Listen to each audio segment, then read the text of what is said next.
Okay, we're live on Armando's new chat. I got it now. Okay.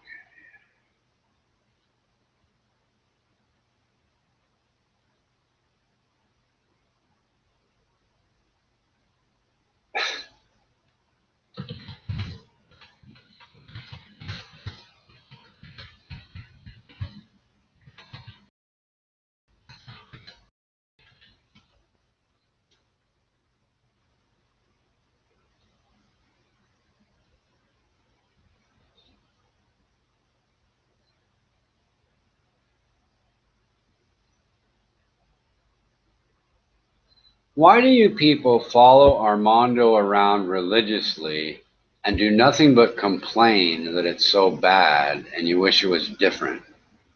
The fuck is wrong with you? You know, that's why I don't go to Pancho Pete's channel, because it's fucking asinine and I got better things to do. You idiots come in here complaining it's asinine and you have better things to do every single fucking day. What the fuck is wrong with you? Is your life so fucking pathetic? You have to be stuck in a fucking chat room voluntarily that you don't like? Is this the only fucking chat room that you can find on the whole fucking internet? What the fuck is wrong with you? You're fucking idiots. Then you complain other people are the ones with psychological problems? Really? Really? I don't think so. You're fucking morons.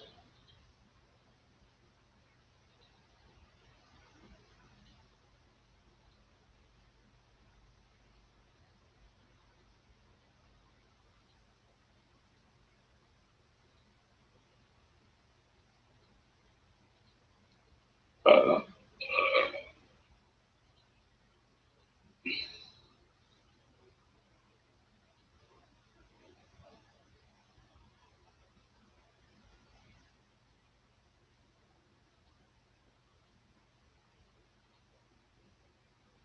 let's all come to Armando's chat room every single fucking day and complain that it's so fucking horrible, and then call the people that are having a good time in the chat room the ones with psychological problems.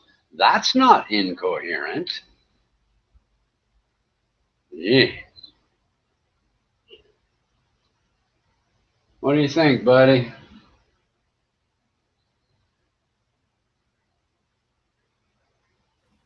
I think they're losers. Oh man, I think so too. I just don't get it. I mean, I guess any other chat room they went to, they'd just be complaining there and doing the same thing. So one's as good as the next for them, you know. Yeah. What's interesting to me is that there's a few people that have a common denominator: Rash, LaSurge, Ronan Kadushi. They seem to all have this rhetoric response mechanism. You know, uh, they say facts, and then when you try to get to the facts, it's you see, you motherfucker. Blah, blah, blah, blah, blah. Exactly. Yeah. What do you do? It's I don't know. I mean, people like that are entertaining once in a while, but like having a break from that to a normal, intelligent conversation is what most of us do. Most of us like a little rabble rousing here and there combined with intelligent conversation most of the time. Those other people, they're incapable of joining in the regular conversation. So they're relegated to that all the time. And they just don't get it that it's not the other people that are like that 100% of the time. It's really them, you know. Right. They just don't seem to get it. They're living in this weird delusional world of, they think they're right. I've never in my life met somebody that essentially says that every single human on the planet is not as good as him, so he can't call anybody friend because none of them are as perfect as him. I mean, that is such a bizarre way to look at what it even takes to have a friend in the first place that it's a little shocking. I don't I wouldn't consider any one of my friends to be perfect either. You know, it's just weird. Right. Yeah. Imagine setting that bar that the only friend you could have has to be perfect. You know, it's like Jesus could be your only friend in the entire history of humanity. It's just ridiculous. Yeah. I can't comprehend it. I don't understand it. I'm so burnt out with it, to be quite honest with you, Richard, that I won't even. It's just hard for me. DeMello will tell you, I'm just so burnt out with them, man. I don't even know where to go with them anymore. Well, I was going to take that back and say Jesus and DeMello, by the way. Talking about light surge? No, no, no. We're saying somebody who says that the only kind of friend they can have has to be perfect. And I said the only friend he could have was Jesus. And then I changed that to Jesus and DeMello. So there's two people in the history of humanity they could be friends with. That was a compliment. Yeah, that's an extreme compliment there, putting you right up there with Jesus, DeMello.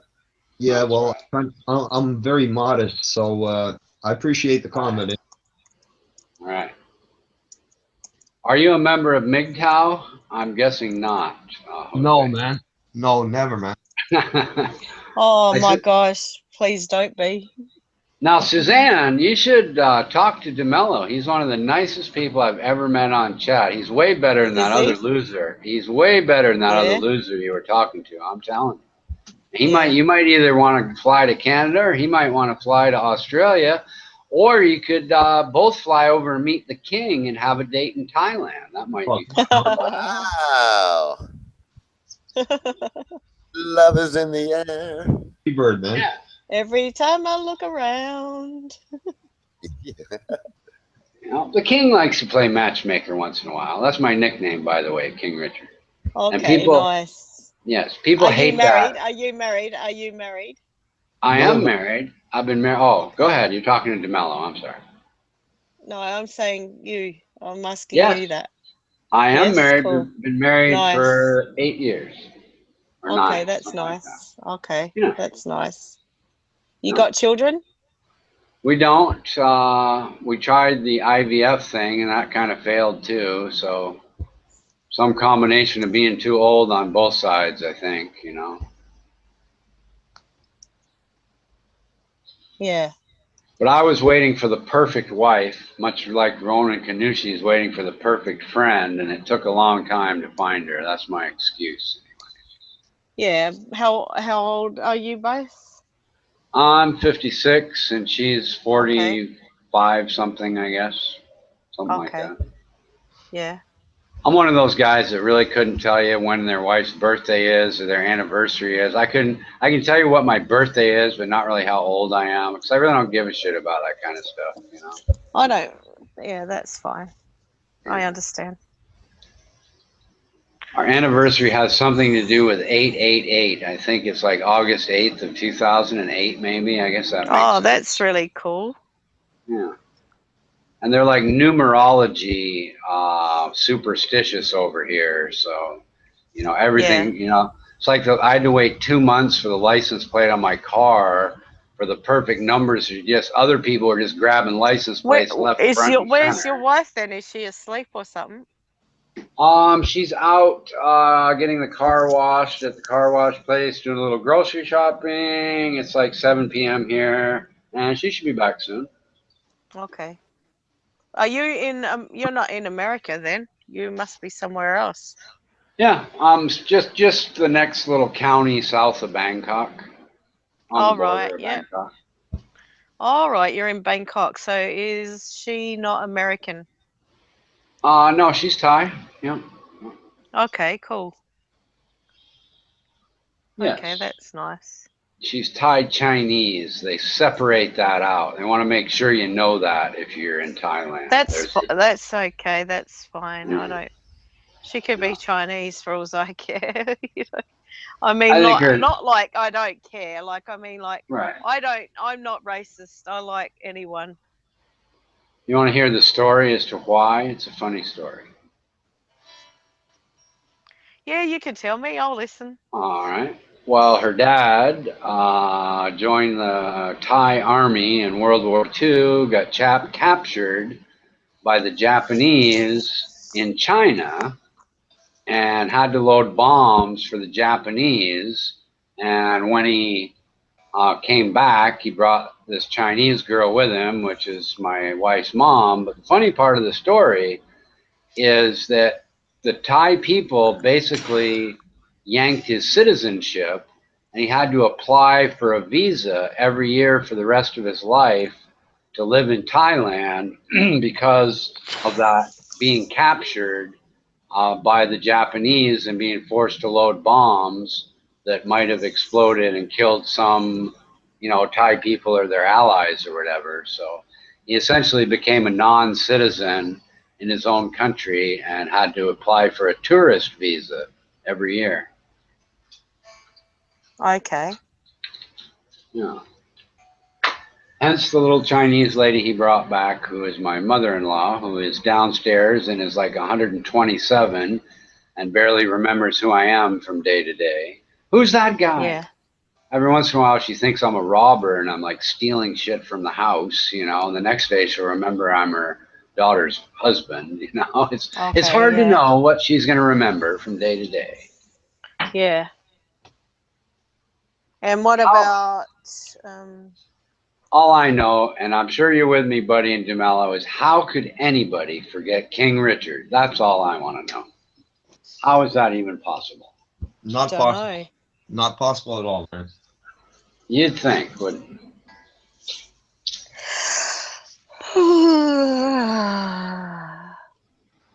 Sorry. So talk to DeMello, Suzanne. Get to know him. He's a nice guy. DeMello, where do you come from, DeMello? Originally? Anywhere, yeah. Tell me where you came from and where you live now. I came from my mother, originally.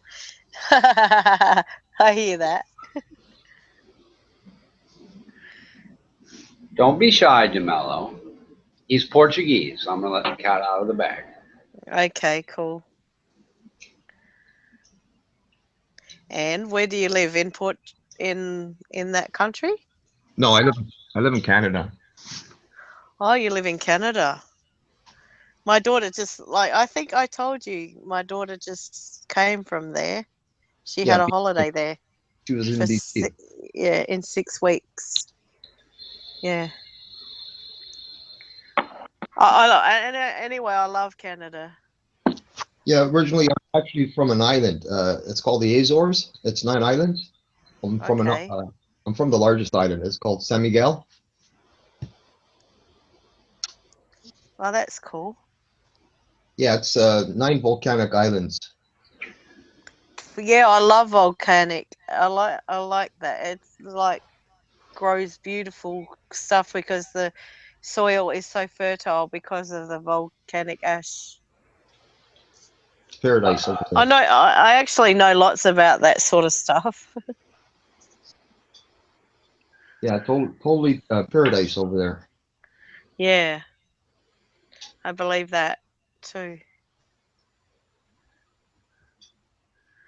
Plus, they don't have any laws against doing drugs in Portugal. That's a plus. Yeah, they really? changed that. Yeah, they changed that law. Anyone that wishes to partake in heroin, they treat that as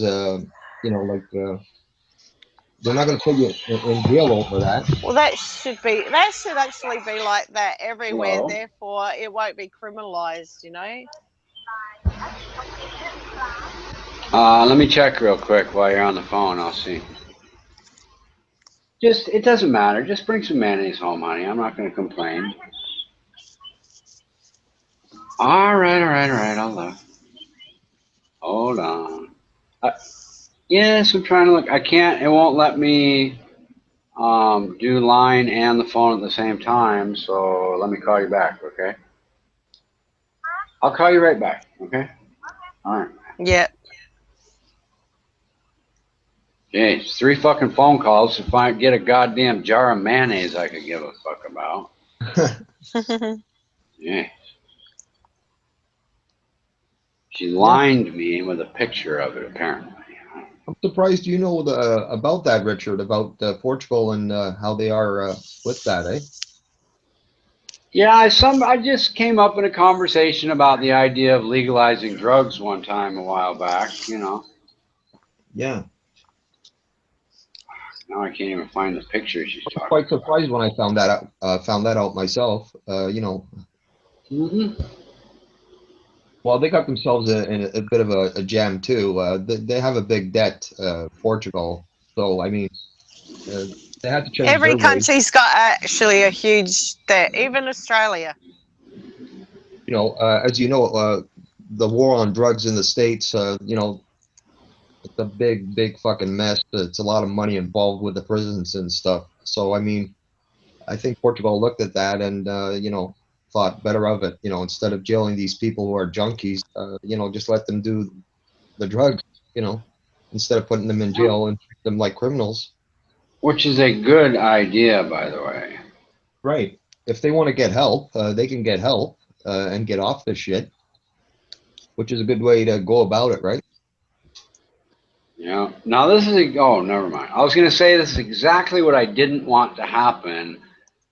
I couldn't figure out how to use the telephone feature on my cell phone, but I figured it out. Never mind. I've only had a cell phone for 2 weeks, Suzanne. The first one ever in my life. Really? Oh, wow. You know, that's what everybody says. You kidding me? No, I'm not kidding. And I wouldn't even have it except it came free with a car I bought. Hi, honey. Yeah, that's the mayonnaise. Perfect. Why don't you buy like 2 or 3 of them too, and we won't have to worry about it for a while. Yeah. That's the right one. Yeah. Yeah. Okay. That's fine. That's fine. Like, lots of people don't want a Okay, cell thanks. phone. I get it. Bye-bye. Yeah, and it's okay. You know, I used it to chat a little bit on Hangouts when I was at the hotel this weekend, and I use it to check my stocks. It actually has a little key, so I can just use my thumbprint instead of type a couple things in to log on to my broker. That's kind of convenient. So it's all right, you know, but that's what I said. I've been using it for all this other stuff. And when I go to call my wife back, all of a sudden I forgot how to use it as a fucking telephone, you know? That was kind of crazy. But anyway, I figured it out, and I'm sure I'll figure it out. I also like the screen. I've 100 my favorite porn pictures screensaver, which is very handy because I put it down in the middle between the seats of my car. It has this little charger, and it plays little porn pictures. Every once in a while, I look down, and there's a nice girl with her beautiful breasts sticking out. What could be better than that? Yeah. Sorry, you were talking to DeMello. DeMello was talking to you, I think. Don't mind Richard. He's just blabbering.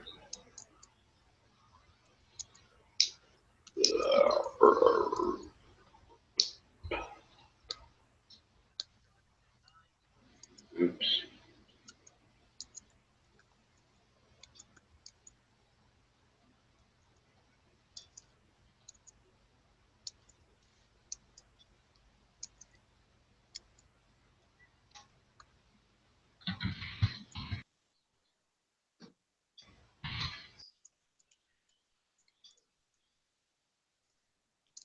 Man, that's the longest I heard you be quiet there, Richard.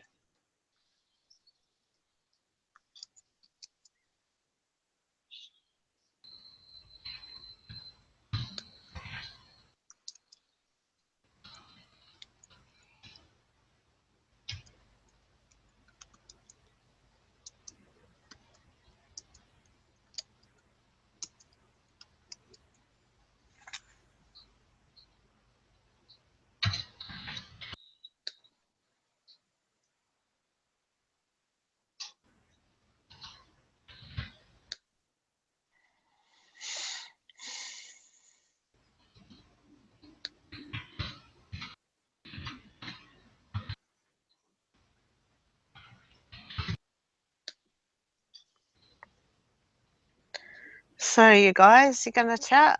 Or we're going to just sit here saying nothing? Well, I'm waiting for DeMello to talk to you and tell you his story because he's an interesting guy. And He wants me to chat. Well, if he doesn't want to, that's cool with me. I'm like. All right. All right. So, DeMello, how's Canada? Well, where I'm at right now, it snowed actually 6 inches last night, Richard. Wow. Yeah. So you're a pretty good cook. What are you making? Are you making any good, those good Portuguese dinners you've been telling me about? Yeah, actually yesterday I made some octopus, man. Really? Octopus isn't my favorite, but how do you spice it up Portuguese style? You put some hot pepper sauce, some hot paprika, and some. You want the recipe or what? Well, I'm just curious. Well, just a general idea. That's all. You got to use some red wine. Uh-huh. I could give you the recipe, Richard. Is there any way to make it not so rubbery, or does it still come out rubbery? Because that's the nature of octopus. That's why I don't like octopus, is because I've always had it rubbery kind of. You don't want to overcook it, eh? Right. I mean, you just need basically cook it for 20 minutes and you're good to go, man. Uh-huh. But it is just in general rubbery, right? I mean, that's just the nature of octopus, right? Yeah, you leave it overnight in a plastic container with wine, and some of the ingredients you're going to be using, and it'll absorb that. It'll be less rubbery for the next day. Let it marinate in there. Well, you sound like the kind of cook that would make a good husband. Oh, here you go. The right Australian girl. There you go. Matchmaking. Yeah. It's okay. Don't worry. I'm just razzing. He's a good guy. He needs to find a good girl. You sound like a good girl, even though I just met you. He will find a good girl. Take it easy there, Richard. He most probably wants to find a girl within Canada, Not outside of the place. It's a long way from Canada and my country. Well, the problem with choosing girls in Canada is when it snows 6 inches and it's like way below zero, they're all wrapped up in these big coats and everything, and you might get buyer's remorse later when you bring one home. That's funny. The Australian beaches, on the other hand, you know what the package looks like before you bring it home, which is a good thing. I hear you. Yeah, I know. Same with the men, I suppose.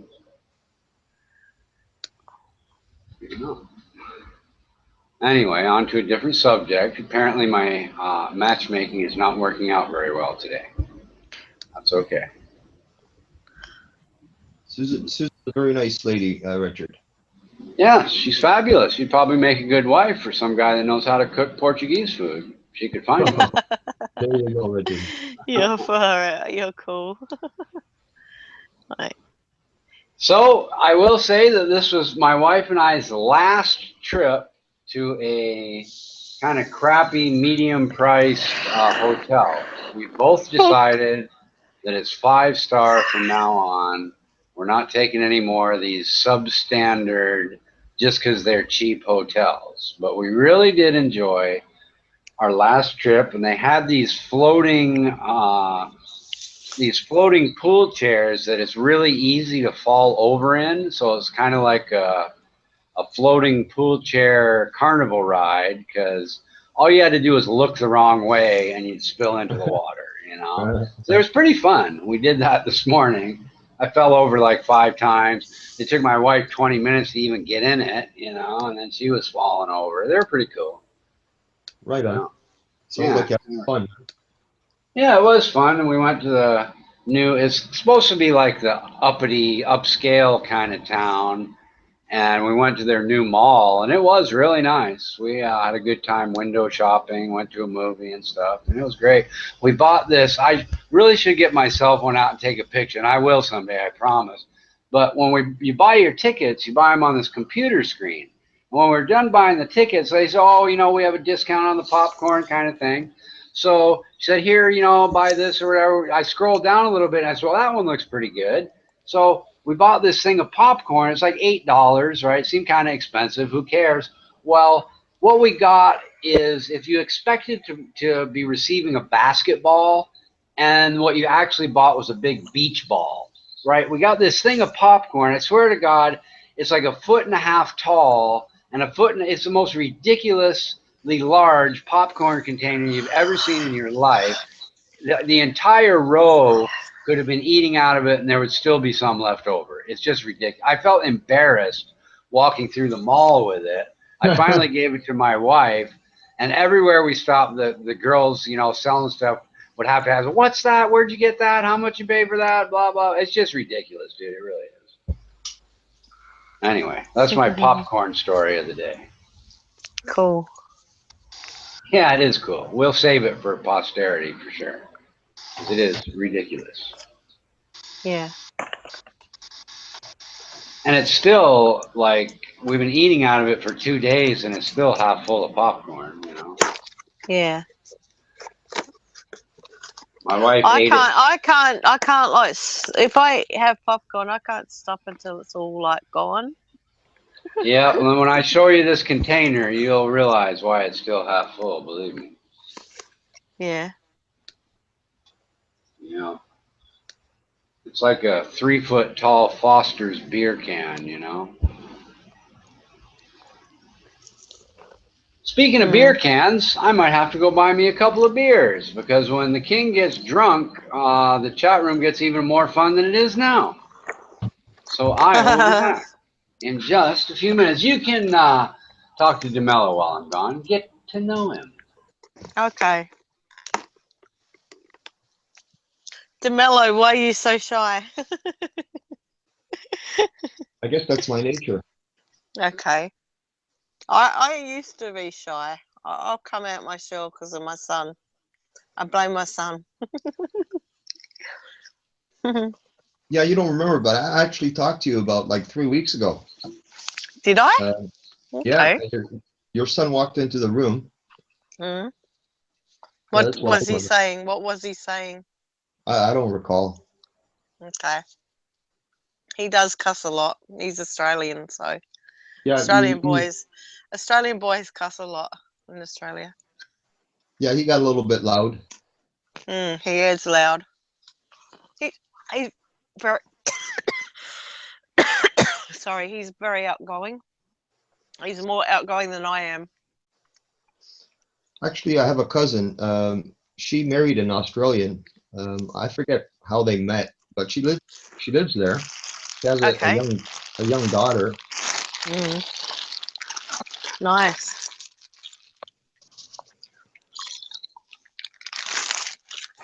Yes, us Aussies are pretty cool people. Yeah, her dad.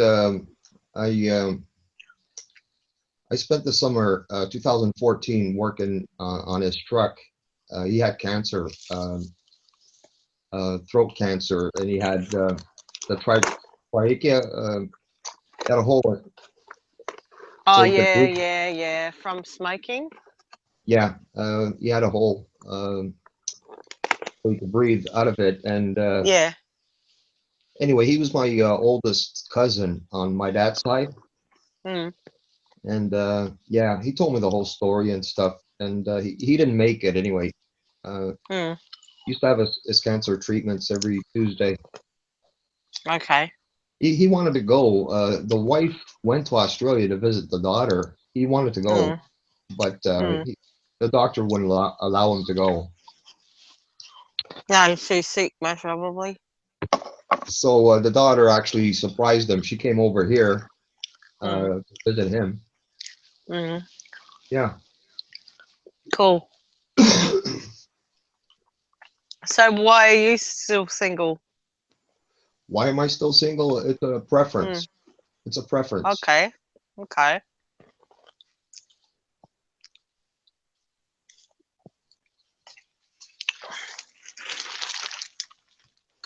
So how long you been single then? Wow. I'm just being nosy, sorry. I have something to talk about. I'm really not trying to pick you up at all. No. I never had problems just, with I never had problems with women, to be honest.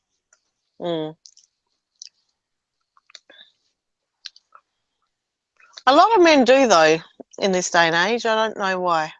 They just do. Like, I don't hate men for my past, you know. I like to talk about my past. Don't get me wrong, but I don't hate men for my past. It's my bad decisions that I made. I made some very, very bad choices. I've got to make the right choices this time, you know. The women I've had in my life have made me a better person. That I can tell you. That's good. See, that's the way you got to look at it. Like, you can't look at it like it's their fault or it's your fault or it's anybody's fault that a relationship doesn't work. It's like both, you know, it's both choices that you both make at the same time, you know. And like, you can't really blame one over the other, really, when you think about it, for, you know, for it not lasting forever, because Yeah, like a lot of relationships don't last forever, you know. There's a line, Stevie Nicks, it's better to have lost that love than to not have loved at Yeah, all. I know that one. I know that. Yeah, I know that saying very much so. But like, I don't know. Sometimes people don't look at it like that. A lot of the times they don't, actually. Especially that MGTOW group. It's terrible. I just still can't get over that group, eh? I'm just in shock. Oh, you're still thinking about that group? Oh, get off of that. To be honest, I can't help it. Like, I'm really in shock. Like what I heard on that thing, I'm really in shock, you know. I was trying to make sense of what Lyserge was trying to explain about why those men act the way they do and all this fucking crap. Me too. That's what I'm like. I just learned about that group, you know, and like, it sounds horrific, that group. I don't understand what this guy would prefer to be in that group than to actually be with a real woman. I'm not, okay, fair enough. You choose them, fine, choose them. Like I don't get it. Yeah, I was listening to Lyserge, and I haven't slept for the last 3 days. Usually, I will think about something, and I'll make up my mind from my experience. You know, I'll have an answer for that. Those kind of men, they're clowns. You know, that much. You know, I'll say that. Yeah, I think so too. I don't get it. You know, based on their experiences with women. But Yeah. their experiences with women are their faults, you know, their own faults. They, number one, must mistreat women. Number two, I think they've got very bad habits that women can't handle. Insecurities. It's actually the way that they were brought up. They didn't have a good role model. You know, it's a little bit complicated, you know, and it started from a young age for them, these men. And they're most probably not very suitable husbands or boyfriends, you know? No, they're very insecure to begin with, and that's why they are where they are today, and why they treat women the way they do. Exactly. They must mistreat their women to start with for the woman to walk out on them and treat them poorly, you know, to begin with. Well, they think if you treat a woman, you know, bad, that maybe, you know, they think the women are gonna maybe like them better, you know, like the bad guy kind of thing, you know, like fight. You know how some women, they like the bad boys. Yeah, I think bad boys draw women in, but women are growing up to that fact that they don't want bad boys no more. Right.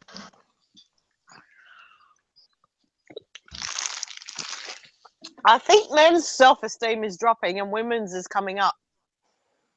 Yeah, but that depends on the women's age group. You know, some women, they're attracted to the bad boys because, you know, if they're in their early, well, in their late teens or early 20s, they might be attracted to the bad boys, right?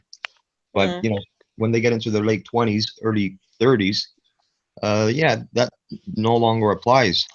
They're looking for someone who's secure, right? Yep. My sentiments exactly. That's what I mean. Women, as they get older, they get more secure within themselves. Men, as they get older, they get less secure within themselves sometimes. I'm not saying it's always the case, but I'm just saying a lot of the cases with this MGTOW group, that's the case, you know?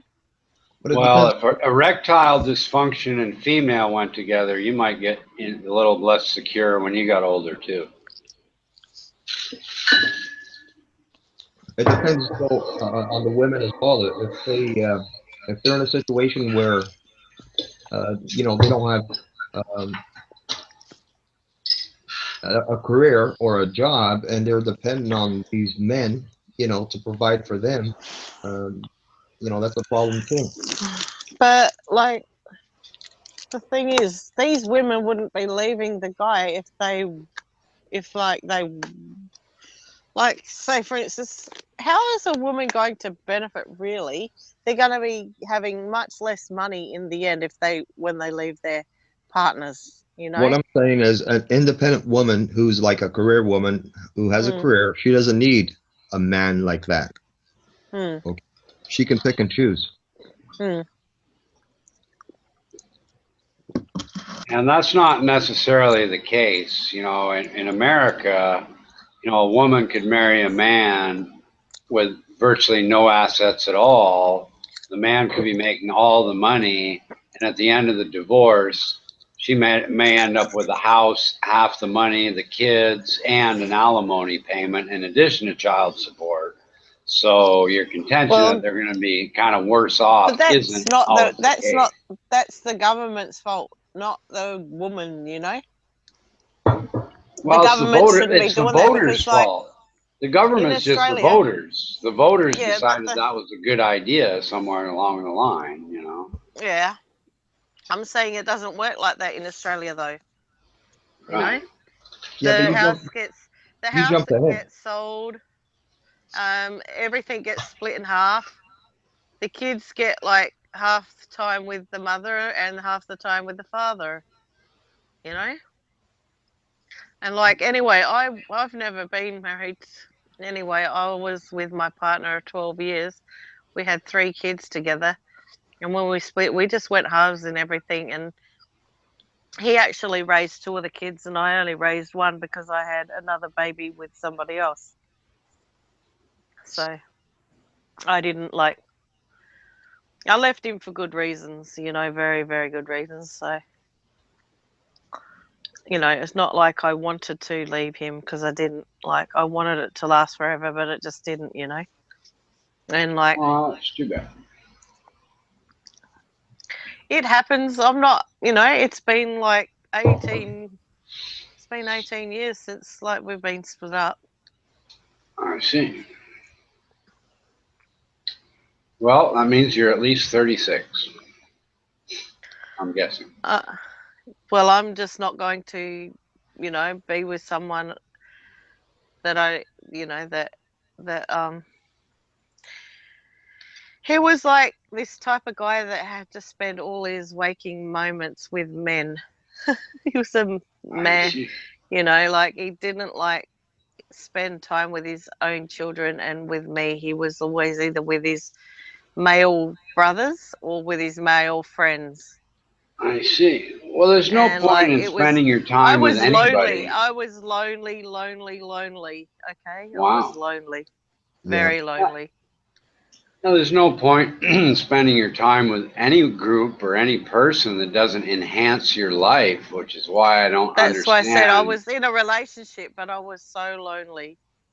Yeah, I don't understand the people that come in the chat and complain every day about the chat itself. If it's not enhancing their life, why would you stay in that situation? Whether it's a marriage, a chat room, going to your local coffee shop, whatever it is, if it's not working for you, do something else, you know? Exactly. That's what I know what you're talking about. Makes no sense, you know. And yes, Rash Don, I do speak from experience. I've done some things that haven't enhanced my life, and I stopped doing them. So yes, I've learned from experience that doing things that don't enhance my life is simply a humongous waste of time, and the sooner I stop doing them, the better it is for me. So yeah, I do speak from experience, absolutely.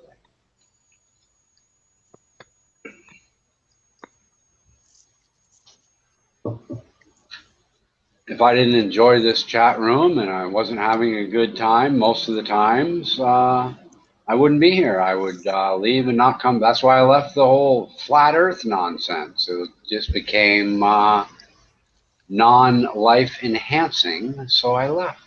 Pretty simple stuff. Yeah, this is a good chat. It is a good chat. Good people. Yeah, I ran into a really good one the other day called Not Trump. And they're not a bunch of liberals or anything. They're just, that just happened to be the name of it, with a bunch of really interesting, non-troll tolerating people. They booted 3 people after the second time they trolled. They gave them 1 warning, and that was it. You know, they wouldn't put up with this repetitive over and over and over nonsense like Armando does. So it made for a very smooth chatting room, which was interesting, you know. Yeah, that's good. Yeah, that's it was. It was cool. It was very cool. Yeah, that's what I like about Armando chat. You know, you got all different characters from all over the world, and for the most part, everybody gets along, right? Yeah, for the most part, I think so. Yeah, and this one was the same way. And actually, one guy started complaining that, you know, 20% of the, or 20 or 30% of the chatters are from America. And he wasn't really complaining about those guys. He was complaining about the people not from America discussing Trump. It's like, why, you know, we're in a worldwide chat with worldwide people. Why are we not discussing, you know, conservative and liberal ideology? Why are we focusing on just America, you know?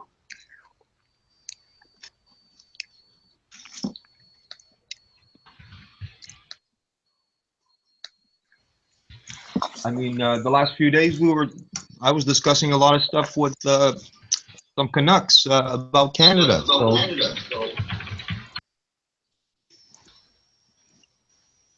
Yep, Canada, I'm sure, has its little quirks and problems here and there, like every other country, I'm sure. So we're talking about Australia. I wouldn't know what they are, because the only Canadian I know is you, and like I said, you're perfect like Jesus, Mello. So. Sorry. You're welcome. Richard. It's okay.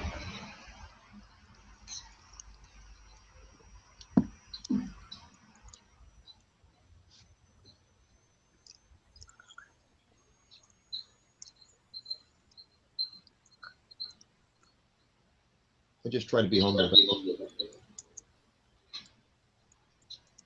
Humble's not one of the king's best qualities, in case you hadn't noticed.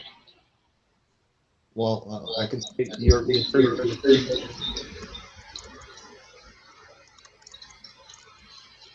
But the king jokes around a lot, so you never know. I could be really humble in disguise. You're one of a kind, that's for sure.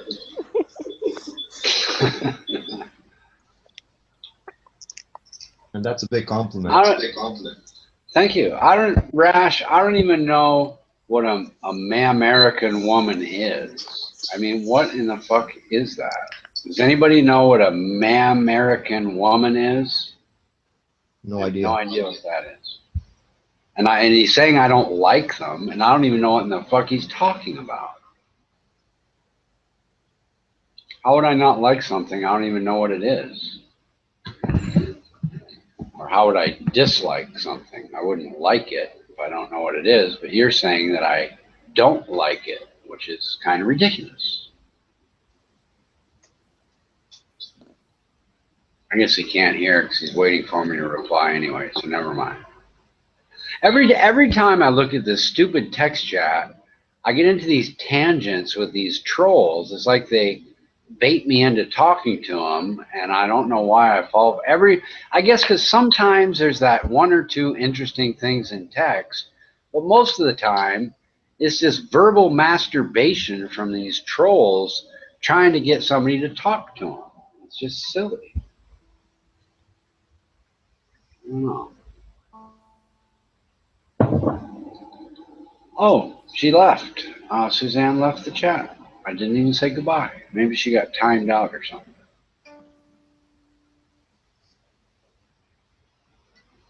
My buddy down at the local little where I buy my beer store bought himself a new guitar that he's very proud of and happy. I think he was trying to say it took him 22 months of saving his money in order to buy this new electric guitar. It's real nice, I guess. I don't know much about electric guitars, but he seemed quite happy today. So that's a good thing. Maybe he bought a Gibson Les Paul. Well, it kind of looked like a Gibson Les Paul, sort of, but I don't think it actually was. But he's a poor guy, and he hangs out in our community, even though he's kind of not supposed to. And nobody cares because he's a pretty nice guy. He buys a lot of beer at the store, and he goes and plays soccer in the park that we have, which is kind of it's private, but nobody cares because he's nice. And, I kind of like him. He's kind of a drunk, but he also, learns English. He's always like working, has some kind of homework that he's doing to improve his life and improve his job. And all the other drunks that sit up there are just drunks, not trying to really do anything to improve their life. And I kind of like this guy. He's an interesting character. Right on. Yeah. He really likes music. You could see that in him, based on your... Yep. Every time I see him, he's trying to, he has some kind of workbook where he's, studying and taking a test of some sort. And, each year, he has a little better clothing. He showed me his new watch he bought one year. Now he's got a guitar. He makes an effort. He makes an effort to improve himself, and it pays off. And I like to see that. That's a good. That's great. He provides a good example to some of the other poor people that live back in what I'm assuming he lives down by the river, in the sort of little shack community. Yeah. Yeah, we have kind of a member of my wife's family that has a recycling center, so we give him all the stuff that's kind of worth money. But I kind of wish we didn't have that guy and we could give it all to this other dude is who I'd give it to. But oh well. You do the best you can. Mm-hmm. Yeah, pretty much. During New Year's, I invite him over to our New Year's party we have with the family and all that. I used to buy him beers, but hell, he's to the point now where he looks like he's well off enough to buy his own. If he drinks 3 times, well, my wife's calling. Hold on.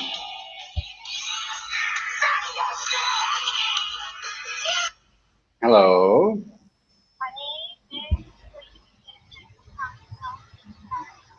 Okay, I'll be outside. I'll meet you outside and help you carry the groceries. No problem. Okay. Okay, bye-bye.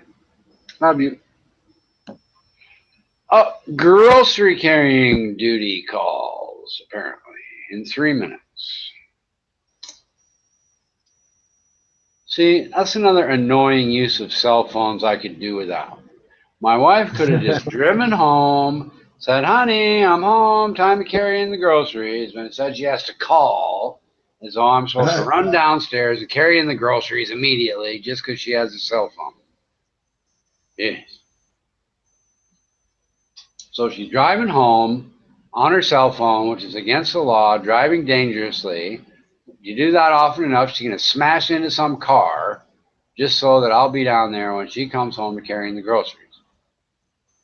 That's why I don't like cell phones. I hear you.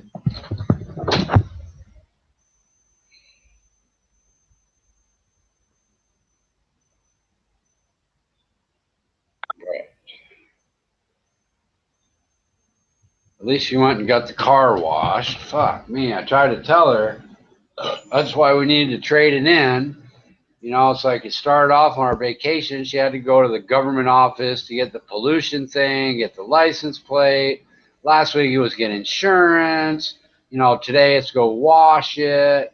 It's like, what the fuck? The only time you're ever going to drive it is to go do this shit that'd be completely unnecessary if we traded it in and got rid of the fucking thing.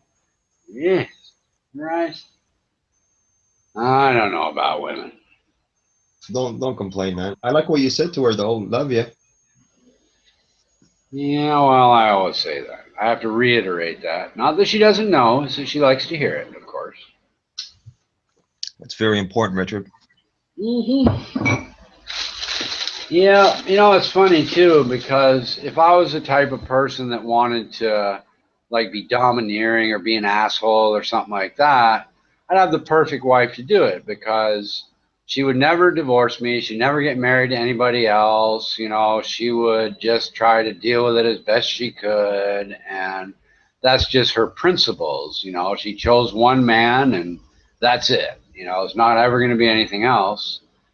And, you know, I certainly don't. Some people would take advantage of that, and I do just the opposite. I try to rise to the occasion, I guess you could say.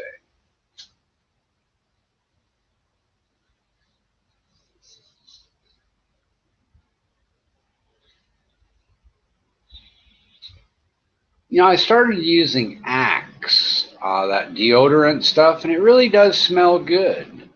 It smells a lot. I smell better since I bought that than I used to smell, not using anything. I will admit that. I don't know. You know, it's like my wife says the girls like it and all, but I guess the reason I don't use that stuff is I don't want to, you know, smell like some sort of effeminate, you know, dude that smells like perfume or something. But I kind of like this stuff. It actually does smell good.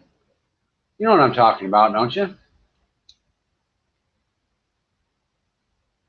It's billed as more of a, I don't know, not necessarily a deodorant or something, but just a man spray or something. I don't know what the hell you call it. Anyway, I hear the dogs yakking, so I will be back after grocery carrying duty. I shall return.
Hey, buddy, I'm here if you're here.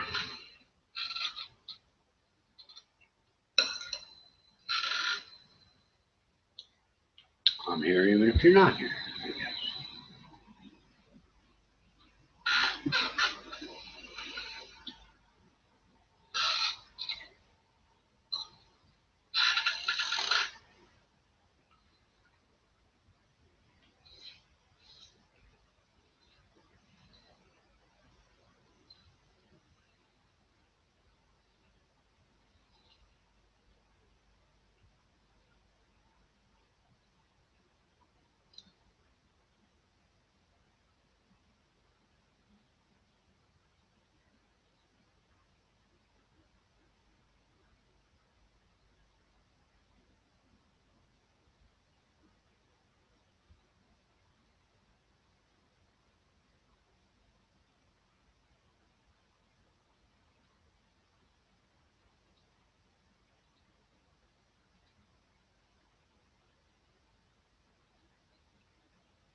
What up, Paggy? Hey, who's this? The fuck you mean? Who's this? Hey, Amado, my lord.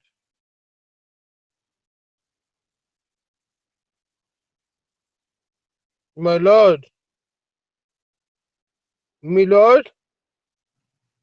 No, I'm Armando. here, Paggy. Yeah, what's up? Armando, something is wrong with my phone. I need a new phone.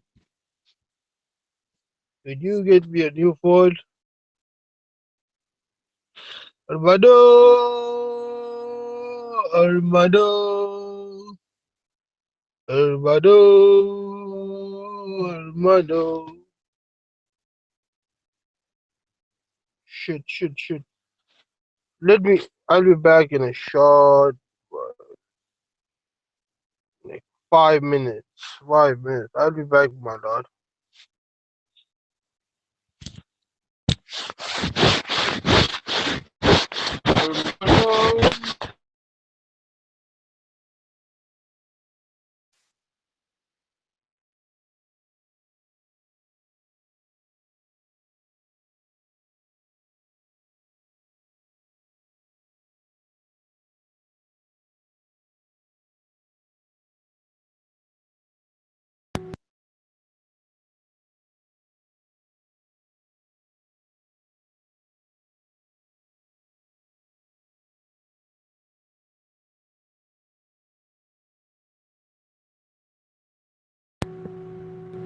Are you there, honest Pakistani?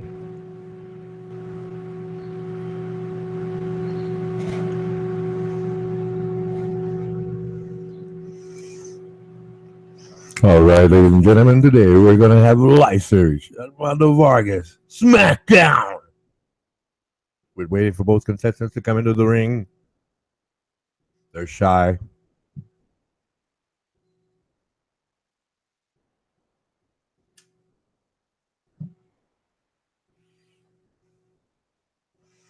Actually, I think Lyserge has found a troll mate.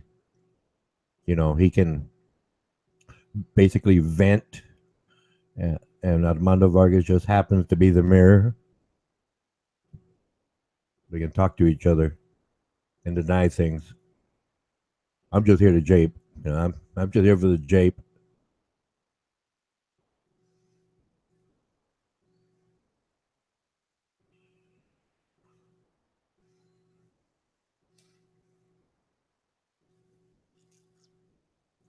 That's right, ladies and gentlemen. Copyright Ronan Kanushi. Troll mate, troll bro,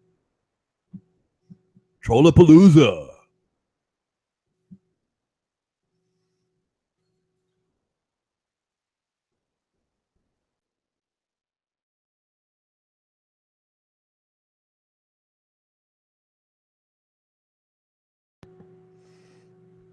Yeah, it's just a movie, Spider and Snake. You know, it's about Armando Vargas and Lyserge stuck in an elevator. You know.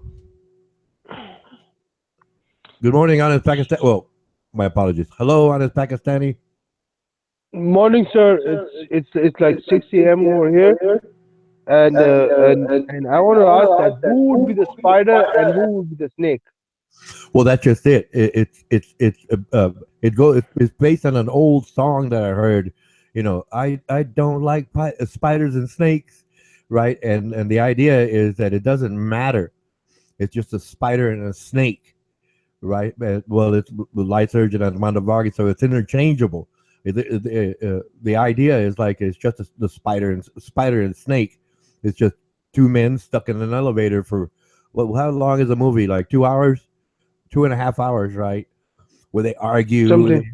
they hug, they cry, they yell, they scream, they try to kill each other, they make up. You know, it's a classic trollmance.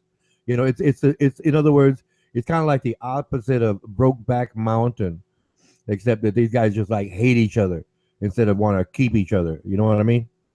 And they're always insulting each other and stuff like that. But you don't know which one believes in God because both of them act the same, and you don't know which one is the atheist because both of them are radical. That's that's the whole idea. That neutral aspect. It's fun for all. That's what it is. Just fun for all. Ronan, tell me something about Freemasons. The Freemasons. It's just another group of men Uh-huh. that have an organization. That's it. That's all it really is. And they just happen Then to why? be. Then They happen to be. Well, you said, what do I think? You're going to start interrupting me like everybody else? Okay, no, fine. no, Go ahead. no. Go No, I was ahead. trying to. Go ahead. Oh my God, Ronan, you get mad really easy. I wasn't trying to interrupt you. I was just trying to. Well, yeah, but I do I was realize not. I do realize you kind of like just woke up, and I don't really want to rush you because I'm already into like 3 sips of coffee, so it's like I'm zipping. Okay, I'm sorry, Ronan. Please go on. Oh no, I'm all right. I'm all right. I've been pestering Live Surgeon and Armando Vargas for a while, so I'm kind Okay, of warmed up. okay, okay. Let's go back to the question. You Okay, said Freemason are just organization.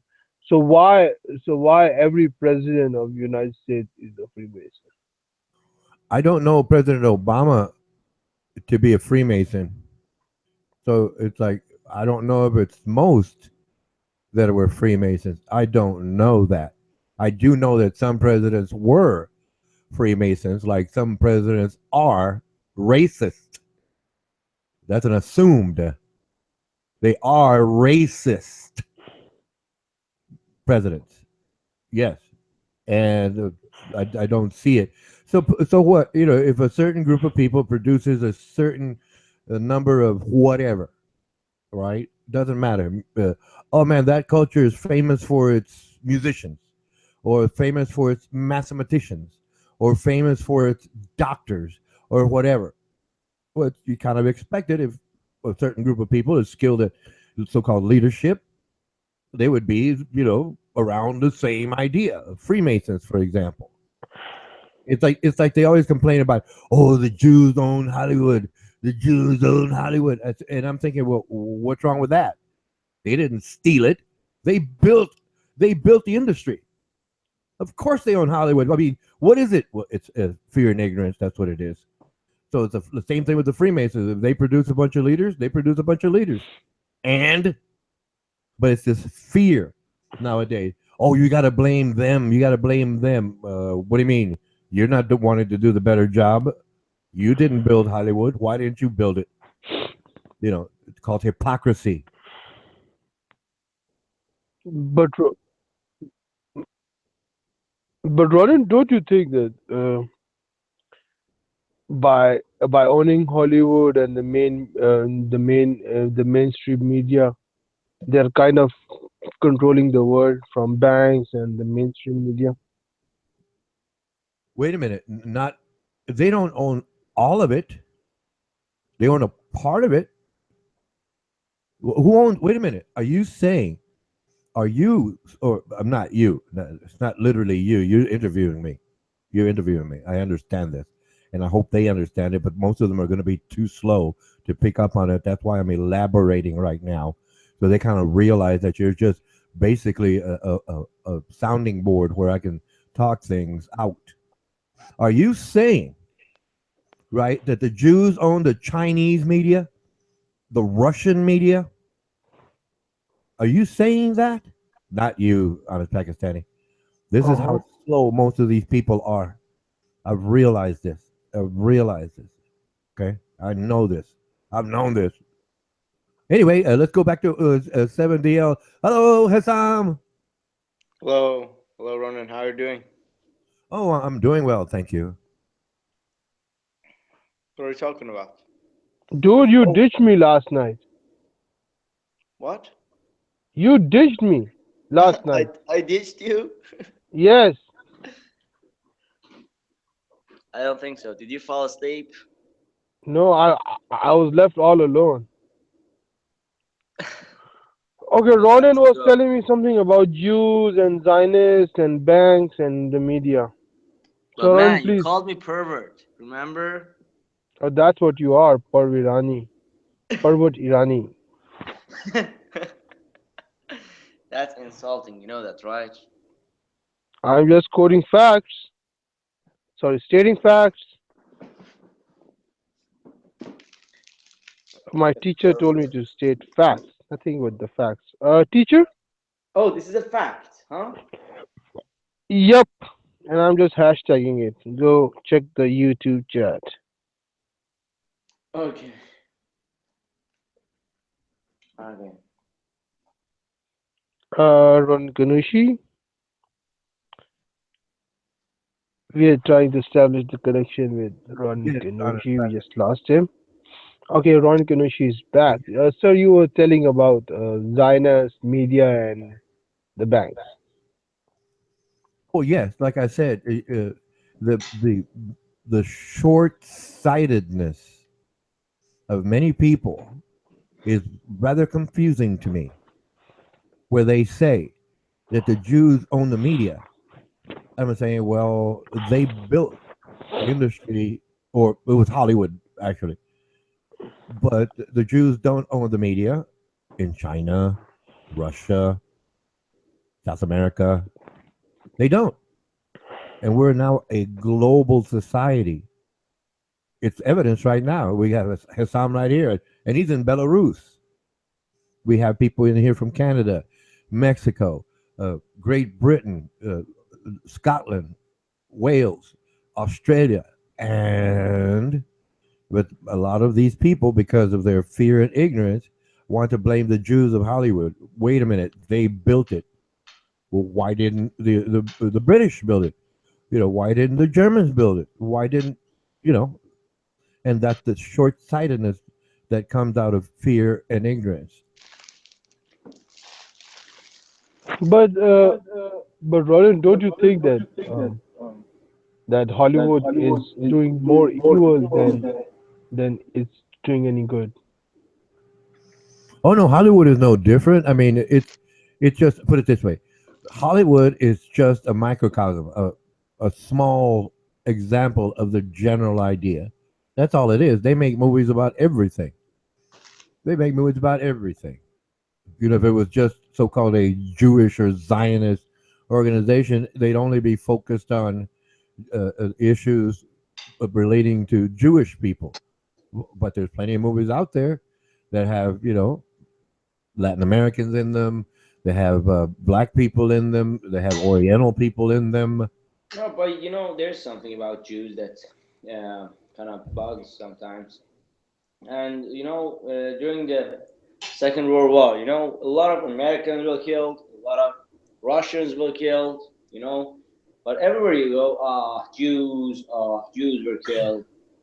The thing that thing about Jews is right. Do you agree on that?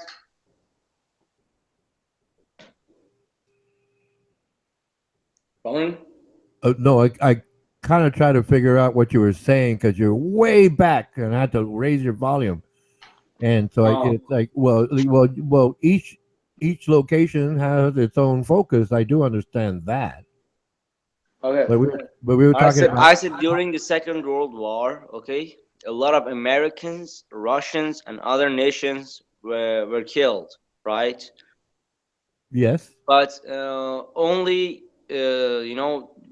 all the world is focused on Jews. They say that this amount of Jews were killed, Holocaust, blah blah blah blah. What do you think about it? Well, okay. The way I see this, right? The whole world is not the whole world. We have the Eastern, which is like China, the Orient, and the Western. And the Western part has that one, let's just call it a puzzle piece. And they focused on that because that within that puzzle piece, 3 religions were born via the biblical Abraham. So it's understood on this side, the Western side, that yes, that would be part of the so-called canvas. But it's not the Eastern side. That's another part of the world altogether. Because we are here on I wasn't this talking about the Eastern side. I was talking about Western side. Okay, but you didn't say that, Yes. right? And because we're talking, My bad. one Yes. thing I understand. No, you're not wrong. You're not wrong. It's that I do realize that people are listening to us, and many of them are ignorant. They including don't me, know. including me. They do not know. They can't look at it like that. That's why I'm bringing it up so they can become Are you aware. calling me an ignorant? Did I say you? I said a lot of people. And if you Okay. want to speak up because you think you may be ignorant, then it's best if you just listen and learn. If you Okay. understand, that's fine. If you want to just bring it up because yeah, you want to contribute to the chat, that's great. I Okay, enjoy teacher. it. I enjoy this I'm because the sorry, teacher. other people are going to jump in. Oh, you talking about me? And I'm Te- saying I'm because sorry, I know teacher. what you're doing. I know what you're doing. I'm sorry, sir. I'm sorry. I know exactly what you're doing. Thank you. Okay, Ronan. Okay, go on Okay. about the Jews. Wait a minute. Okay. Yeah. Okay. Yeah. Right. In other words, you're speaking for the people over here. Yeah, I got it right. I'm ignorant. Great. Love it. Keep going. I said sorry, teacher. I'm sorry. No, I'm not your teacher. I am. Why, Ronald? You cannot be my father. You cannot be I'm my having creator. You cannot be my conversation. teacher. What's wrong with you, Ronald? You, Well, put it Ronald, this way. Ronald, I You put think it you this have way. some Put it this severe way. social Put it this way. problems. Put it this way. This is fun. Put it this way. Put it this way. I know what you're doing, but the thing is, to call me a teacher when I'm not trying to be a teacher is a compliment. Thank you. However, I know you're trying to get the point across to other people, so tell them. I wanted to go back to this conversation after just now. Hassan Please, said, "All please. right, I got it. I got it." And cool, yeah, but that's the point. In Western culture, this is part of the history that we know, and the problems does not turn off like a light switch. It's here, and people still want to blame Hollywood for being Zionist. But like I said, they built it. What is the problem? That they built it, and it's not all. It's not like when Saddam Hussein was in power. It was all Saddam all the time in the media, all the time, day in, day out, day in, day. It was Saddam Hussein, Saddam Hussein, and everything on the radio was Saddam Hussein, Saddam Hussein. They're not doing that here in America. We have freedom of expression, so there's different people presenting different ideas, and yeah, it is because so-called Hollywood is managed or owned by the Jews. Well, they built the machine. Well, they own the machine, and I don't see why people are upset about that. Now, if Hollywood was so-called owned by the Jews and doing only things for Jews and Jews only, well, yeah, then you have something to say about that, right? Yeah, I'm not upset about it, and actually I support them. You what? I support them. Oh no, it's like I said, it's not because put it this way, if an organization is there and wants to say whatever it says, it's okay. I could support. It's their right. I support that right, whatever it is. But when a organization, fill in the blank organization, wants to say you have to be what we say you have to be, well then I disagree. Yes. Okay, Ronald. Okay, Ronald. Jews. I'm gonna. I'm gonna associate with Jews with Israel because Israel is the only country uh, which is built on the basic Jewish ideology. And there was a station chief of CIA. He went on Congress and he said that I believe that the United States should dump Israel right now. But myself, Do you want me to give you a reference? well, It's saying that no. it says Let's just jump to the point. uh, I want a two-state solution. Okay, and I know how that can be done. no. All It's not America has, about Palestine. It's not about Palestine. It says no, that no, no. It's out of just respect for it's each individual on each side. The okay. fact that America funds Israel, right, is the only reason Israel is so-called setting up settlements and things of that nature. If America were to say, "Look, we want a two-state solution," Israel says no. It says, oh, America says, "Okay, we're going to cut off your money right now." Within 24 hours, there'll be a two-state solution. Within They 24 hours. cannot do that. They cannot do that. No, I want America to do that so they can stop going over there. You know, Being bullies. It you being cannot. we're supporting Jewish community is them so being strong. brats and bullies. We're supporting them being brats and bullies, like Russia and Syria are supporting North Korea. East and West now. That's it. But we can chat. We can chat about it. But Ronan, Jewish community is very strong, and you cannot just say anything about. Okay, let me tell you something. They believe they. Okay, I'm gonna give you an example. They believe that making cartoons of Jesus Christ or Muhammad is freedom of expression. But if you say anything about Holocaust, they are gonna come after you with everything. Then, then, then that standard of freedom of expression won't be applicable. So, so don't you think that there is something going behind Masonic, Satanic, because everything connects to each other. When you Do you know that in Germany, the country Germany, you cannot say "Sieg Heil" in public? It's against the law. In America, it's a federal offense to make a hangman's noose. There are certain things you can't say in certain places. Okay? And I understand why certain people would not want to do that.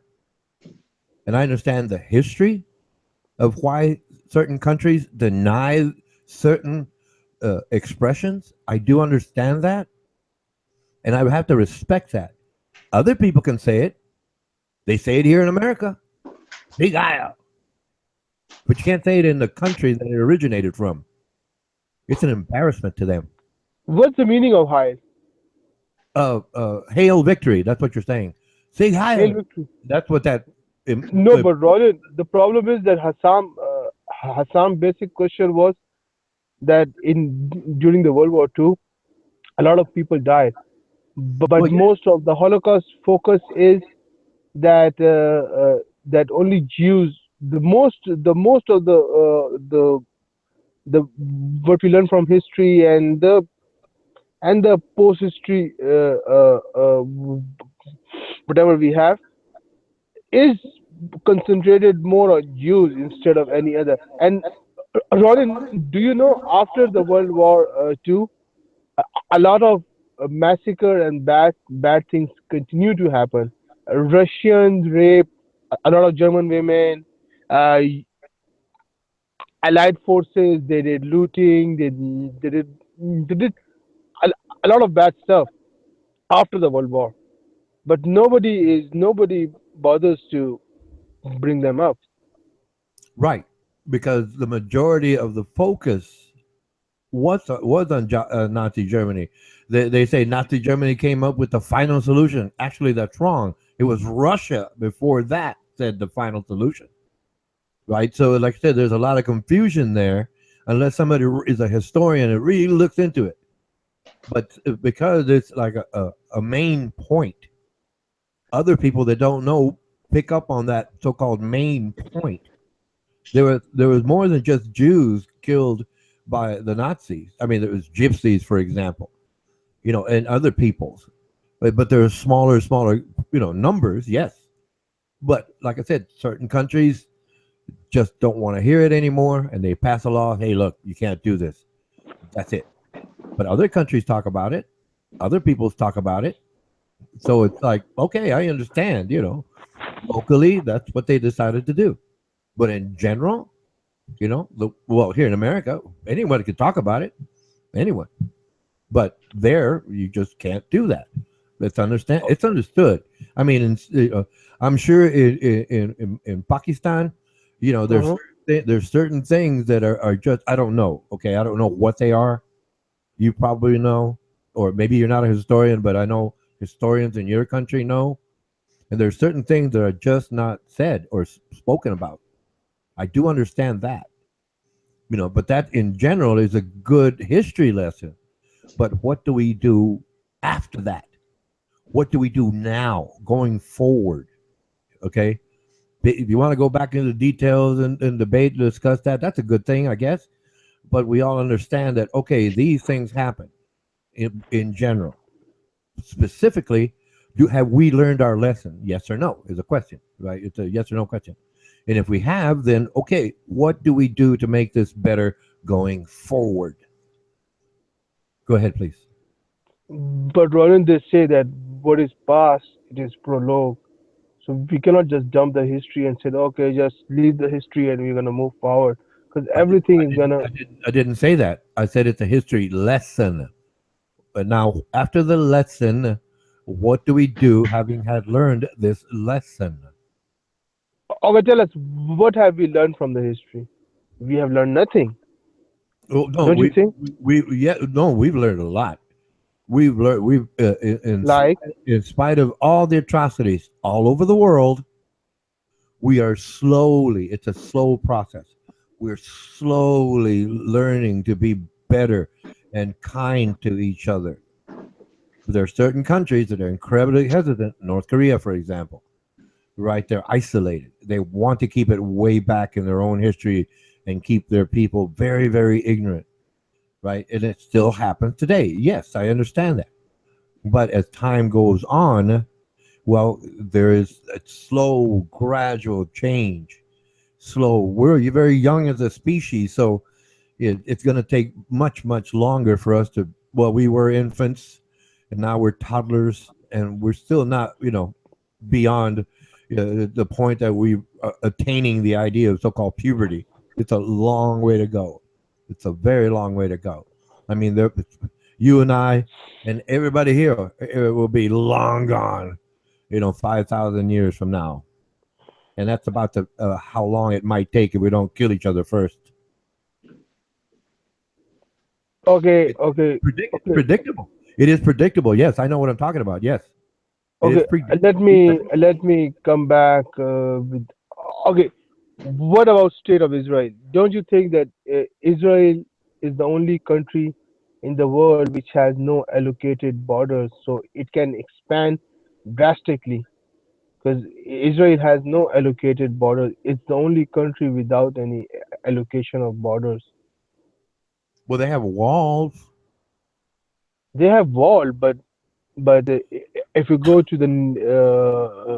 the charter of the nation states, Israel is the only country without any international. They have no allocation on international borders, and we have a belief that Israel is still Israel.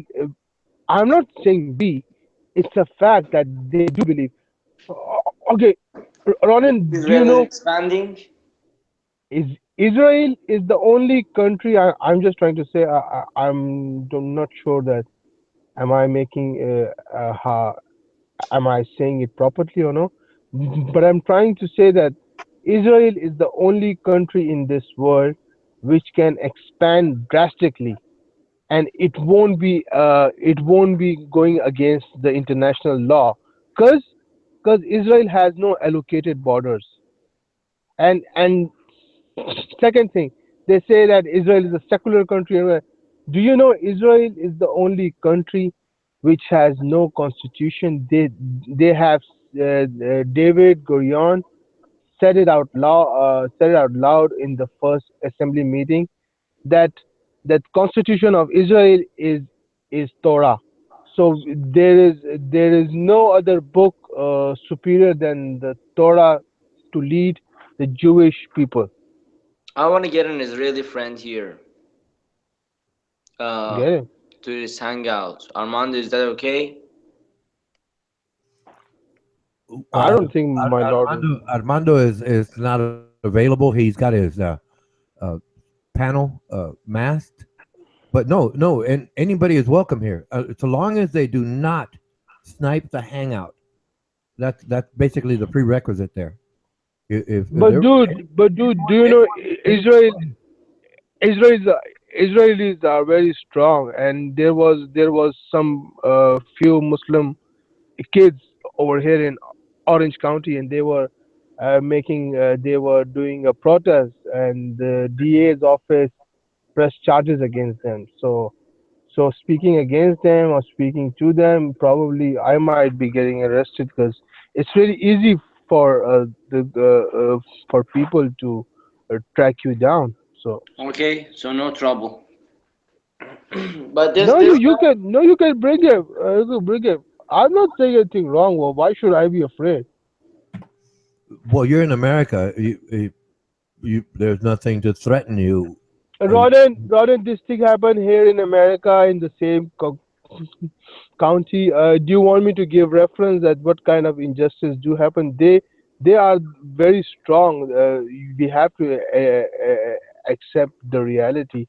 They are strong, and going against them is Wait a like minute. Wait a minute. committing suicide. why would you go Wait a against minute. them? We're discussing something. We're not threatening anyone. We are not threatening anyone, but they take it as a threat. A person who has committed something So wrong, you mean that in he, America there is sorry for interruption. Sorry for interruption. You mean that in America there is no freedom of speech? there is freedom of speech, but do you want me to give you the reference that what happens to the freedom of speech? Journalists, I'm not saying that any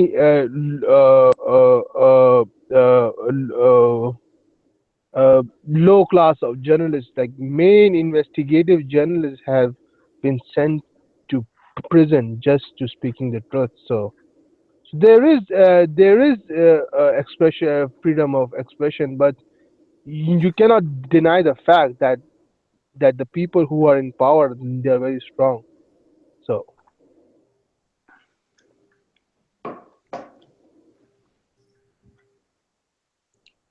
so back to the question that Israel It's is the only live. country. It's So live. what? I cannot say something when it went up. Remind me to tell you something because Okay, Israel is the only country which is no, I'm not sure. Ronan. I'm not afraid of them. I'm afraid of my own government. That's why. Okay, Ronan, Israel is the only country which has no borders. So Well, okay, but it's a state. If anything, it's a state, and they have their own doctrines. Yes, and maybe they want it that way for expansion purposes.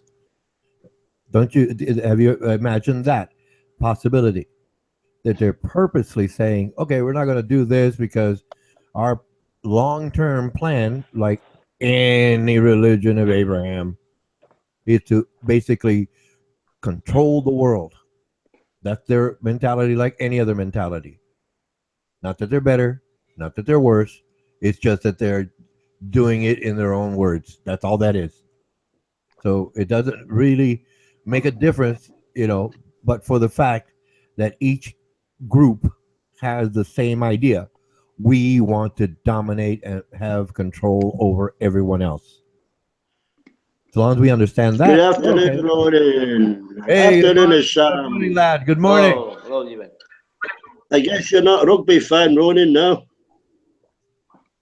What's that, D-Mac? I guess you're not a rugby fan, no? Yeah. Rugby. Yeah. Watch it. Sometimes, I have cable channels here, and there's multiple channels, and I've watched a few rugby matches. Yes, it's very, very, very rough sport. I mean, it's even more difficult, I believe, than the American gridiron sport of football. Well, Ronan, very similar. I think that news for you. kind of more open to injury. Sorry. I and your Go on, friend Jay Tudor. I and your friend Jay Tudor. We played chess. Have you played him yet? Oh, yeah. Yes, we played a game. Just a game. Just one game. Okay, who won? He resigned. Who resigned? Jay. Jay Ooh. Tudor resigned. No, I heard you the first time, but I'm gonna have fun because I want to repeat it. No. Don't emphasize on that. Don't say. Oh yes, I'm gonna beat him over the head with it, as they say. Oh yes, he dies a little inside. I want him to die in a wretched, long-term manner. I resigned. I lied. Die. I love this. I go into this Muppet drama, The Voice. I want him to die. Suffer, J Tutor. I'll get him. Thank you. Thank you for that information, Hassan. Oh, I wish I didn't say that. Too late now. It's worse. It's worse than losing to resign, to abandon. No, it was late night. He was Oh, a lot of are distractions. you going to be a politician someday? You talk just like a politician. I'm already to start disliking you. You're so level-headed. I admire that. But I love the drama thing. So whenever I get the chance, because I'm a creative person, yes, I go through that. But you sound like a politician. I'm beginning to want to dislike you. Yeah, no, he's a good man. He's a good man. Yeah, go ahead, lad. No, he really had some distractions. He couldn't walk. He couldn't talk. He couldn't talk on voice chat. So yes, he had a lot of distractions, and that's why that it didn't end up well. He wasn't like focused on the game. Ronan, Yes, honest Pakistani. do you think Muslims are misled? There's Like I said, the idea of religion is antiquated, and so all religions are misled. I can understand a person being of faith. Remember, it's an emotion. Faith in an idea, it's an emotion. But the acts of men using the word of their God to empower themselves and impose their will on others is what I have issue with. A person has that right to their feeling, a faith. I understand that. I accept that. I support that. But like I said, if we're going to talk about one, we're talking about all because each one of them wants to be the total power. So I'm not saying it's right or wrong. I'm saying that's what that is historically, and what can we learn from that? Mm-hmm.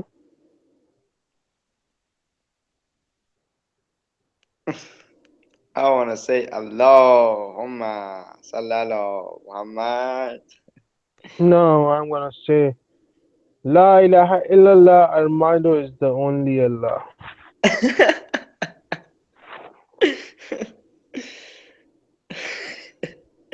You already said it like La ilaha illallah. La ilaha illallah. You know what it does mean, right?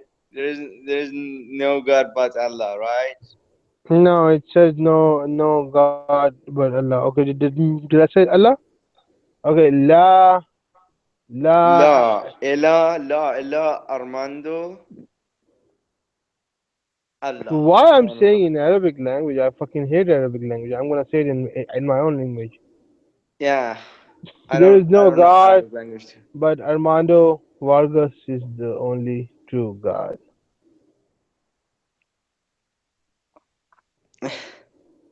Armando Vargas. We're back to that again.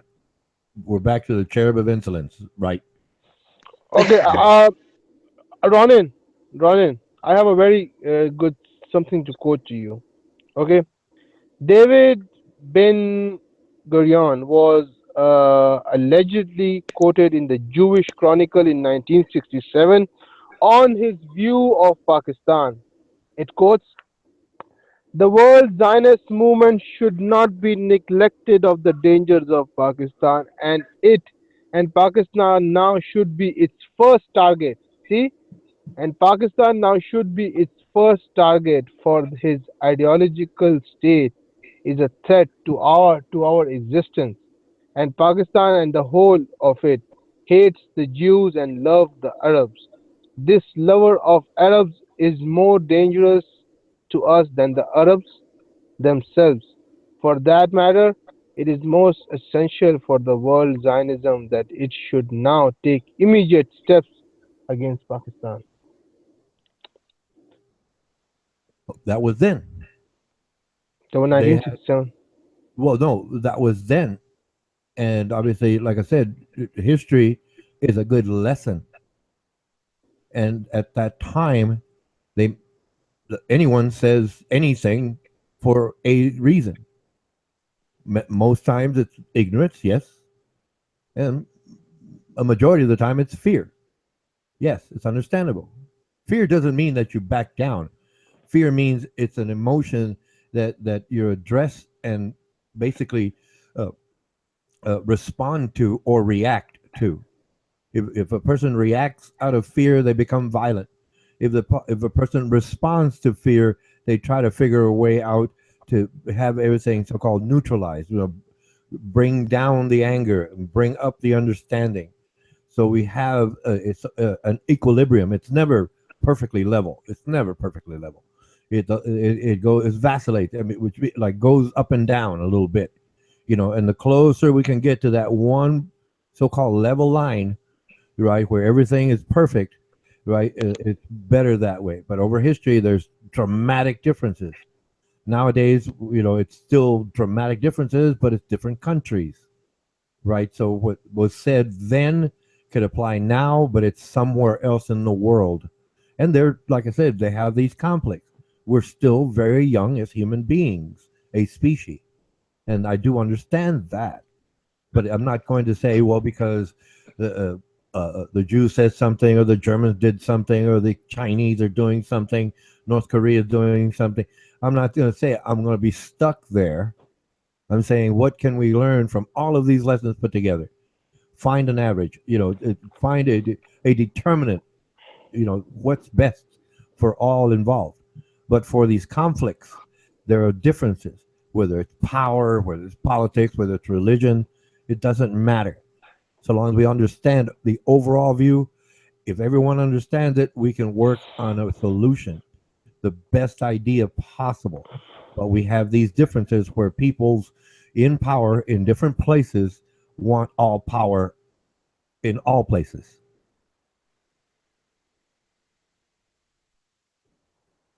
I don't know, Ronan. I'm not that smart. I wish I was, but No, what I just said was very simple, I believe. What I just said was very, very simple. I'm not trying to talk over anyone's head. I'm just trying to explain the simplest idea that applies to all at the same time at once. Once we can all understand this, we can really just so-called get along, as they say. It's just that's the problem, where each group tries to keep their particular pod ignorant of the other side and want to wage war for the benefit of the few. That's where the problems have been throughout history. Ronan, Ronan, tell me something. Why? I've read a paper from Glasgow Warehouse. It's more focused on the unequal distribution. That it says that a certain part of people are poor because certain part of people have excessive wealth and they have taken over their wealth. So I'm just gonna ask you that how people became rich. That nobody was born with a silver spoon. How it all started. That they became kings and feudals. How it all started. Well, if we're going that far back, it goes back to us becoming a species and realizing that we can manipulate, resources to gain power, whether it's a stone weapon or fire or manipulation of resources to gain power. And then there's a certain group, a percentage, should I say, that gain power through violence, and there's a certain percentage that gain power through intellect. It's so diverse. It's so It's diverse. You know that. incredibly Don't diverse. don't Yes. don't try to explain that, Ronan. It's so Well, diverse. no, it's fundamental. It's It, fundamental. it, it is Once you fundamental. It is establish, fundamental. once you Of establish, course. once you establish a group, once you establish a group, and if that group can manipulate resource, whatever that is, a resource, right? They become powerful and wealthy. It doesn't matter what culture we're talking about. I'm basically talking about the fundamentals, the rudiments, if you will, of survival. If I That's want to answer this question, I would say that somehow, okay, some of people gained and achieved some kind of a power, and this power was uh, transmitted, okay, again and again and again between other people, and then today we have this thing that we have today. Well, that's all. Well, like general, general. No, because yes, sometimes it would be manipulation of natural sources. Sometimes it would be something like heroic. Sometimes it would be defending someone. Someone it would be. Dude, my question was that where it all started. It starts from survival. If you want to go to the fundamental aspect survival of existence, it's survival. Period. Survival and making sure that we survive. That's it. Yeah, you've got to have a tribal leader, otherwise everybody's got to go hunting in a different direction. Yep, that's it. Hey, D-Bek, in the presence of two witnesses, the Honorable Ronit Kanushi and this pervert Irani 7. Don't call me pervert. I'm not pervert. This pervert Irani 7, Hassam, I'm gonna offer a hand in peace, so that with the promise that the peace which we made here today, I swear on my future grandchildren that I won't be the one to break the peace which we are gonna make here today. I heard what you said, and I will remember. Me too. Thank I you. will remember until you go back on your word. Until you go back on your word, I will say nothing. But Ronit, I was supposed to get a response from this He was alcoholic. trying to be peaceful. You're just ruining it, Ronan. Just please get along. D-Bek, you can at least say yes or no.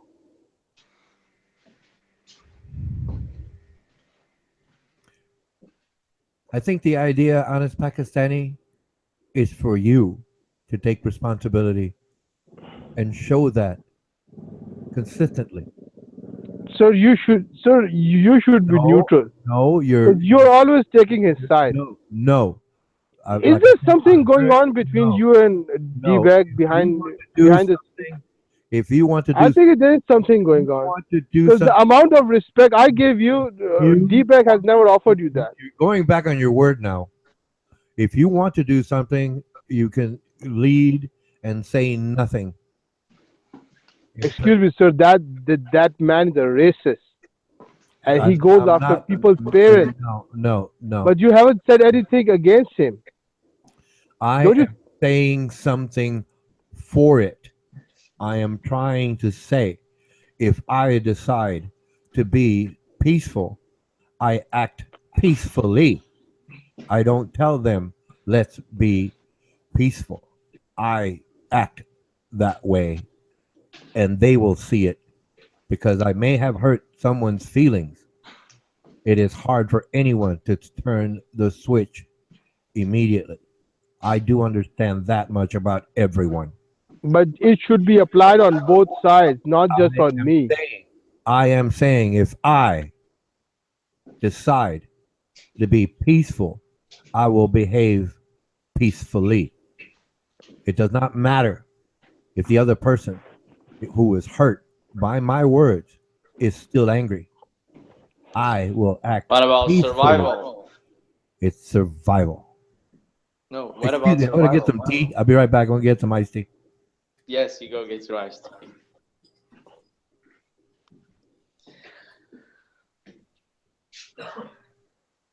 Is he gone? He went to get some iced tea. I don't know. Maybe. Fuck you, Ronit Kanushi, you old man. You old man with a bicycle.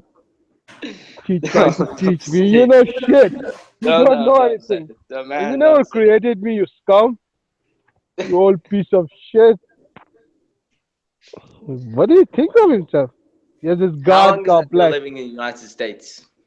I just came in like a few months ago. A few months ago. This old creepy scum. Interesting. He thinks that he knows everything. Who? He thinks Ronit Kanushi, he doesn't know anything. I'm here with facts. I'm here with facts. Excuse me, I want a burger.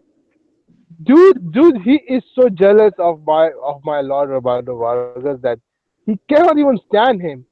And look at this hypocrisy. Instead of being jealous, he comes back and forth on his channel and spills hatred against him. Could you believe that? That's that's the definition of this old man.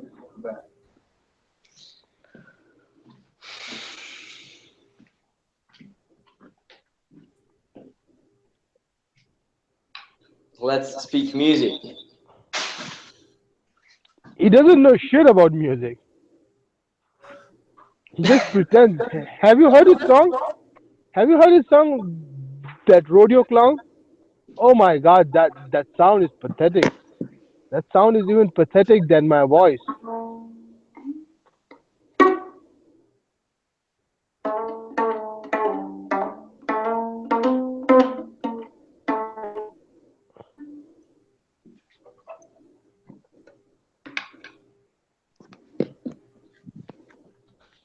T-Rex, you there? What? I was talking to D. Who's D? T-Rex. Yeah. Oh yeah. Did you enjoy the last? I don't know what was it. It was night or something. Do you remember the last night's live show? The music. Buddy. What? Buddy on guitar. It's not body. No. It's The one buddy. I showed you. The one I It's not showed you on the body. streets. Body, you Scottish drunk. Oh, It's buddy. It's not body. Body. Girl Body. busking in the street. Yeah, that was okay. Yeah. My battery died. You know. That's why it went cut off. I thought that when you get cut off, yeah, but yeah, he just started singing, the fella. Yeah.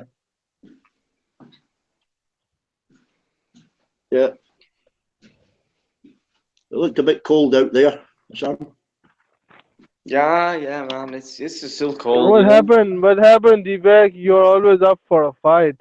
What's wrong today? D-Bag. For fight. D-Bag is always for a fight. D-Bag is the Rocky Balboa of this chat. Hey, D-Bag! Low temperature, Sam, yeah? See, this is like the street. Do you see the snow? Do you see snow? The cars and things, yeah. Yeah. Yeah, it should be spring. It's time for the American anthem. Please maintain silence. Yeah, just waiting for the spring. In respect for the national anthem. Oh, you're moving. What? You're moving soon, Sam. You're moving soon, yeah? Yeah, in 1 month. My invitation is a little bit late. Someone was asking me, do you ride your bicycle all the time? And I said, no, I don't ride in the rain because I have a little radio. And then this one guy says, I'm in Chicago. And then I realized, oh, I can't ride in the snow or on the ice. So I stand corrected. You know, yeah, I don't ride in the snow, ice, or rain. Or the heavy winds. Oh, heavy winds, I don't mind, you know, because I have 21 gears, so I can gear it way down. I can almost go up a 70-degree gradient, you know, easily, you know. But yeah, I didn't realize, I hadn't thought about it. It's like, well, I can't ride in the snow, and I can't ride on the ice because, well, I'm going to slip and fall on the ice, and when the snow, it's hard to trudge through 2-3 feet. Yeah, mine's 20 odd gears, if you handle gears. I never fucking use them all.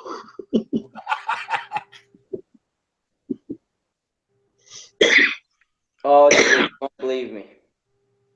Huh? You know that night, I went to this club again, and I met a girl. Okay, she's like perfect. I mean, if I would stay here, I would I may end up with her. But now I'm leaving, and I was here for 7 months and no girl showed up, and now suddenly I'm moving and this girl shows up. That sucks, man, you know. Sam, you'll meet plenty of girls. You'll meet plenty of girls.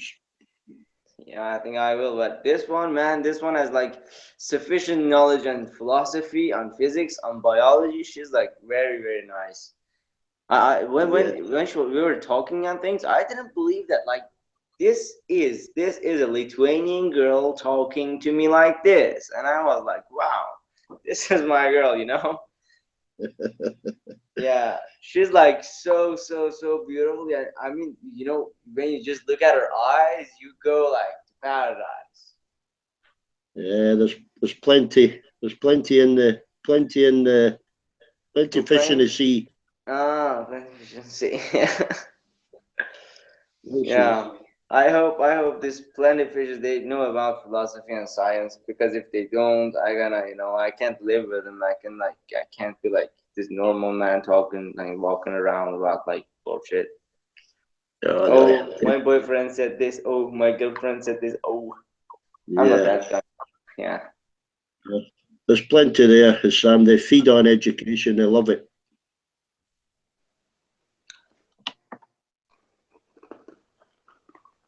The ones you're talking about, anyway.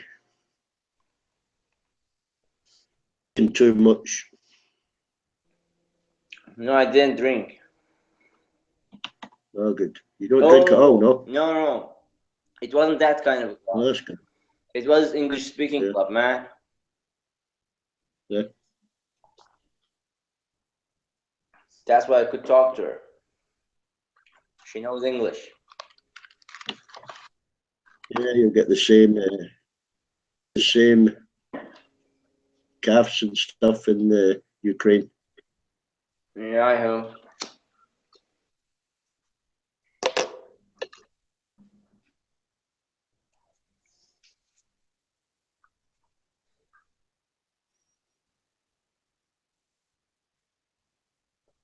Man, Buddy was rocking the world last time.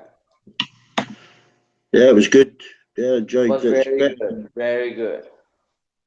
Yeah, better than his last session. You like the cackled on guitar? It was like very nice. Yeah. Yeah, I can't play a musical instrument. You know, I wish I could, but can't.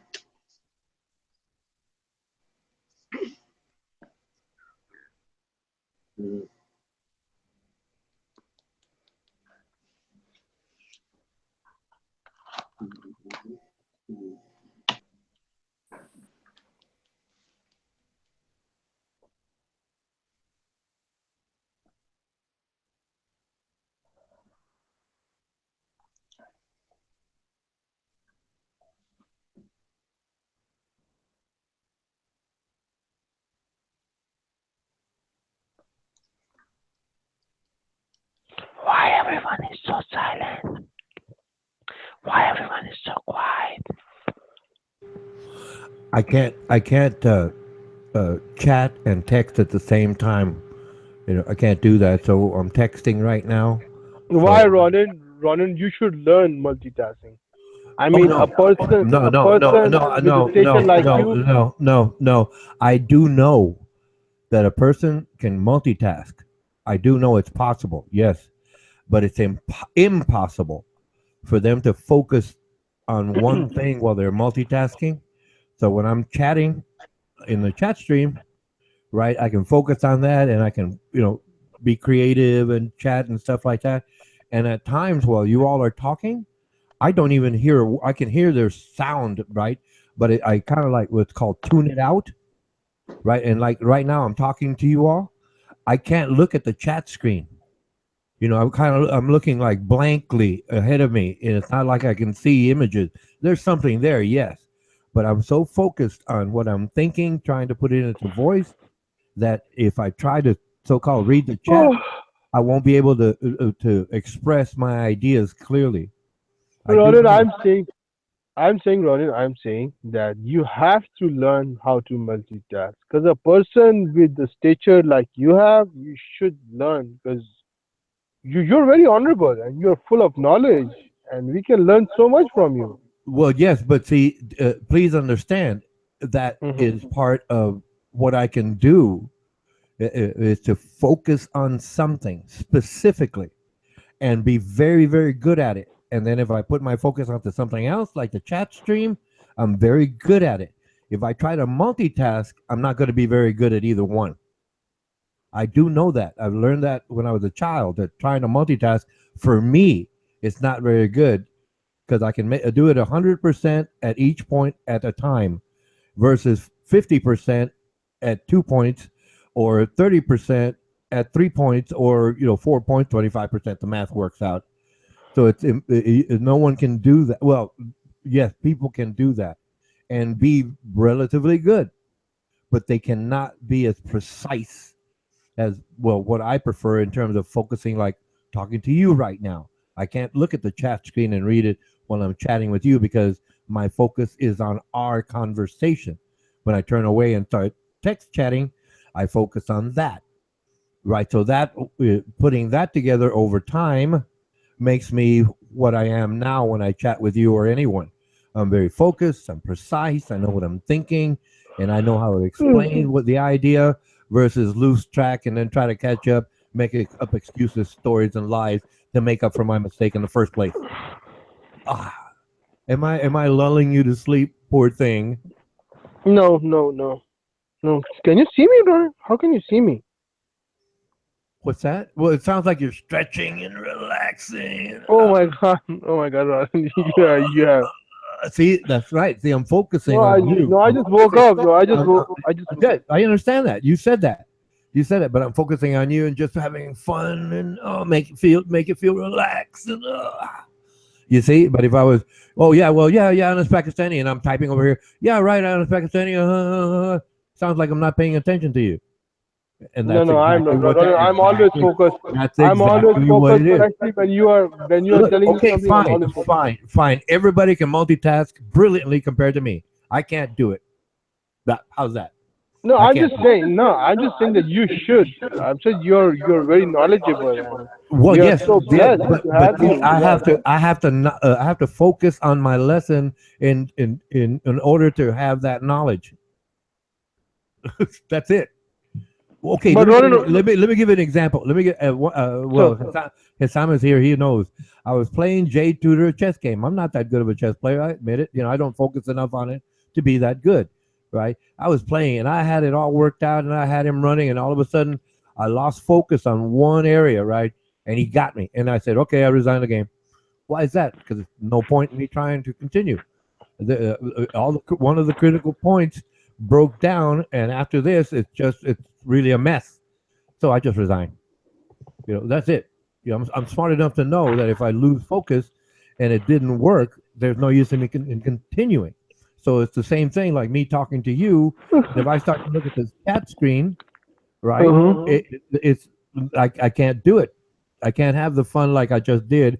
Oh, you're stretching. I just woke up. You see, I'm having fun.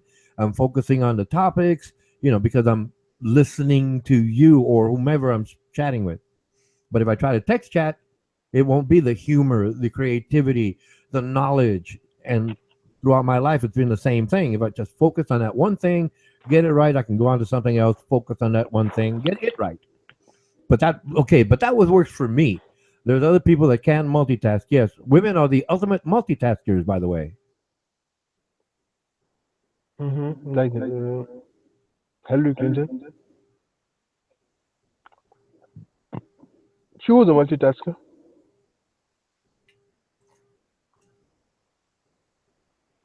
Hello. Yes, I thought I lost you. So I came into the hangout to listen to Lysurge. I don't know if it's Lysurge or Lysurge. I don't know how. The line surge, the liar on urge. I'll have to ask him. No, I did that on purpose so you could start up. Anyway, and Armando Vargas, the spider and the snake. I wanted to listen to them, but both of them backed down. Sad. Because they cannot compete with you, Ron. And they can insult you. They can They can say mean things to you, but they are not as knowledgeable as you are, and they don't have the experience. So what they can do, all they can do is just to demean you, try to interrupt you, cut you down, but they're not man enough to face you properly. Well, yeah, but that's why Armando Vargas, mutes me, masks me, ejects me. The Yes. same thing with other people. They talk over me, insult me, Uh-huh. curse me, and but they seem to even before I get to the end of the sentence, they realize that they are wrong, so they have to interrupt me. And They're then so okay, wrong. yeah. So if they have to start insulting me, I know they're really wrong. I know it's obvious, but they won't admit it, and that's good. Because they keep me looking good. You know, and it's not like I'm not saying I'm better than they are. I'm just saying, look, this is what I think, and such, and they don't like it because all of a sudden I came up with a better idea than they had, and so they get to become upset, curse me out, mute me, mask me, eject me. Richard Gardosh, pay me no mind, I'm insane. Ribs. I can. It's a long list, but I'm not trying Ronan, to. Yes. Ronan, do you remember? Do you know that it's been a while since you have being a critique to my singing? You haven't analyzed my singing. You haven't. I haven't been here when you did sing. I was in the so-called audience. I was Uh-huh. enjoying. I was enjoying listening to you all, which is Uh-huh. I prefer to do most of the time, and I was enjoying the Uh-huh. text chat. But you're singing along and stuff, and then like recently, you and Petra Miller had a little sing off, as they say, and it was most enjoyable. But it's like as I recall, you were all I think you were putting it up a vote.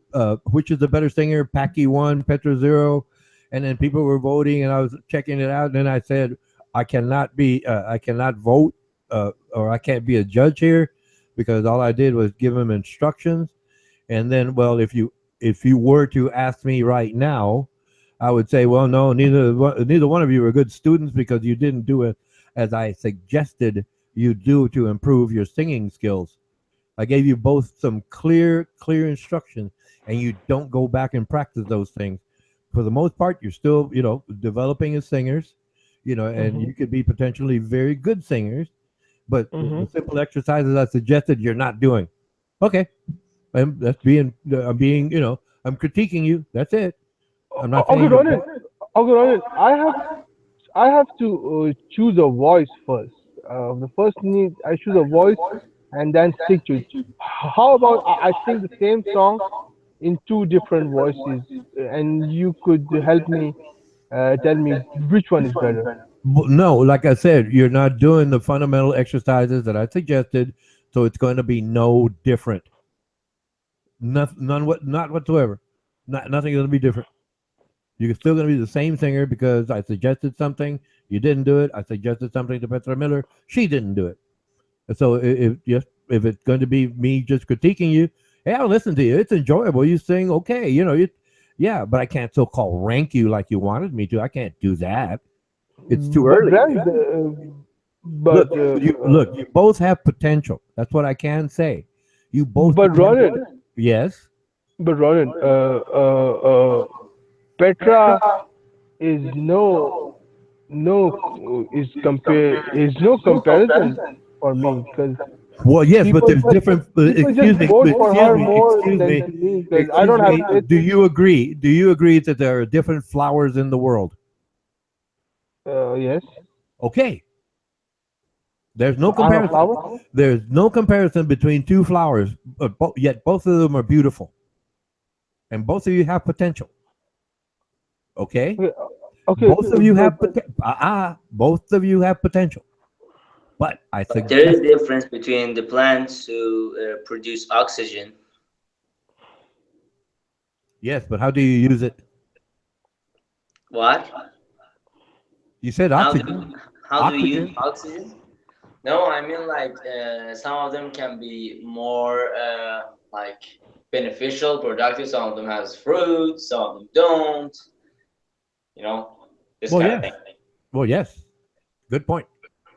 Yeah, I'm sorry. I just talked about the exam plan thing, and I didn't let you make your point. Sorry. Go on.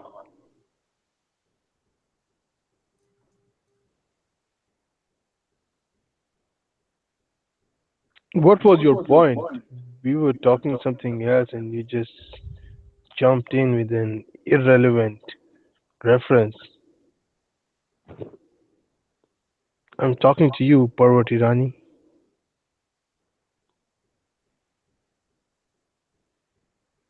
I think you got my point. No, I don't think you got your point. Did you, Ronan? You said the hand of friendship.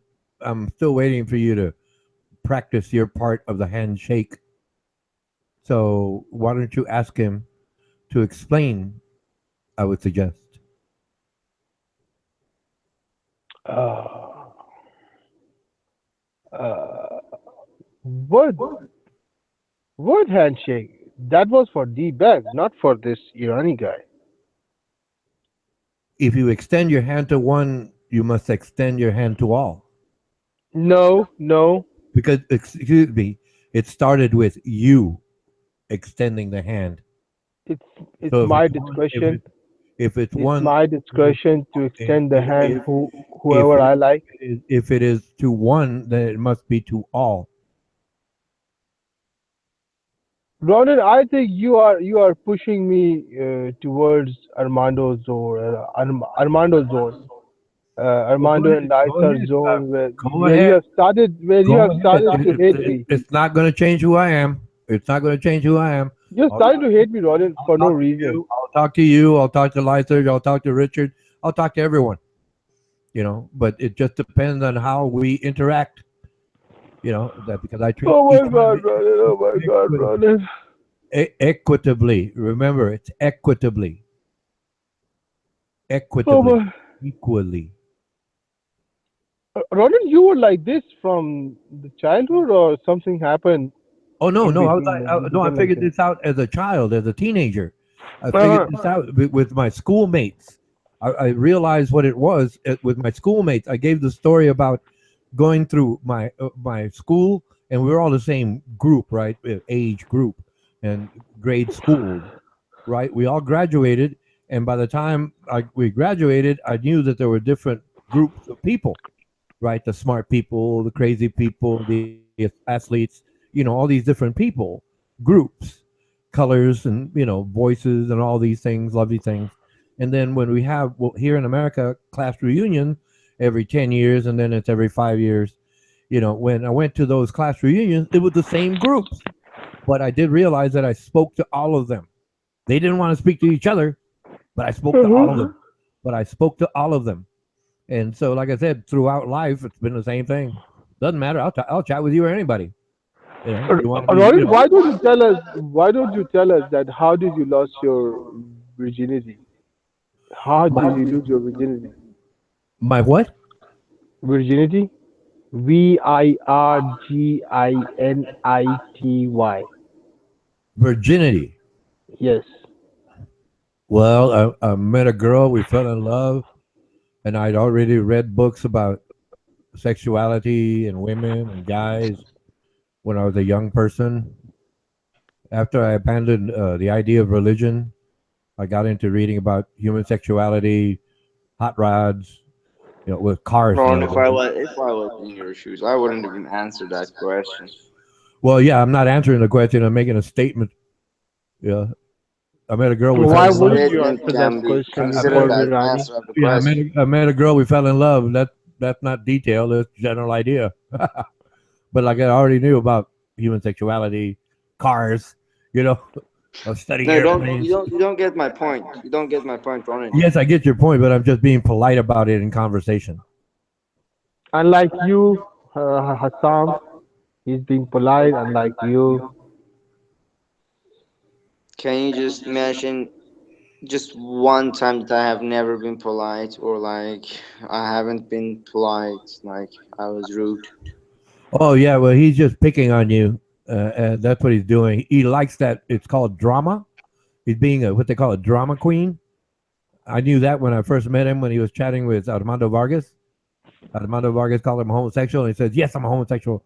And then he started with, "I'm in love with you, marry me," something along those lines. He likes that. That's part of his profile. So it's like, yes, like with yourself. When I first met you, you're polite, you're courteous, and to this point, you've been very, very consistent. So yeah, I accept it. I don't have to like it, but I do accept it. Ronin, for the love of God, please, at least just once take my side instead of opposing me. Okay. I don't use that phrase, but just once, try to be not a drama queen because you're smart. I know it. I know it. Hassan is very smart. D-Beck, you're all very smart people.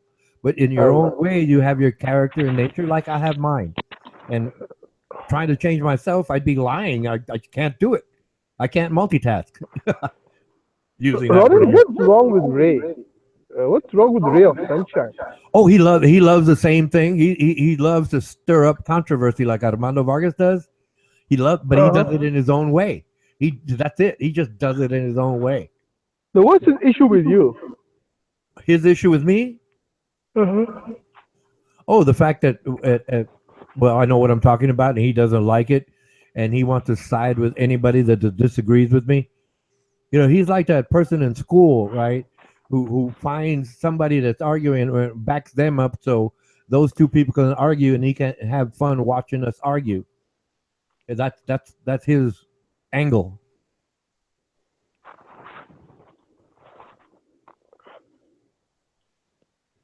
It's been a while since he stopped coming to the voice chat. Yes, well, he knows what's happening. Plus, well, it's kind of different because he can get free internet access, but the connection is bad at times. That's why he keeps losing connection. But it's free. I mean, it's legal. He can get it free, but it's not a good connection.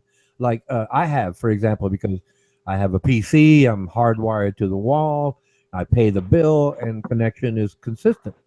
With him, no, the free internet that he's stealing from someone. What's that? No, he just goes to a place with, or he has access to free connection, right? But like I said, it's choppy. That's the word that they use. It's choppy, right? And then he uses that as a ploy tool. Hey man, somebody's breaking up. I'm echoing and stuff. Well, it's actually his connection, his problem. But it really kind of like complements his profile because he's choppy. He's inconsistent. He goes off. It's just a character thing that happens to be interconnected with his Wi-Fi connection.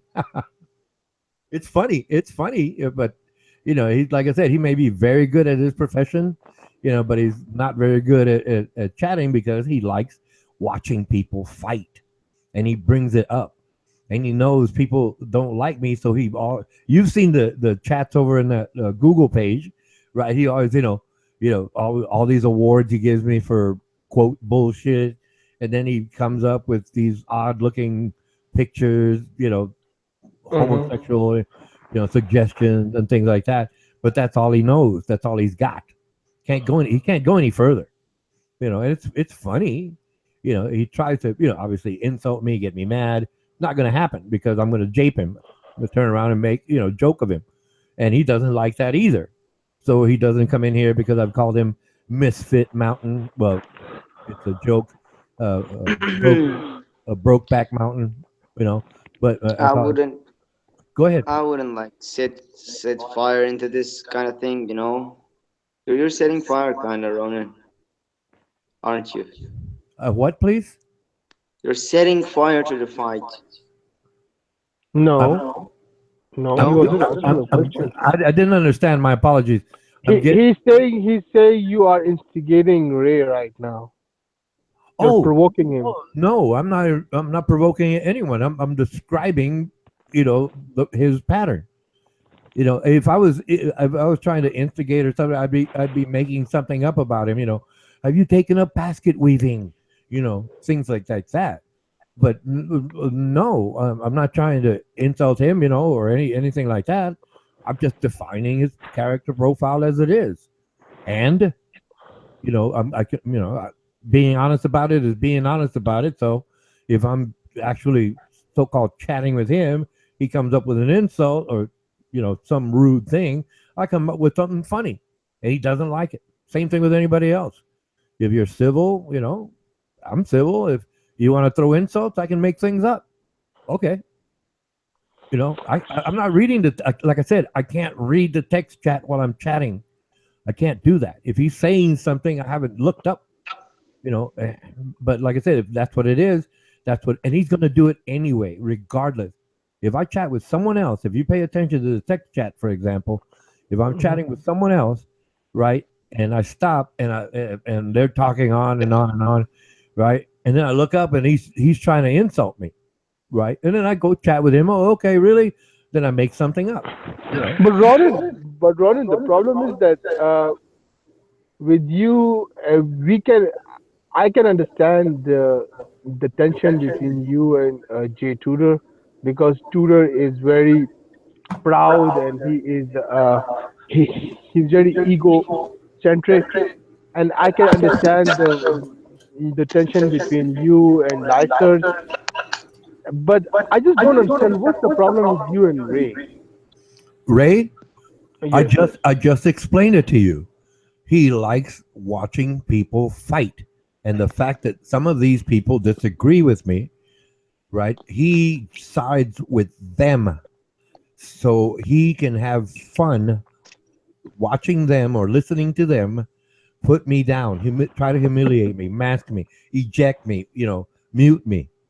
He's done it too. He's been in here with mod controls, and I'm chatting along, and all of a sudden my voice goes down, and I realize that he's lowering my volume. He is trying to so-called pick on me, right? And then I have fun. I have fun picking on him, having fun with him. Except I don't throw insults, but and then I call him out, and then basically he really is embarrassed, but he keeps going, and now he just doesn't come in, knowing full well that if he starts, I'm gonna jump right at him, and I'm gonna have fun with it too. Right? But you're telling me, why are you doing this and this? Wait a minute, I'm not the one cursing people. Again, I'm not the one muting people. Again, I'm not the one masking people. Again, I'm not the one ejecting people. Again, I'm not the one trying to humiliate people. Again. You see, right now, since I'm focused on you, I can say these things. If I was trying to type at the same time, I wouldn't be able to make a good argument or point. It doesn't matter to me. It doesn't matter. But you're saying that I'm just like them because what? I don't mask them. I don't mute them. I don't eject them. I don't curse them out. I don't accuse them of being pedophile, homosexual, or any negative connotation. But I'm like them? Okay, fine. You're right. You see? I'll turn right back on anyone if they don't get it right. I call no one friend. How's that for beautiful talk, huh? No one friend. No one. Because right now you're trying to be the so-called drama queen and manage this stuff. Well, why are you mad at Ray? You're starting this up. We could chat about something else. But no, you want this too. In your own way, I call it your own angle. You want this your own way too. Start up. Hey, I'm not trying to offend anybody. I'm trying to chat with everyone. I'm trying to be as civil as I can be. I'm going to defend myself. Yes. But you're just using Ray as the so-called stepping stone. Fine. We'll use Ray. You want to pick Richard? You want to pick Armando Vargas? Take your pick. It doesn't matter to me. It's not one of them. I am what I am. But Ronit, what do you think? You said that you have no friends. So Ronan Kanoshi is the friendless. I didn't say that. I said I call no one friend. Any person can say that. It's their right to say that. It's their right for anyone to say Ronan Kanoshi is my friend. It's their right. I'm not taking that right from them. Okay. I say, me, Ronan Kanoshi, I call no one friend. I call no one friend. But they can have you as a friend. You can say that. Okay, they can have you as a friend, but They can say are that. you trying to say that you don't have any expectations from them as a friend?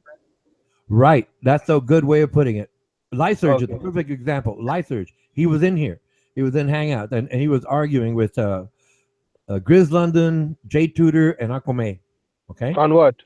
It was a history lesson in the Ottoman Empire. Okay, I don't remember the specific dates or anything. I'm not well versed in the Ottoman Empire, but Guys, I'm gonna go catch up with you later. Roland, sorry for interruption, and I understood what you said about not being friends. okay, At the first time you were explaining to Hank, it was brilliant. yes, right, right. That's an excellent way of putting it. I would never have thought to say it that way because, like I said, I think of it from my perspective.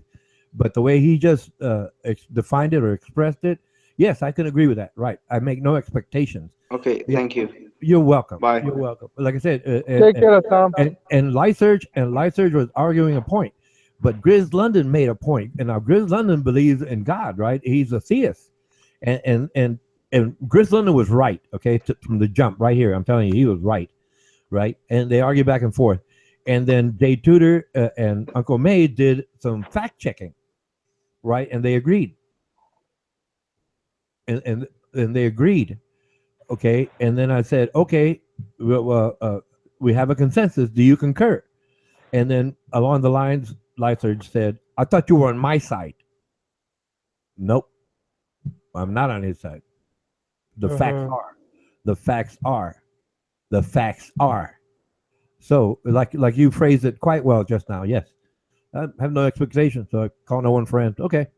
I get it. I get it. Yeah. If I'm someone's friend, I'm going to be someone else's enemy. So there's no point in that.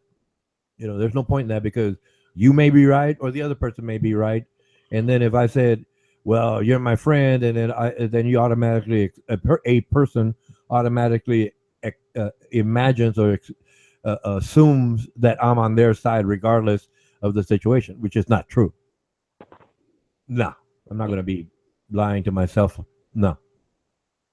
So how about you? How about if I say that Ronin the friendless?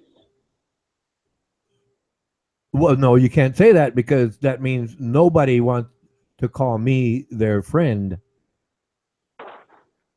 Like I said, that's why it's critical. No, that's why it's critical that people understand that I'm saying I call no one friend. They can say, hey, Ronald Kanusha is my friend. And I'm going to say whatever you want to say. Your word's not mine. Roland, do you think that a person like me can have a better future? You're having it already by just being in Hangouts and chatting with people. Really? Well, yes. It's okay. Look, I look at it as the reality of the now. Yesterday is a memory. Tomorrow is a fantasy. So right now, I know recently you started chatting with other new people that have come into the Hangout. So it doesn't mean that you're gonna be hated tomorrow.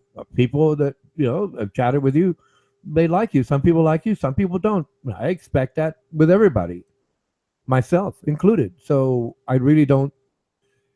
I don't see what you're trying to get at, but I understand what you said. No, I was talking about the real future. This hangout is not the real future. It's just a time pass. Wait a minute. Wait a minute. You yourself are a perfect example. You said I helped you with something. Did that change your future when I helped you? When I shared that gift with you, did it change your future? Yes. Ah, that's one example right there. So hangouts are a benefit to many, a detriment to few, and knowledge to all. And knowledge to all. So you are saying that it can be productive? Well, of course, it's pretty productive. You're an excellent example of that. You accepted my instructions, gift, and it worked.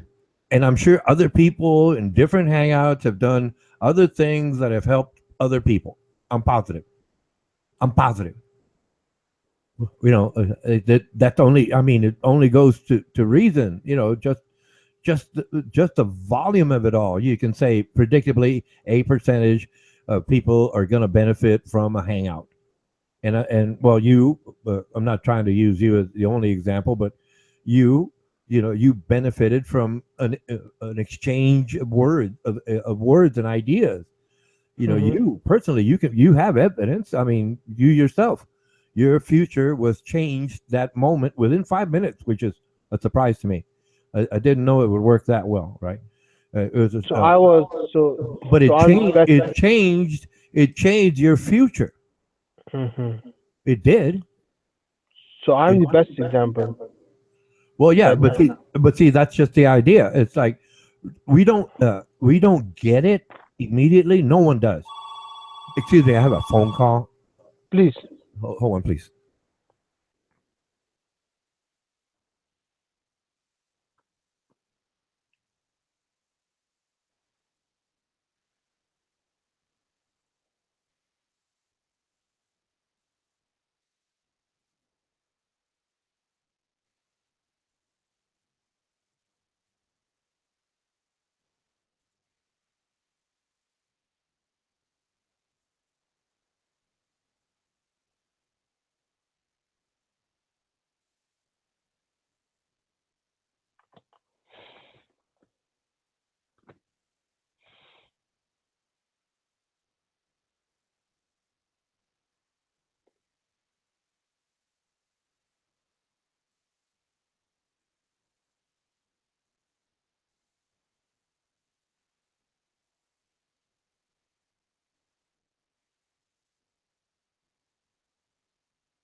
Hello, Anas Pakistani.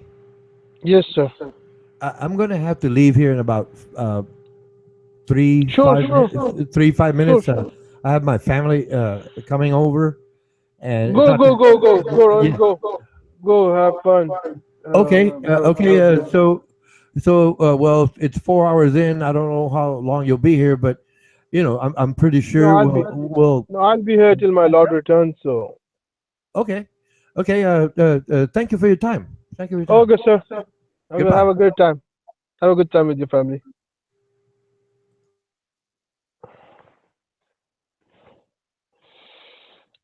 Okay, this was Ronan Kanushi from Armando Vargas Live. We are back to the channel. This is me, Honest Pakistani, reporting for Armando Vargas Live.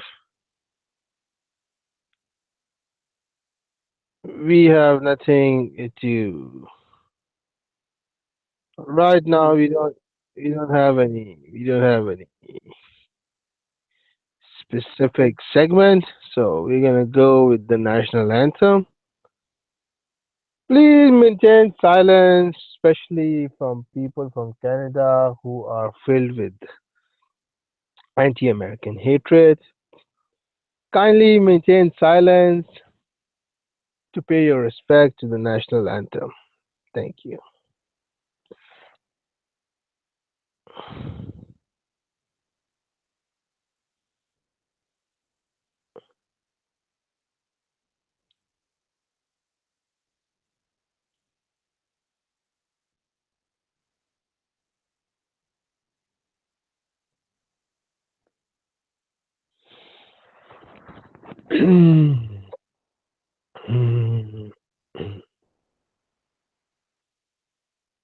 Oh, say, can you see by the dawn's early light what so proudly we hailed and the twilight lies gleaming.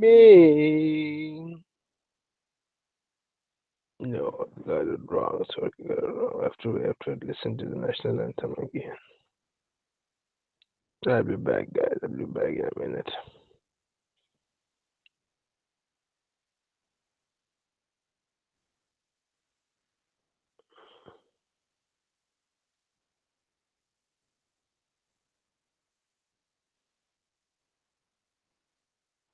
Yes, yes, Dave, you're right. You're right. Wrong tune.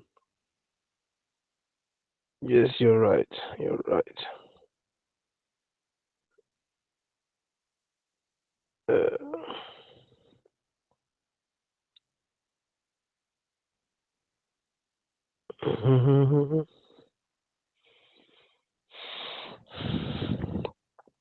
wrong tune. Wrong tune.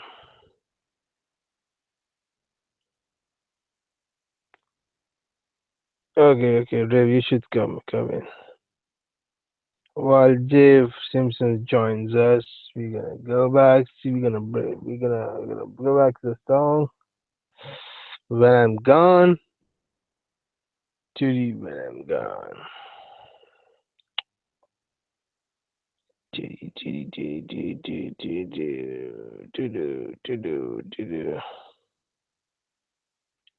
Hey, Dave Simpson is here. Hey, D-Beck, unmask him. Hey, old man. Old man, mask, unmask him and hide him. Hey, piss drinker, unhide Dave Simpson.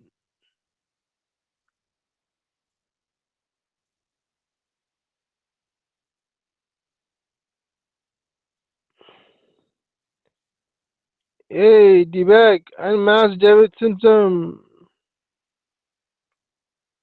Oh my God, we are back again.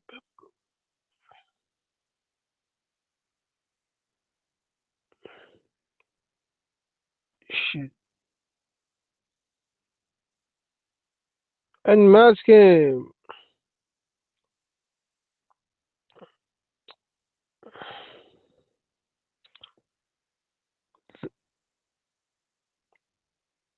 Ladies and gentlemen, I'm Bob Blesser and you're watching Armando.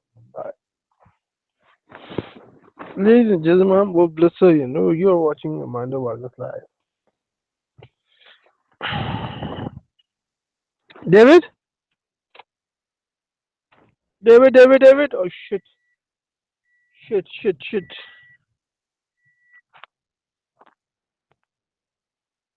Ladies and gentlemen, I'm Bob Blesser. Ladies and gentlemen, I'm Bob Blesser. Ladies and gentlemen, I'm Bob Blitzer, and you're watching Armando Vargas live from Russia.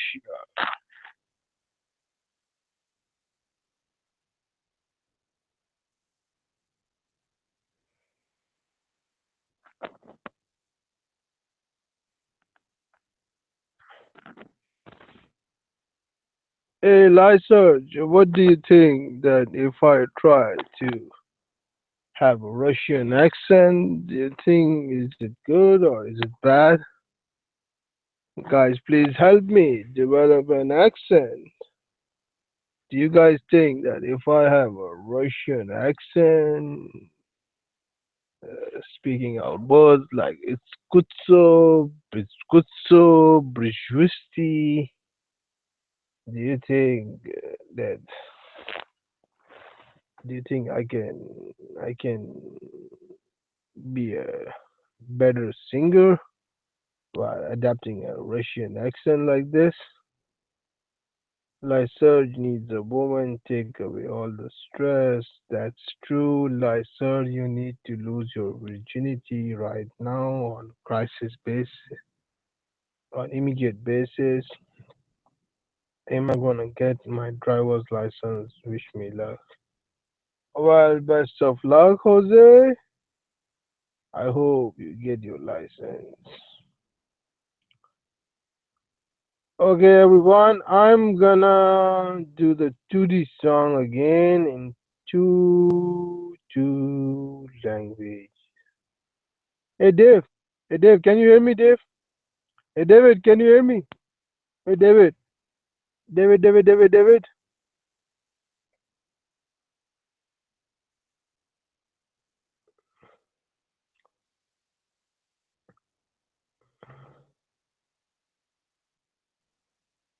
Okay, David, I'm gonna sing a song in two different voices. So tell me which one is better, the first one or the second one, okay?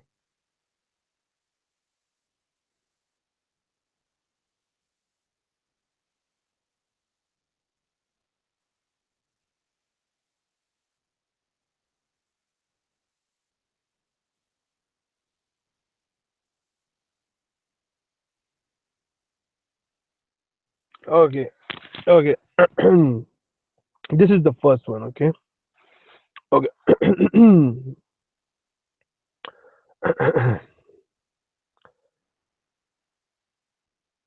I got my ticket for the long way round.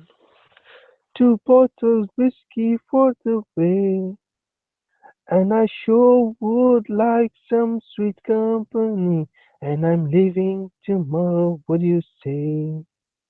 When I'm gone, when I'm gone. You're gonna miss me when I'm gone.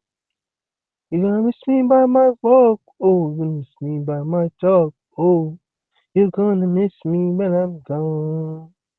When I'm gone. When I'm gone. You're gonna miss me when I'm gone. You're gonna miss me by my hair. You're gonna miss me everywhere. Whoa. You're gonna miss me when I'm gone. I got my ticket for the long way round, the one with prettiest of view.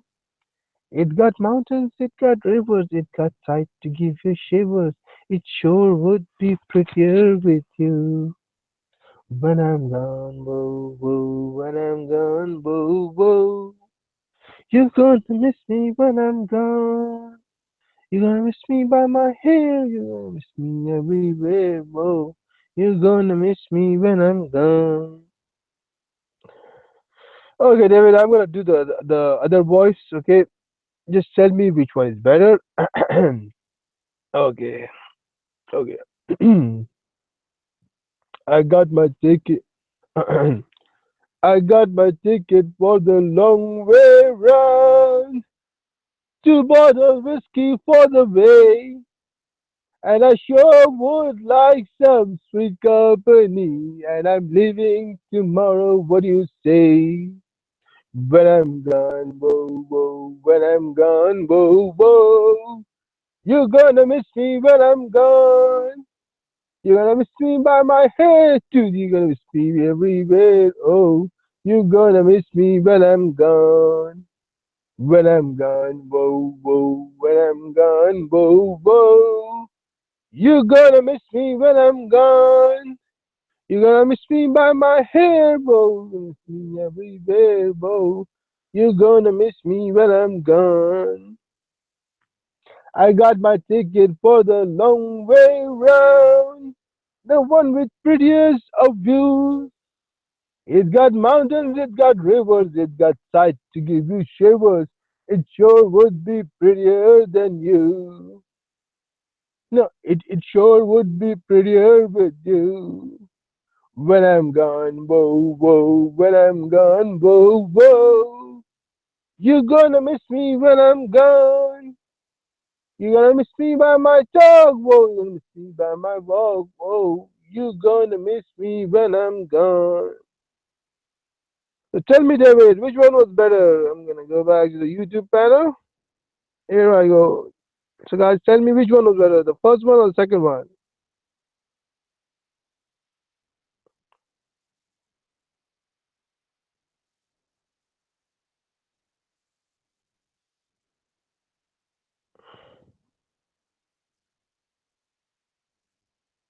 Okay. Here we go. I'm back again.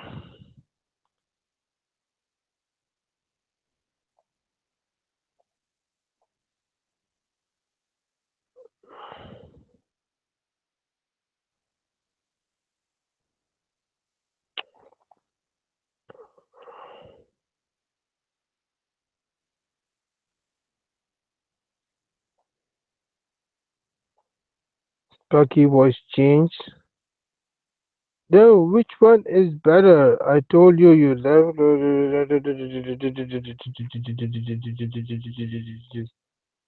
Big dude. The second one was better. Okay, the second one. Second one was better.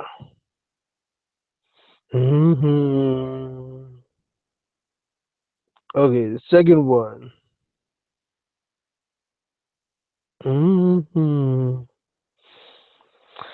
Second one was better, huh? Mm.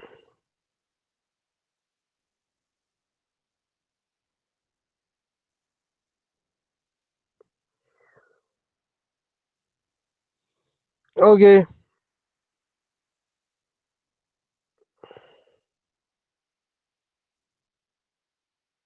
Second one.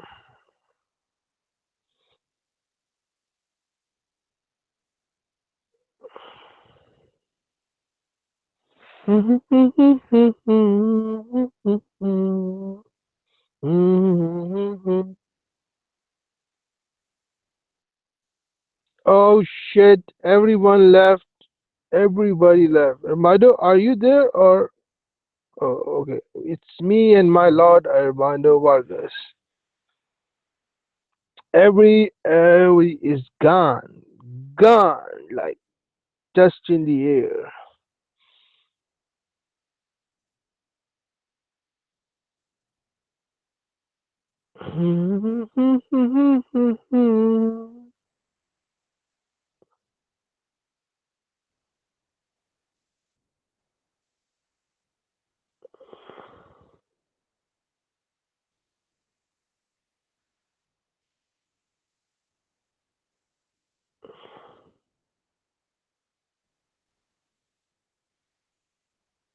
Okay, how about I do this thing? I never had.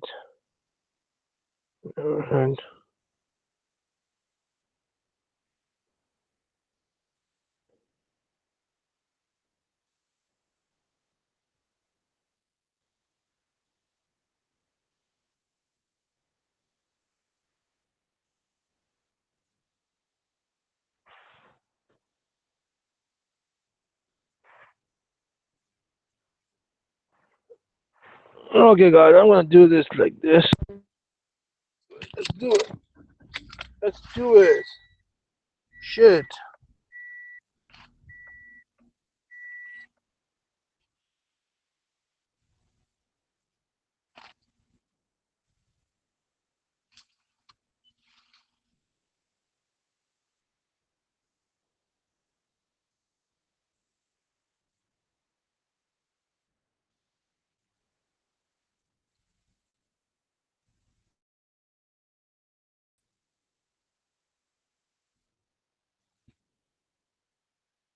Okay,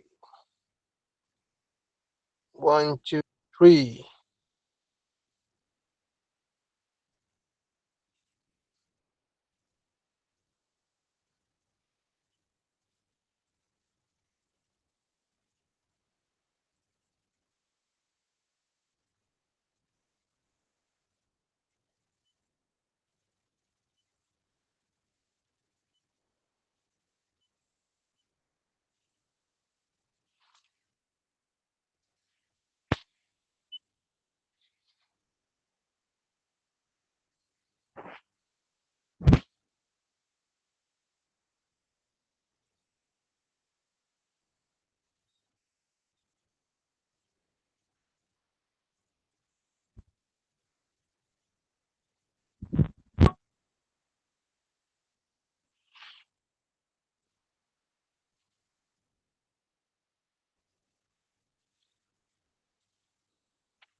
Mm.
No,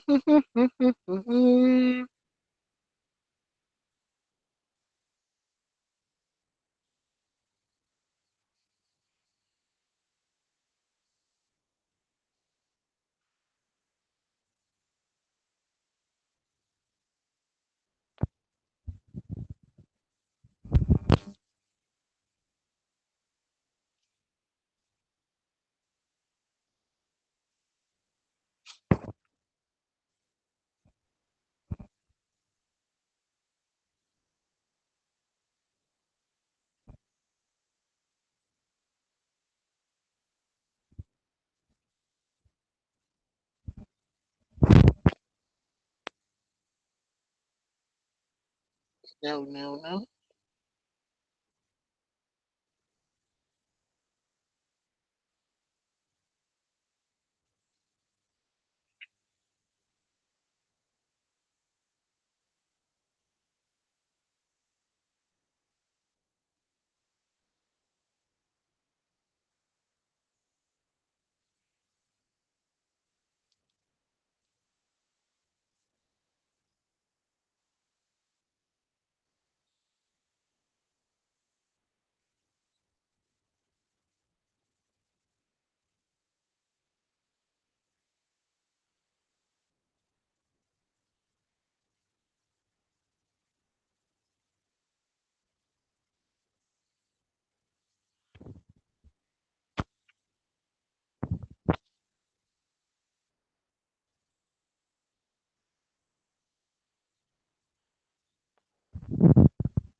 Oh.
That's great, Sam. That's great. Hey, Richard. Hey, Doc. What's going on? Just hanging out. Yeah, I lost my signal earlier. Hey, Doc. What's going on? Oh, I got the YouTube thing going. We're gonna get some feedback here. Just hang out.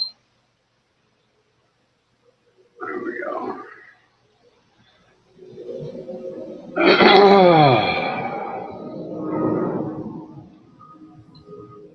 What are you up to, man? You off to school? Taking a class? What are you doing, man?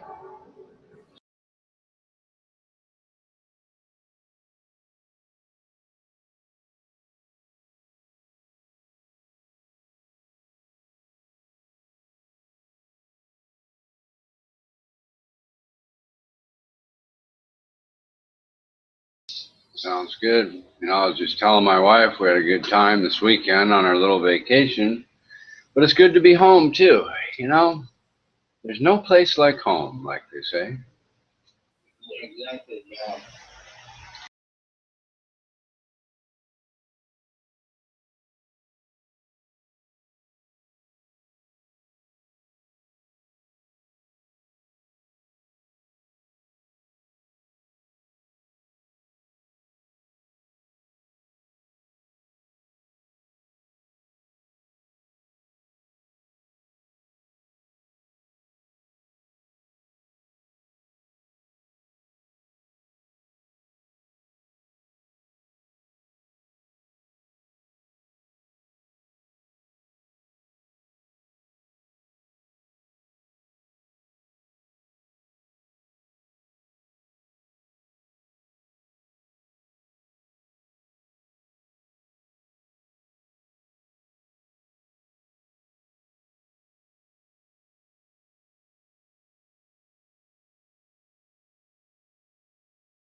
Oh, I didn't want to interrupt you guys if you're talking about anything. That's all.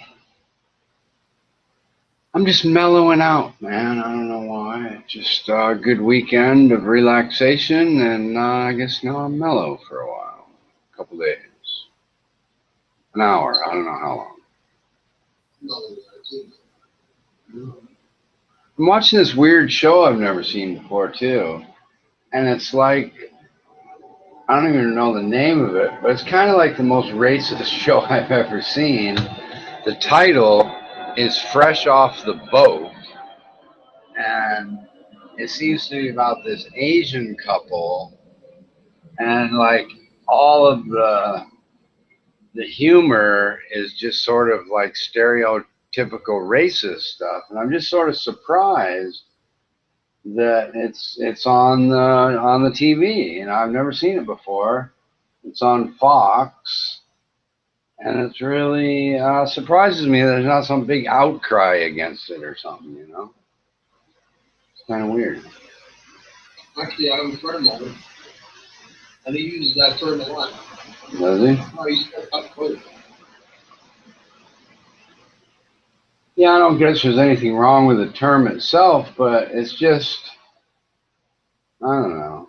It just strikes me as in a whole different category as most of your politically correct kind of shows. You know, like I said, it's the first time I've even seen it.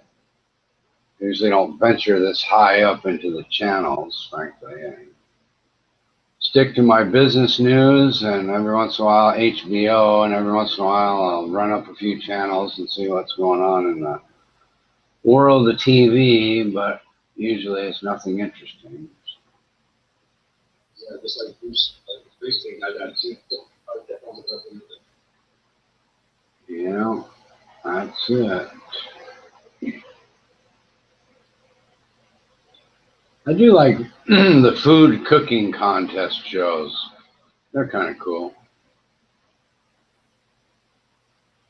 Yeah, they always make me look good. I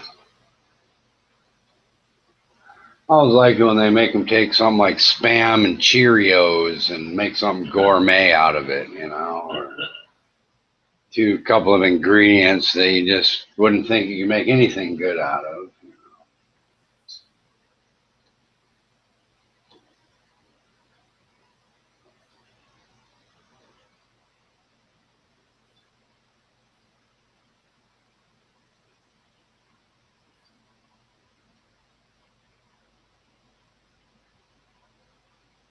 Yeah, I'm just chilling out these days, I guess. Now I'm on to watching somebody with special horseshoes for horses racing in the snow. Interesting. Snowshoes for horses, I guess. Huh. Calls himself a white turf blacksmith. Hmm.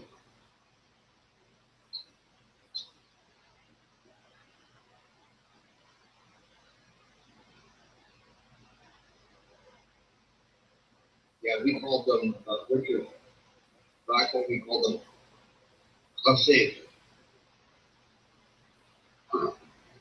It's a shoemaker for horses. I see. That's an unfortunate. Unsafe. I didn't even know they had horse races in the snow. I don't see why not, but I've never seen one. I don't know where they are, Russia or someplace, maybe. I can't tell. Scandinavia. Oh, okay. Are you watching the same thing I'm watching, CNN, or you something else? Oh, okay.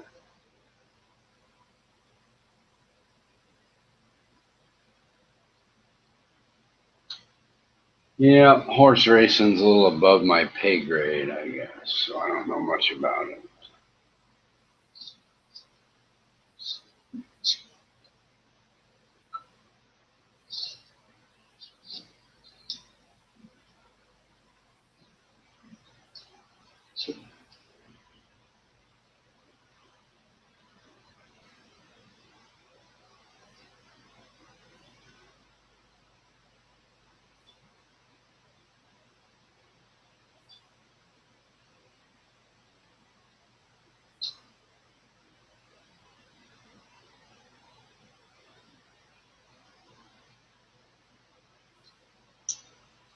Now you got me cooking.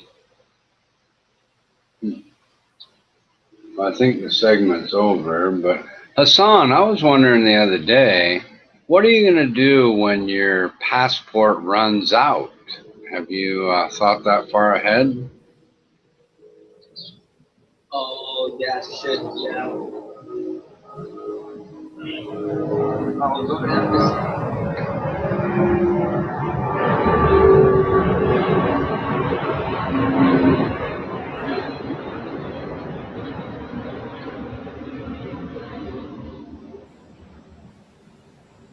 Yeah, the airplane is away.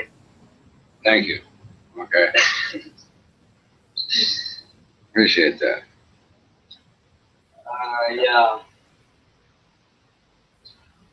Just yes.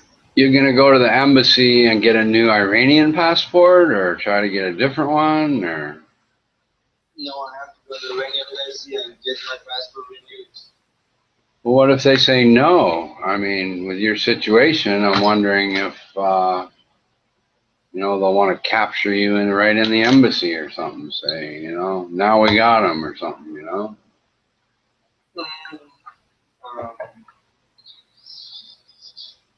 don't think they can.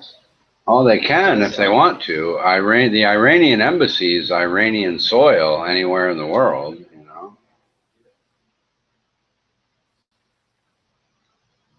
And that's why people who go to, they'll be in another country and they'll go to the American embassy, and that country can't make that person leave. The country can't get a warrant and go arrest them in the American embassy or something. And the same thing, the Iranian embassy, if they said, well, you have to stay here, the country that you're in can't say, oh, release, they could put pressure on them.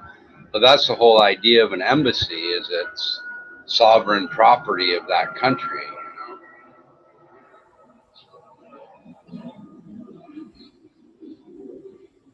I was just wondering if maybe you were gonna try for a different.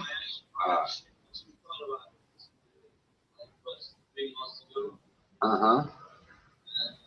called them and asked if I can renew my passport from kind of a lawyer.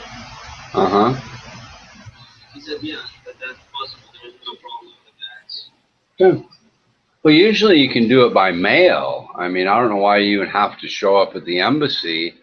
In America, you just send it in by mail, and they send it back, and they don't.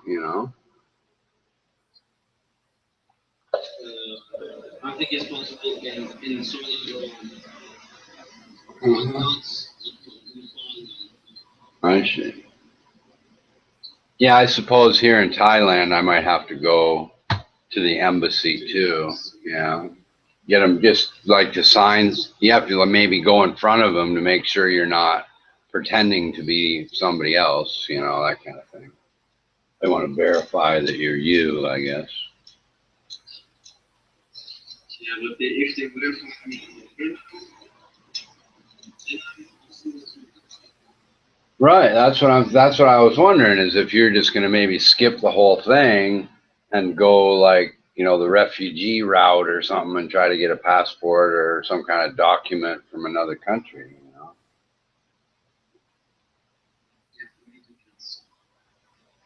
Yeah. I mean, if they refuse to give you one, that kind of gives you, a little evidence that some other country might help you out. If they say, well, they won't even give me one now and I'm stuck in your country, what do I do?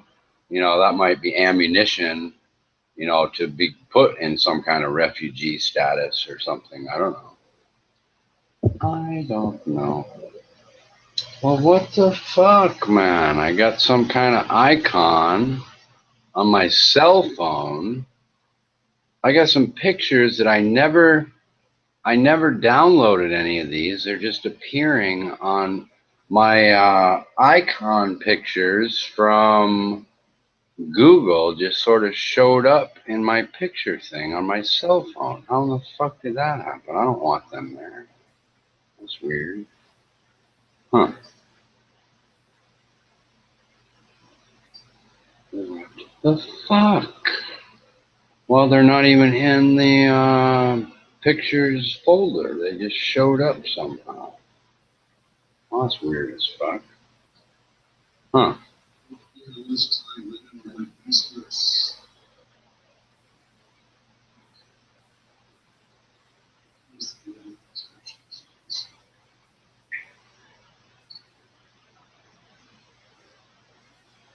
Well, I wonder how in the fuck that happened.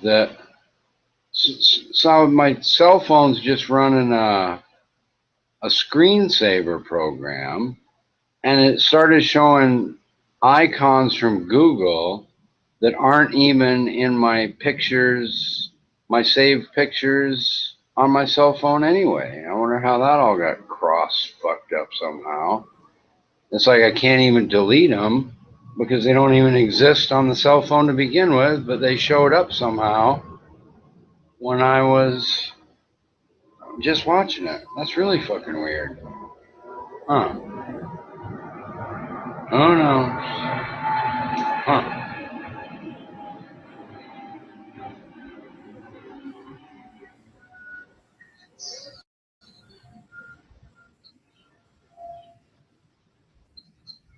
Uh-huh.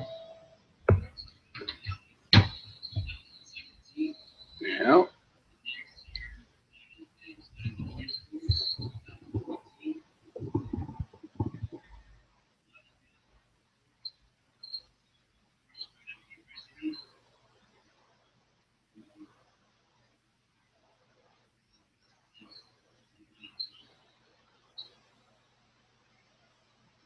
Yeah, and it's not as though even having a passport is some big world requirement, but it's pretty much a requirement if you want to travel around the world. You know, if you want to be legal and have visas and stuff like that.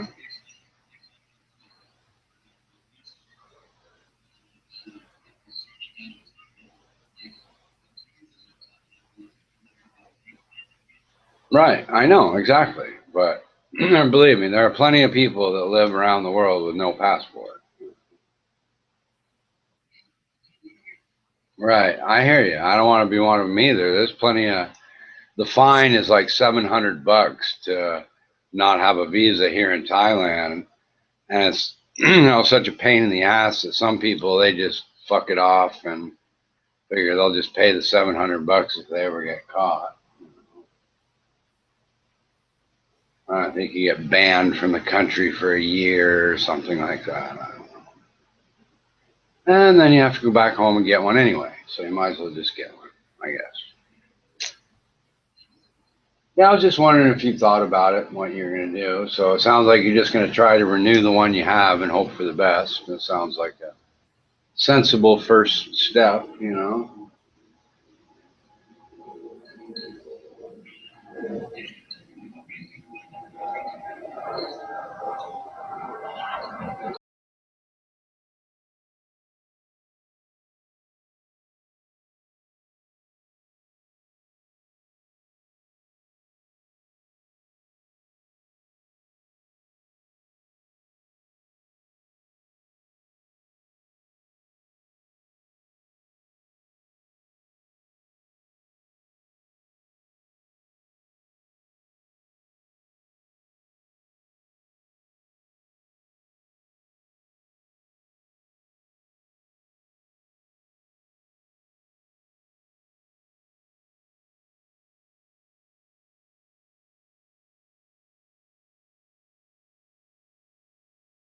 Yeah, play it by ear, I guess. But I'd try to renew it as soon as they like would allow you to renew it. As if they say no, that might give you a few extra months with a passport to figure out what you're going to do. You know, they let you. You know, if they let you renew it 6 months before it expires, I'd get on it and do it right then rather than waiting until 2 months before it expires. You know what I mean? It'll probably work out fine, you know. You never know. Time heals all wounds. You spend enough time away from Iran, and they'll start worrying about some bunch of other motherfuckers, and you'll be on the back burner, and someday they'll forget all about you, you know.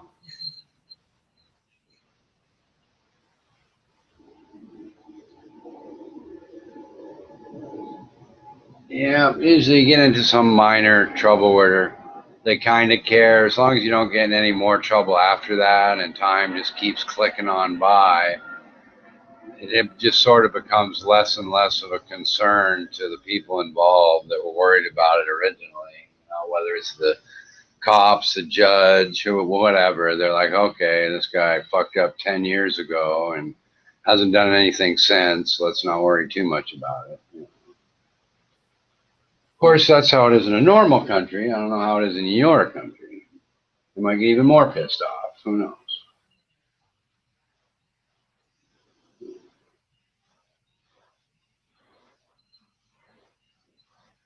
Right. Yeah, come back when you're too old to do your. Well, it wasn't about military service, but you come back like with a cane and you can't possibly even do your military service. Then they'll get really mad.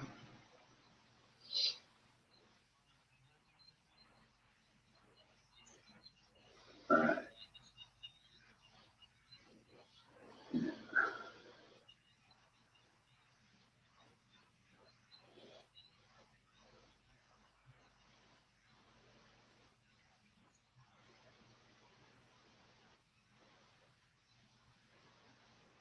Yeah, no big deal. Yeah, you can still be a doctor without a passport if you have to be. It's not part of the requirements of the medical bag.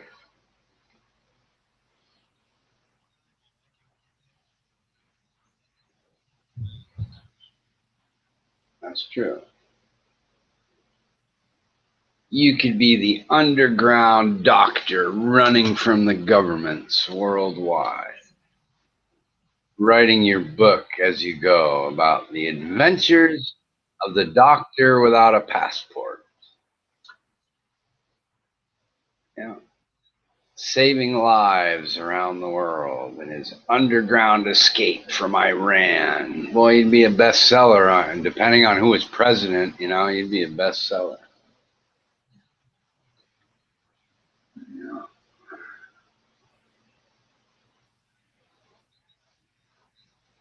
Yeah. It is. He's on the run from the Ayatollah, saving lives around the world.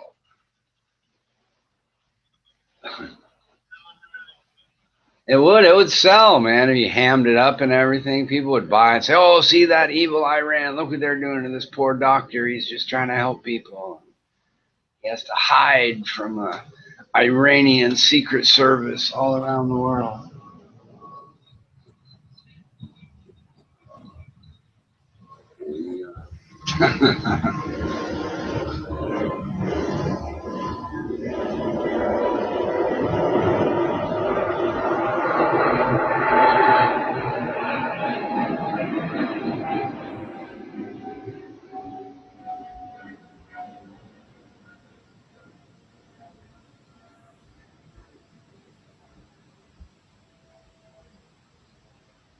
And frankly, what we need to be looking at is whether this election was rigged by Donald Trump or Vladimir Putin.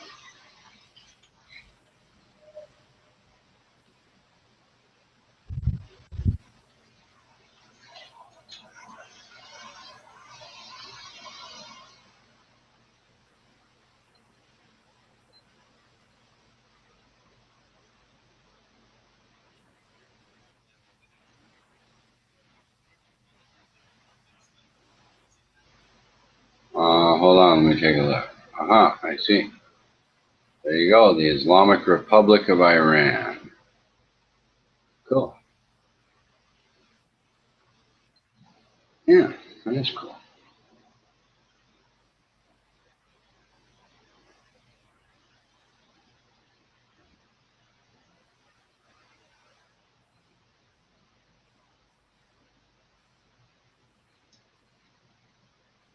So is it possible to get elected into any kind of government position as a Christian in Iran, or is that a stupid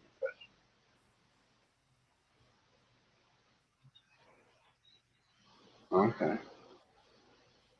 But they do have Christians that live there peacefully amongst the other people, don't they?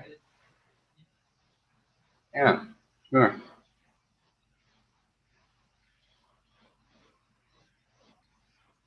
I see. Okay. Uh-huh. Right. Right. Sure. Right.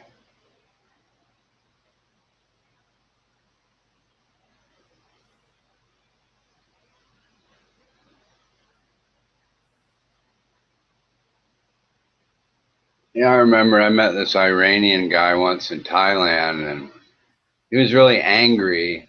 Well, he wasn't that angry, I guess, but he was a little bit angry. He had this whole tanker full of oil, and they wouldn't pump the oil off. They just like left it in the harbor. So he's got like these millions and millions of dollars in oil in this tanker, but he couldn't get anybody to offload the oil for some reason. And every day he was on his laptop, fucking, then he'd be bitching, and his buddy and I would go out partying, you know. But he's a really cool guy, but I don't know. I don't think it was necessarily political. It was just at the time the world was awash. It's like during the recession, and the world was awash in oil, and his tanker was just like number, 289th, and they just hadn't got to it yet, you know. But he was bitching every day that his fucking oil's sitting there being useless, and like I'm supposed to feel sorry for some guy that owns a whole tanker full of oil. You know, it's like, cry me a river, dude. You know, what do you want from me? I don't have a whole tanker full of oil, you know. But he was pretty cool. His buddy took me to the Arab party bar in downtown Bangkok, so I hung out with all these like Arab dudes, and it was kind of weird. One of them, one of them got drunk and started trouble with me because I sat down and knocked over an empty beer bottle near where he was sitting, and he wanted me to buy him a new beer. And my buddy that brought me there just started laughing, like, bursting out laughing in his face, like, what are you, fucking drunk? Don't be an idiot, So then everybody started laughing at him, and I thought he was going to get really mad and punch me or something, Made himself look kind of silly.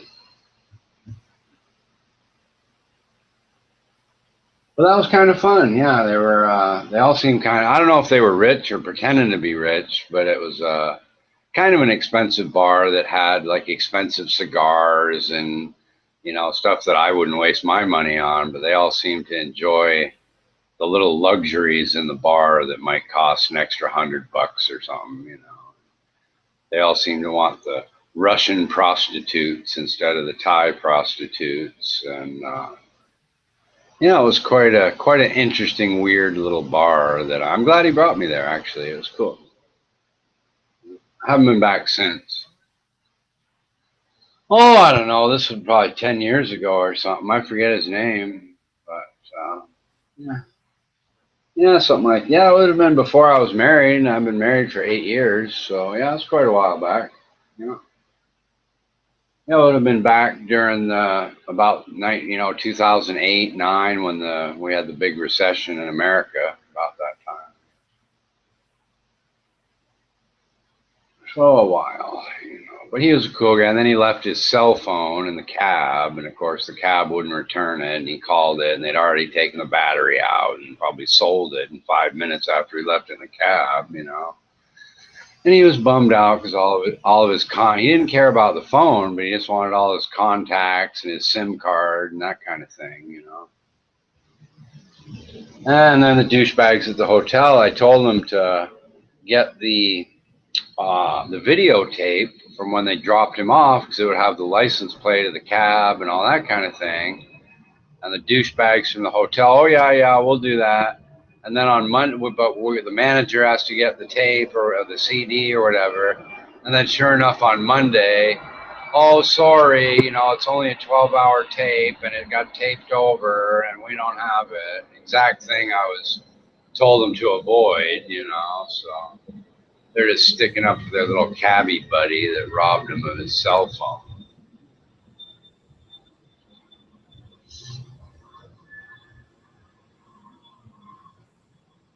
But that guy was pretty mellow. He didn't really give a shit too much about anything. He was just hanging with his rich buddy, I think, mostly is all he was really doing. He's having a good time in Thailand while his buddy's trying to pawn off his tanker full of oil to anybody that pump it, I guess.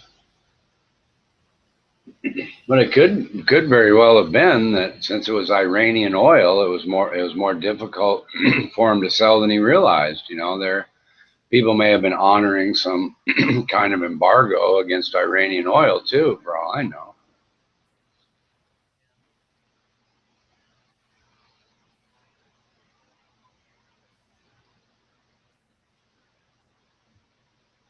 I don't think most people give a shit if they need some oil and they want to resell it. They're not dipping some special stick in that comes out. Oops, this is Iranian oil. We can't buy it. You know, they're gonna buy it. They don't give a shit. Especially if they're not going to get caught. They don't care. Nobody cares about anything if they don't get caught. Well, not nobody, but most people, I guess.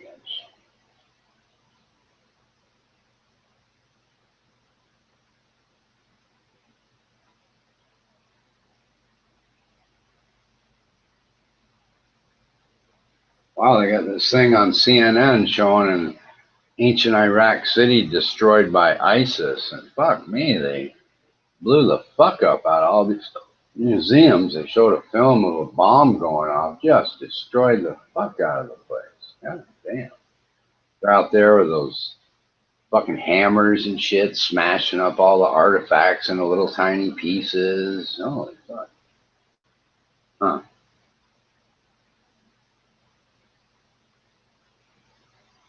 Crazy people.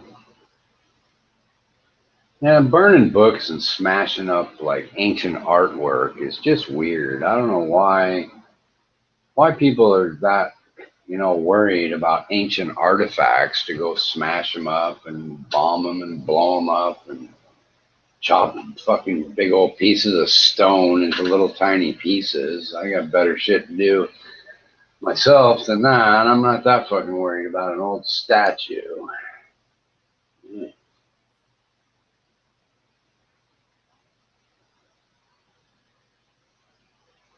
But I guess in the grand scheme of things, with ISIS blowing up a statue is the least of the scumbag shit they do anyway, so I don't know why I was surprised. What's your job? Oh, I work for ISIS, destroying ancient artifacts. How about you? Do you have a good job too?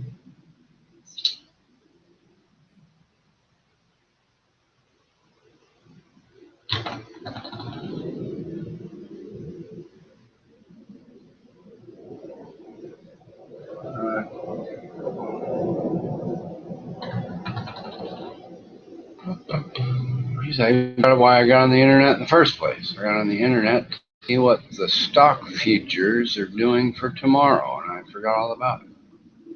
I guess because it's not tomorrow yet, and it really doesn't matter. That's why.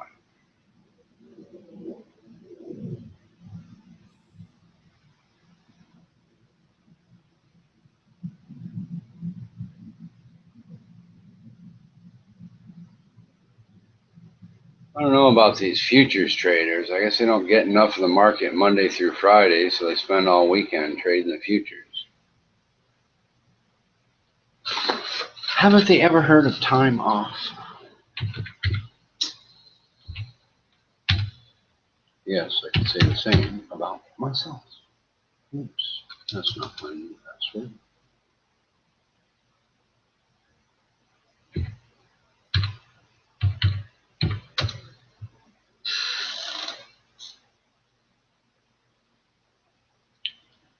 Yes. Fucking glasses. I started wearing glasses just a little bit, and now that I started wearing a little bit, I can't see shit unless I put them on anymore. I definitely need to buy some new fucking glasses. Decent glasses.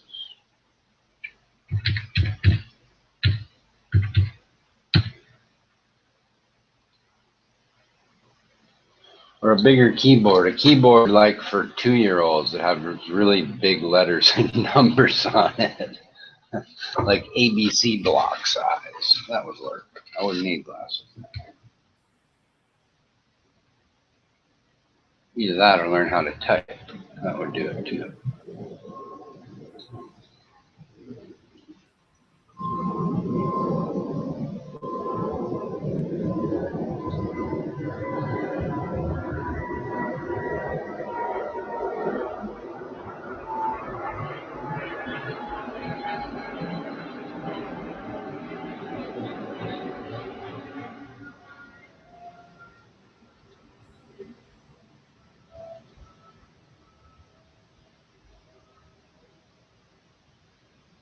Well, looks like the futures are pointing to a pretty bleak day tomorrow in the market all the way around the world for some reason.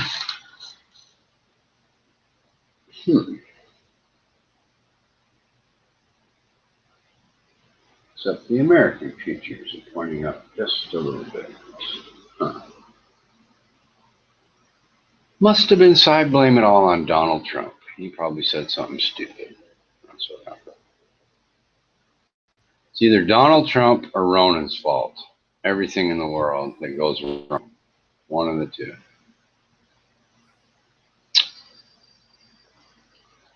I'm blaming this one on Donald Trump.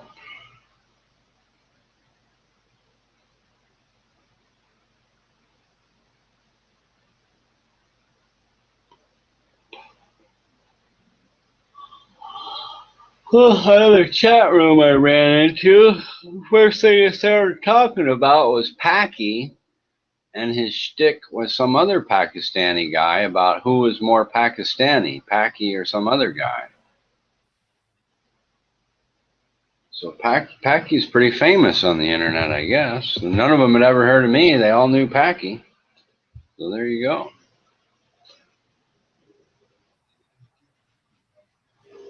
There could very well be. He could be a famous YouTuber before we know it. Making money, it's not just being famous. You want to be famous and make money.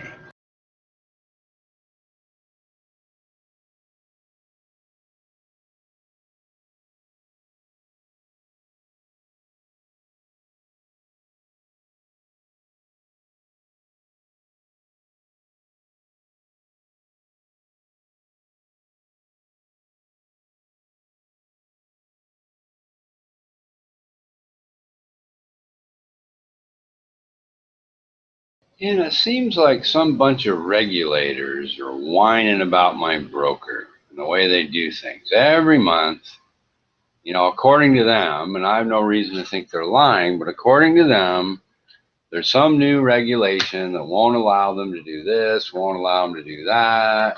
And it's another $1.50 here and another $1.50 there. And it's like, what the fuck? Why are these regulators, you know, trying to pass regulations that make it more expensive for people to, you know, trade stocks? And it's really, you know, penny ante mealy mouth crap. You know, it's just nonsense. And $1.50 is like, who fucking cares anyway? You know, it's like these regulators are trying to, you know, come up with 10, you know, what's that, like $12.50 plus $5, $17.50 a year, you know, off of basically high frequency stock traders, like they give a shit in the first place. And that's probably why they get away with it. It's like there's just everybody's gonna be like, whatever, you know, just send me the bill and shut up. Rather you just sent me the bill and didn't even explain it, because I don't want to spend, you know, 45 seconds reading it, something I don't even care about anyway. But it keeps happening. That's the thing, is it's kind of been consistent for the last year. They have to reshuffle what they're doing because the regulators whining about packaged up stock feeds for some reason. They make them split up the fees or split up the feeds, and then it costs a little more. And, you know, they included too many, you know, different market makers in one feed. So now you have to buy two. And it's like, what the fuck? You know, what are these people have nothing better to do than try to figure out how to make it more expensive for people. That's their idea. That's their idea of regulating, you know. Come on. Yeah, I guess. Yeah, it's just it's probably 1,000 times more annoying for interactive brokers than it is for me because every time they have to send me a new email, they look like douchebags. You know, they look like it's somehow their fault, and I'll give them credit enough for that. No, they're not lying and saying it's a regulation when it's not. But imagine if you started a company and told people, well, this is our deal, this is what we're going to do. And then every couple of months, this has actually been 2 months in a row now, but every few months, you had to send a mail to your customers saying the price is going up because the government doesn't like the fact we're giving you a discount. And you sort of look like a big fat liar, you know, a year or two down the road with, you know, 4, 5, or 6 price hikes that weren't your fault, you know?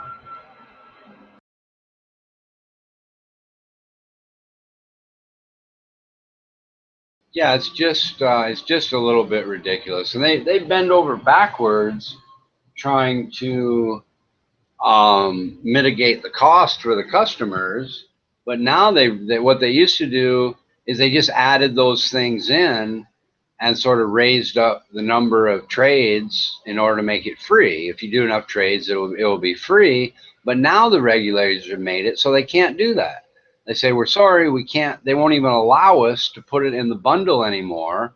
They're demanding that you pay $1.50 if you want the service, which is really fucked up as far as I'm concerned. What fucking businesses are theirs anyway? Why are they regulating how my broker gives me stock feeds that they're paying for, and I'm buying from them? You know, it's like, oh, you're not. Basically, they're telling the people I'm buying it from that they don't like the way they're selling it, so they have to sell it this way. It's like, what the fuck?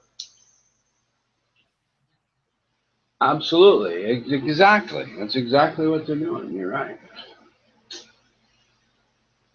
And of course, when you know, these guys pretty much started out with $1 versus 8, 9, or 11 with some of them, so they're kind of an easy target, I guess, to go after, and because they know there's a lot of room from $1 to $8 for them to, you know, gouge them, and they'll still be able to stay in business. People are going to go to them even if it's $1.10 or $1.20 or whatever, so they can sort of fuck over their customers, and they're still going to stay in business because they're still way, way cheaper than everybody else.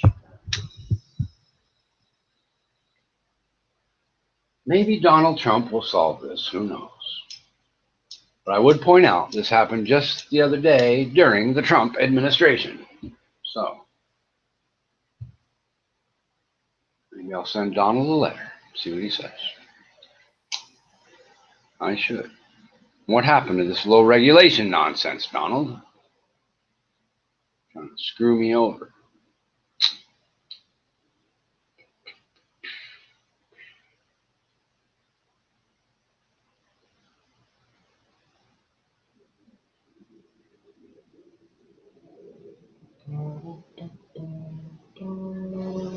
Dave is typing in some kind of Russian character, it looks like.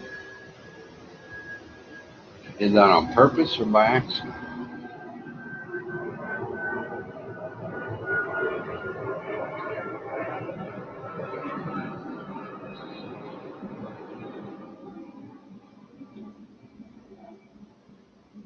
Actually, that's me, Byron. And I live near the new airport that they put in Thailand. And at night, they run some planes through here. It's not budget living, actually, but I am near the nighttime route for some planes from about midnight till 2 a.m. They're not super loud, but as you can hear, they're loud enough to where you could do without them. It takes a little time, a little while to get used to it, I guess. It used to bother me, but that's the way it goes.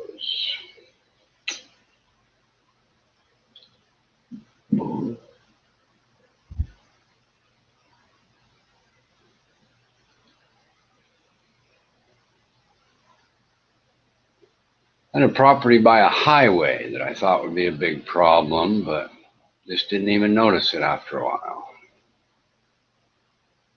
It wasn't a busy highway, but it was a highway nonetheless. Had trucks going by occasionally and that sort of thing, or regularly, I should say.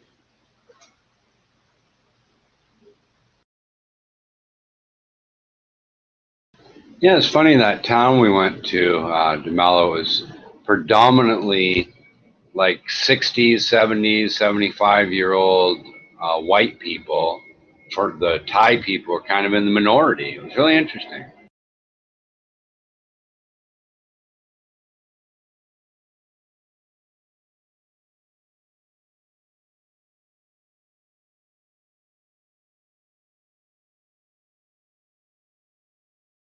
It's just a town that attracts people that aren't interested in prostitution or this, stuff like that. And it's quiet and mellow.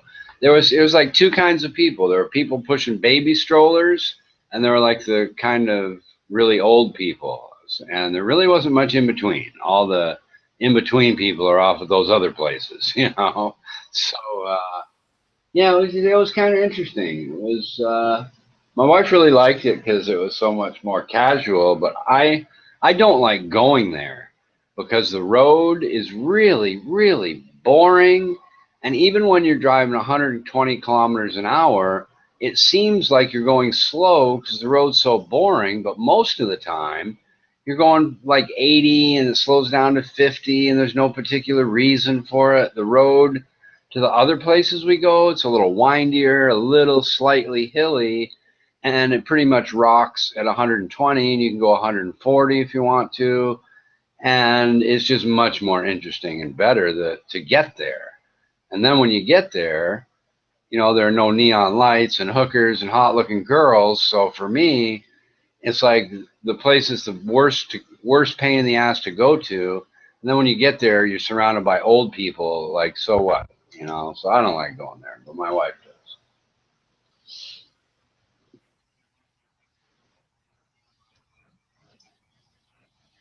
All right.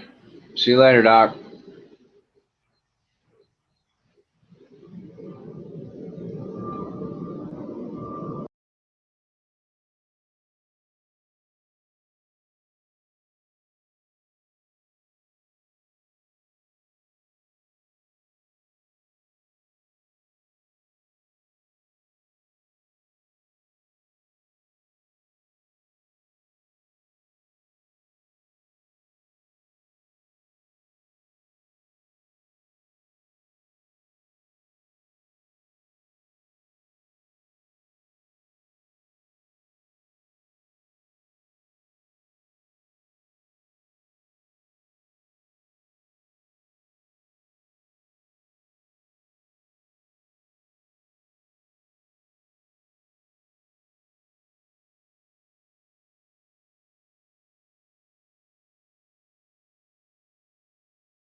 So somebody says they're 0.62 kilometers per mile. Now my little car computer says I get 14. Russell, can you do the math for me? My car computer says I get 14 kilometers per liter. Can you tell me and save me the trouble of how many miles per gallon that is? Because I would like to know.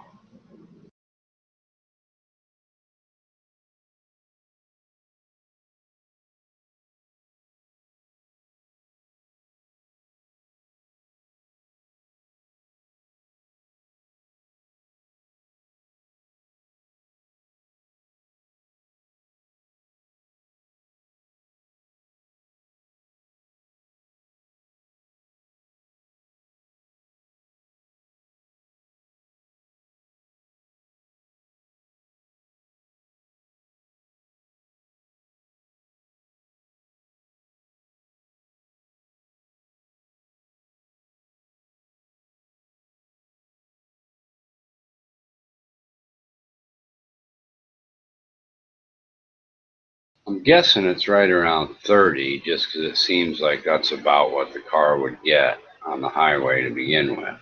But 14 kilometers per liter sounds like it would be more in miles per gallon than you think, though. So I'm not sure.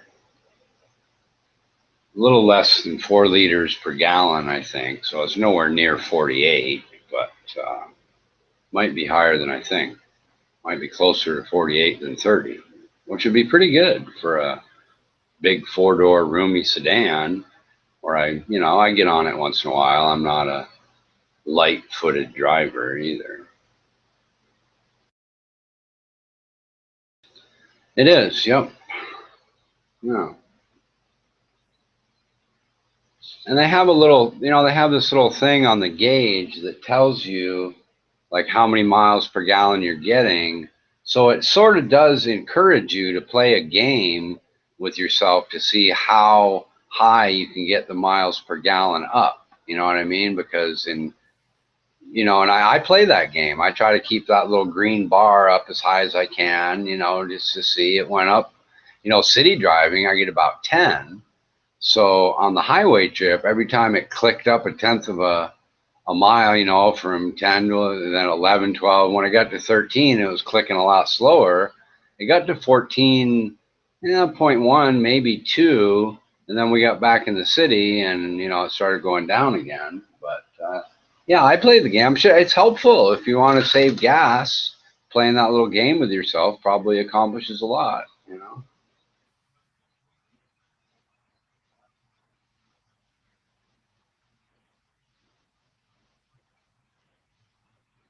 Right. Sure. Sure. I have mine's like with a computer system in the car that tells you the real time, average as you move.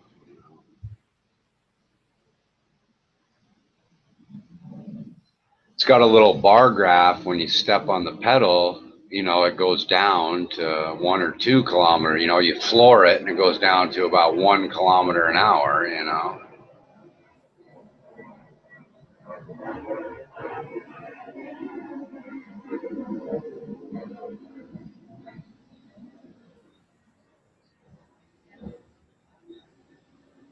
Yeah, yeah, and they do say that those advertisement things are pretty much just a sham, to try to get you to think that your car is better than it really is. But it's really, if they're all done the same way, though, I don't really care because it's on a comparative basis for them. Anybody who's kind of, they're not saying, oh, this, I want this or that. They're saying, how does this compare to something else? So as long as they're all done the same, I don't really mind.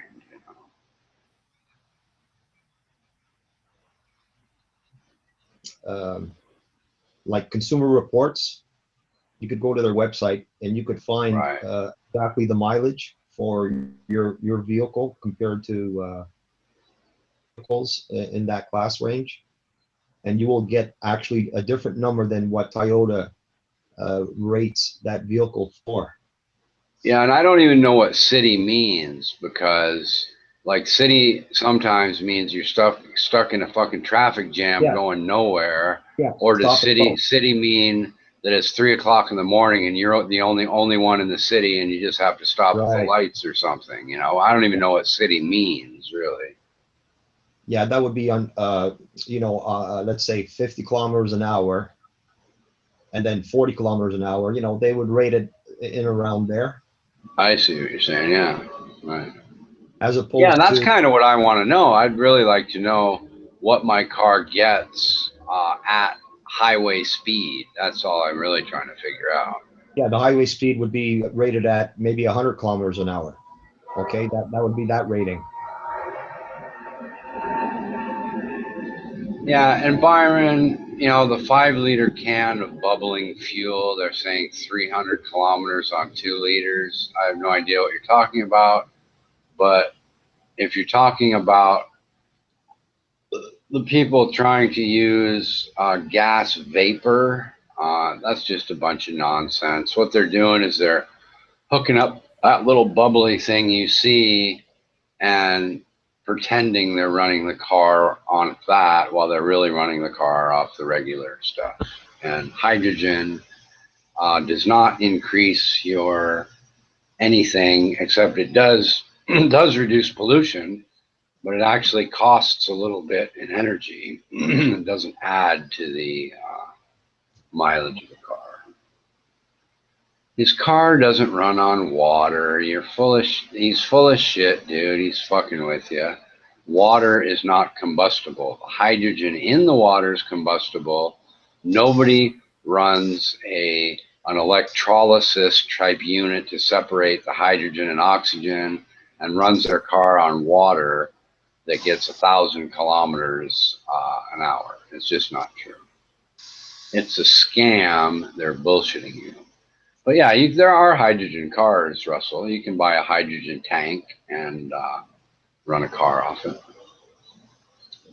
The problem is it dries out the engine, so the rings crack, and you have to have unless you're an idiot, you have to have a specially made car to run on hydrogen. Toyota and Mazda both made one a while back.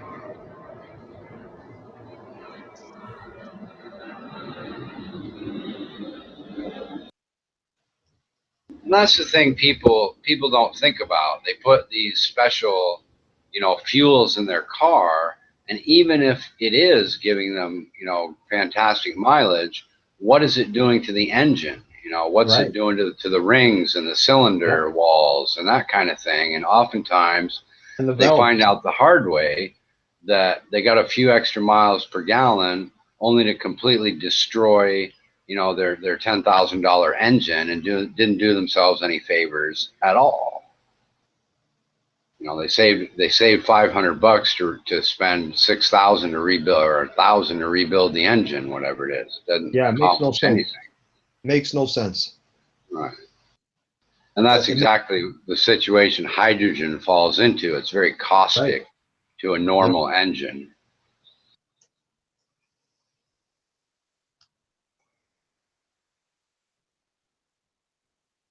It's like the friend commercial, pay me now or pay me later.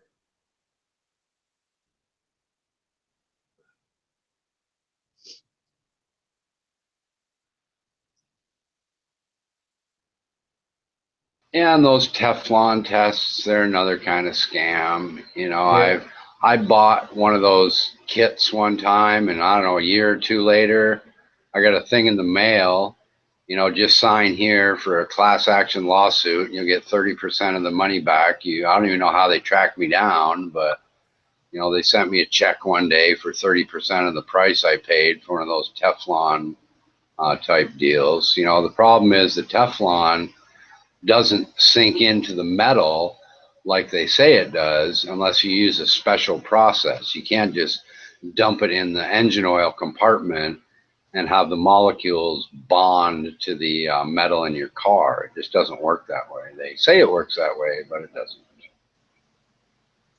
But all these things, if people say, oh, they're hiding the technology and this and that, it's a bunch of crap. Nobody's out there running their car on water. No hydrogen, a hydrogen additive running off your alternator doesn't accomplish shit except it uses up gasoline to run the alternator extra to throw hydrogen in your car that doesn't give you more mileage. I mean, all these things If all these things actually work and there were people getting 300 miles to the gallon by simply putting some salt water in their car and hooking it up to the alternator, everyone would be doing it.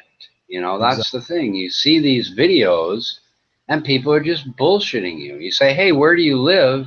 Let me come check it out, and you're never going to hear from them again, you know?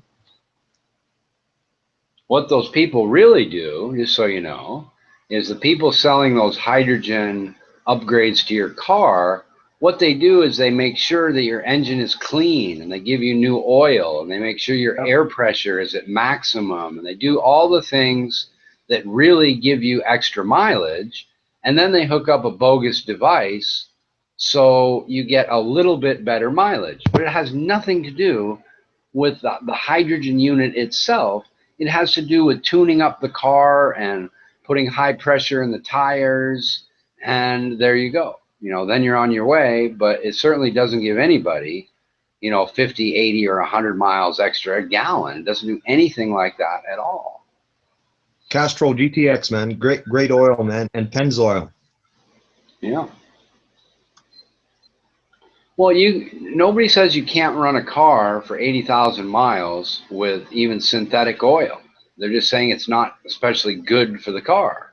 Right. You know, I'm sure there are, you know, 80,000 miles with synthetic oil and a Teflon additive doesn't surprise me at all. I mean, what's the big deal? You know, you're basically just running it, you know, 8 times more than the synthetic oil people say you should. If you had a really good air filter and you drove it out in the countryside that didn't have much dust and dirt and all that, you know, your synthetic oil probably lasts for 300,000 miles. But that doesn't mean it's good for the engine. You know, that's all. Okay, you know what, Richard? The question is, are these guys that are running the, you know, the NASCAR race cars, are they using synthetic oil? That should be the question.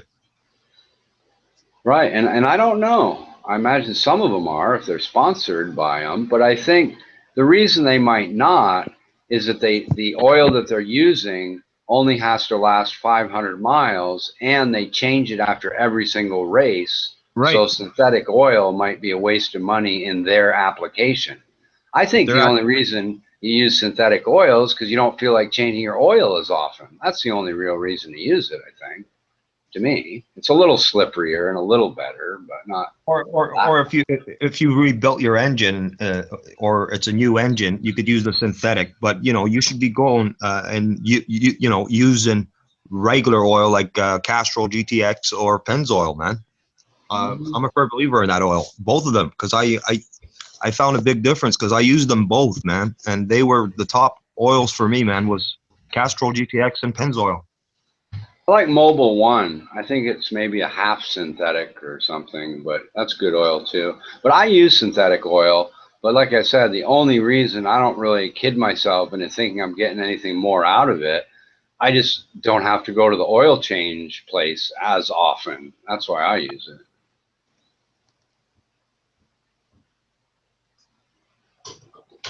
Huh. Racing season starts in less than an hour with the Daytona 500, the Shotgun Rider says. I did not know that. I love the Daytona 500, man. Yeah, you can hear it from my dad's house in Daytona. You can hear them like going around corner number 2 or something, you know. No, that's racing, man. Yeah. I went down to visit my dad last year, and the airport that you fly into is right next to the Daytona Speedway, and they have really built that place up. It's quite a bit bigger and fancier and nicer than it was 5 or 6 years ago, or 4 or 5 when I went there, you know. Hey, Tommy, come on in and talk to us, man. Yeah. Yeah, I don't really follow NASCAR. Who's the leader in the world of NASCAR? Who would I put my money on to win the Daytona 500 this year? Maybe Kyle Busch, or maybe Biffle. Okay. I've heard of Busch, haven't heard of Biffle. What about that Canadian guy that was doing so good for a while? Who are you referring to? Oh, okay. I think you're Tracy? I don't know. He was sort of I don't know, that old guy that died in the race, whose son was pretty good, sort of his nemesis. But there was a famous Canadian guy that was doing really well for quite a while. Yeah, I know what you're talking about. Technicoletti, I think is his name. It's Italian name. Actually, we got a few guys, man. He's right on the tip. Now I got his picture in my mind, but I can't think of his name. Shit. It'll come. Yeah, it's Tegnetti, man. No, it was somebody. It might be like way long ago too. Is what I'm thinking. Maybe like, I don't know. If it's way long ago, you're talking Paul Tracy. No, not him. I want to say, oh fuck. Not Gordon. There was somebody Gordon. Shit. You're saying a Canadian guy, right? I thought he was Canadian, yeah, but I don't know. I forget. Yeah. But we had Tegnetti. I think it was a Frenchman. Wasn't there somebody Gordon that was Canadian that did really well for a while?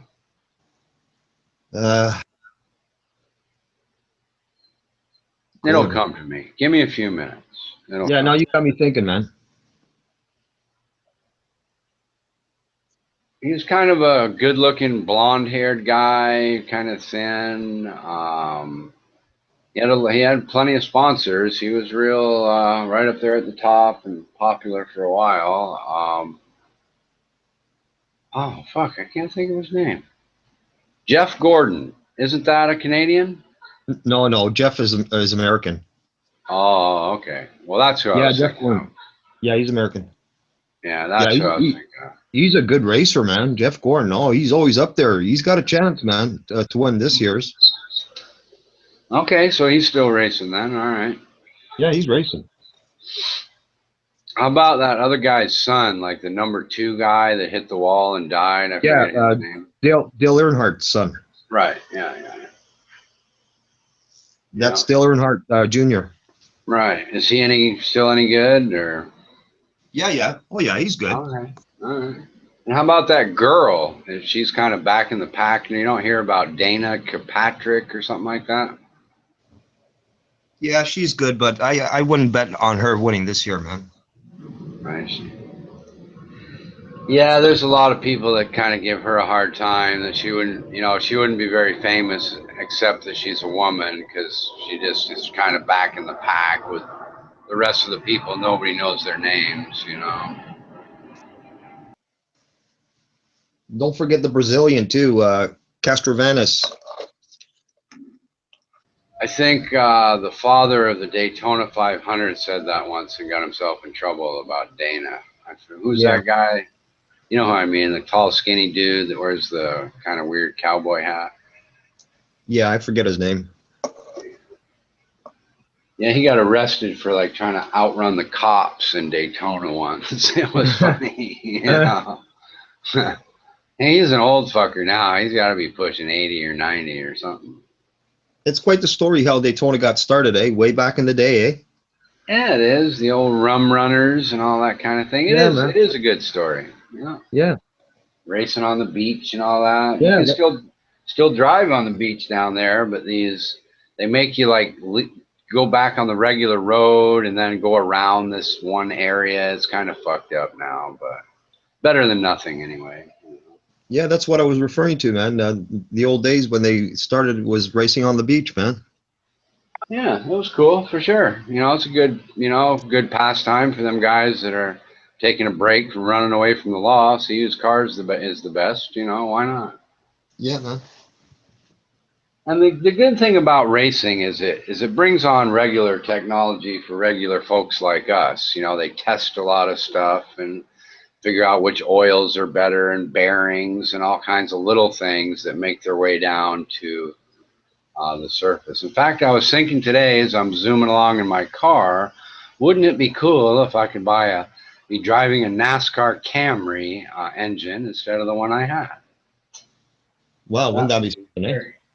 It would be cool, and you can buy those things for American cars. They just call them, a NASCAR motor in a box, and people put them in Corvettes and all kinds of cars. But I don't know if I could buy the Toyota version and put it in my Camry here in Thailand or not.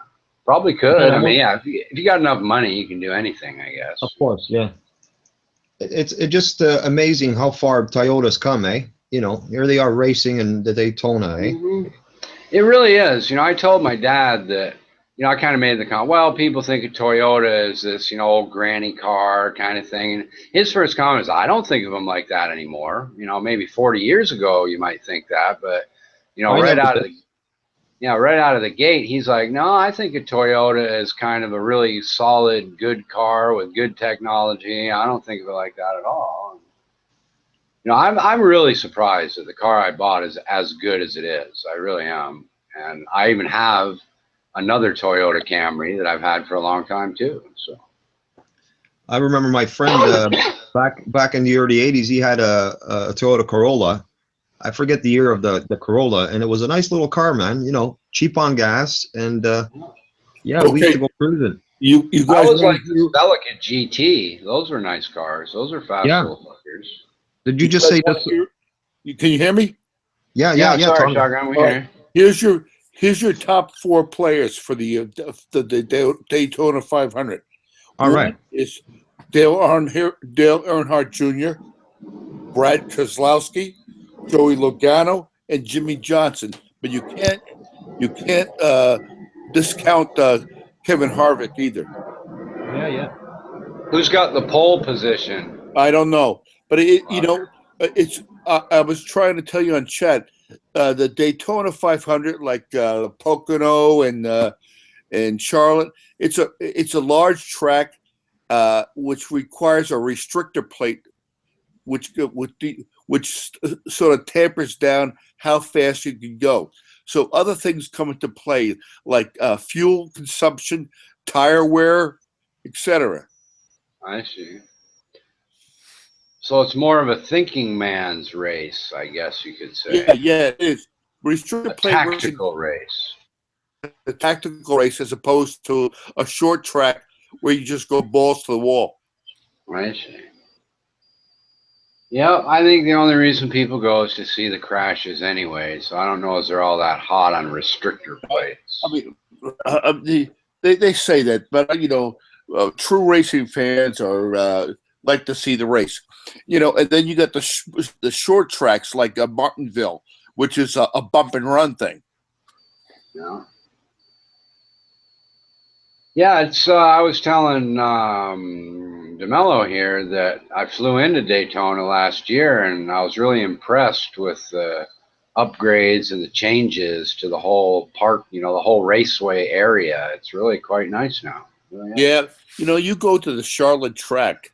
I don't know about nowadays, but 15 years ago, there's like almost 250,000 people in the stands. Yeah, my dad used to have tickets in the stands, and what they do is once you've got tickets, when somebody stops buying them ahead of you, everybody like moves up a seat, and you get a better and better seat over time. And he was getting pretty good seats that were worth a lot of money. And they just decided to be one of those people that just stopped buying them and let other people move ahead. And I don't know, if it was me, I would have just kept them and sold them off to other people because they get more and more valuable the better. You want to hear something weird about NASCAR fans? You might have good tickets, but the rednecks won't buy them from you because they want to take off their shirts and get wild. Sure, they want to be in that infield where it's cool. Right. They want to have the rubber hitting their face. Mm-hmm. Yeah, there's nothing like a big wheel flying off the track into your camper to make for a good story when you go back home. You don't really see that unless you go to like these open track kind of quads and stuff like that. I mean, you go to a major NASCAR track, that fence is so high that no matter what happens, you ain't gonna get hit. Right. Sure. Yeah, I guess you see that in dragsters once in a while. They'll flip up. Yeah, open tracks, that kind of thing. Pieces. I love NASCAR. I've been to so many races, had so much fun. What do you average like for a day at NASCAR? Is that a couple $100 or more than that? Well, I've always been lucky because my brother is the hotel business, and he comps out a lot of these racers. So I even get pit passes. Nice, cool. Matter of fact, I not to brag or anything, but I had lunch. I think it was back in something in late '90s. I had lunch with Tony Stewart and Dale Earnhardt at the executive suites. Cool. Yeah. At that time, there was a guy called Mike Skinner who was racing for Childress, number 31 Lowe's. I think he's back in trucks now, but that's my brother became good friends with him, and Skinner was also good friends with Tony Stewart. So that's how we got in there. And another quick bit of trivia: Dale Earnhardt had a crew member called Big Chocolate. Guy's now a fucking UFC wrestler. Huh. Now, Tony Stewart's the same Tony Stewart that used to do the Indy 500 racing, right? Well, Tony Stewart tried to do both at one time. He tried to do the Indy and the Coca-Cola 500 on the same day. From the helicopter back down to Florida, they were pumping him intravenously with fluids. Huh. I mean, you're racing over 1,000 miles in one day. Yeah, that's crazy for sure. Yeah, they say it takes a lot more physical stamina than people realize. Well, hell yeah. That cockpit gets real hot. I mean, you're changing gears like almost as quick as your eyelashes are blinking. Huh. Yeah, one thing I like about being in Daytona before the race is they bring those cars to the bars, and you can ask questions, and they tell you about the little tweaks in them, and turning the screw a quarter of a turn does this, and it's pretty wild, man. Right, but the cars that you bring to the bars at night during the race week is not the cars they're going to put on the track. They're like the backup cars. I mean, they have secrets that go into the amount of tweaking that you were just referring to that they're just not going to put out there. I see. Yeah, I suppose they're just sort of replica representatives for the bar. They wouldn't want some nut job drunk bringing his sledgehammer in and smashing it up. Of course not. I mean, but I've always been a big fan of Richard Childress Racing, and that garage. I mean, he sponsors 2 drivers, but that garage might have 30, 35 cars.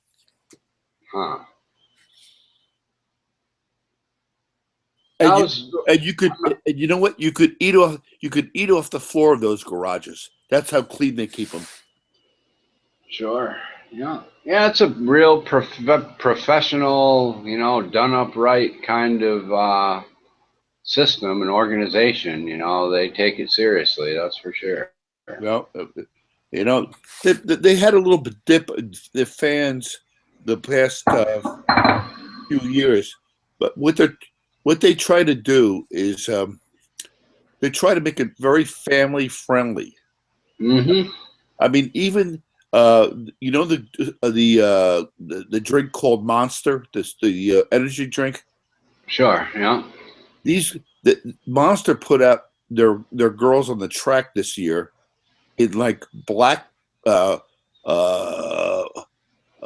sort of like bustier. I don't know what the fuck they call it. Garters and that kind of thing.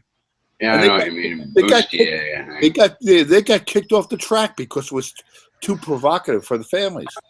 Huh. Well, I guess that's good. Whatever makes them happy, Vegas is kind of the same way. They try to turn that into more of a family deal. But you're not going to take your 10-year-old kid into a casino. Right.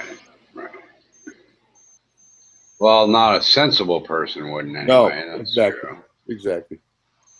Look, However, I see little 6 and 10-year-olds walking along the prostitution area on Walking Street in Thailand. You'd be surprised what some people take yeah, their I kids know, to see.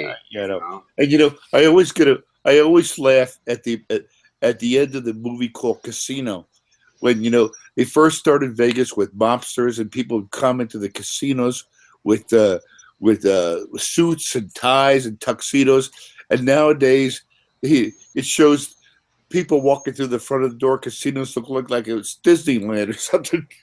Yeah, I know.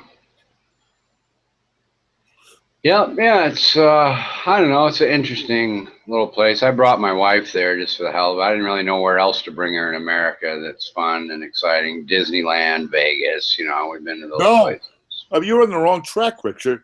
You should have taken her to the Grand Canyon. Right. Yeah, that would have been cool too. Yeah, we almost did take a helicopter tour when we were in Vegas of the Grand Canyon, but we got sidetracked with a magic show or something instead, I guess. Yeah, I know. It's the allure of that shit. But believe me, America has much more to offer than fucking casinos and fucking nightclubs. Yeah, you're right. We also, though, I mean, I don't know why, but we go to Macau and China, which is the same thing too. Yep, we kind of like the extravagance of the casinos without contributing to paying for it by gambling, I guess. That's what we like to do. Well, if that's what you like, that's what you like. I'm not going to be judgmental about that.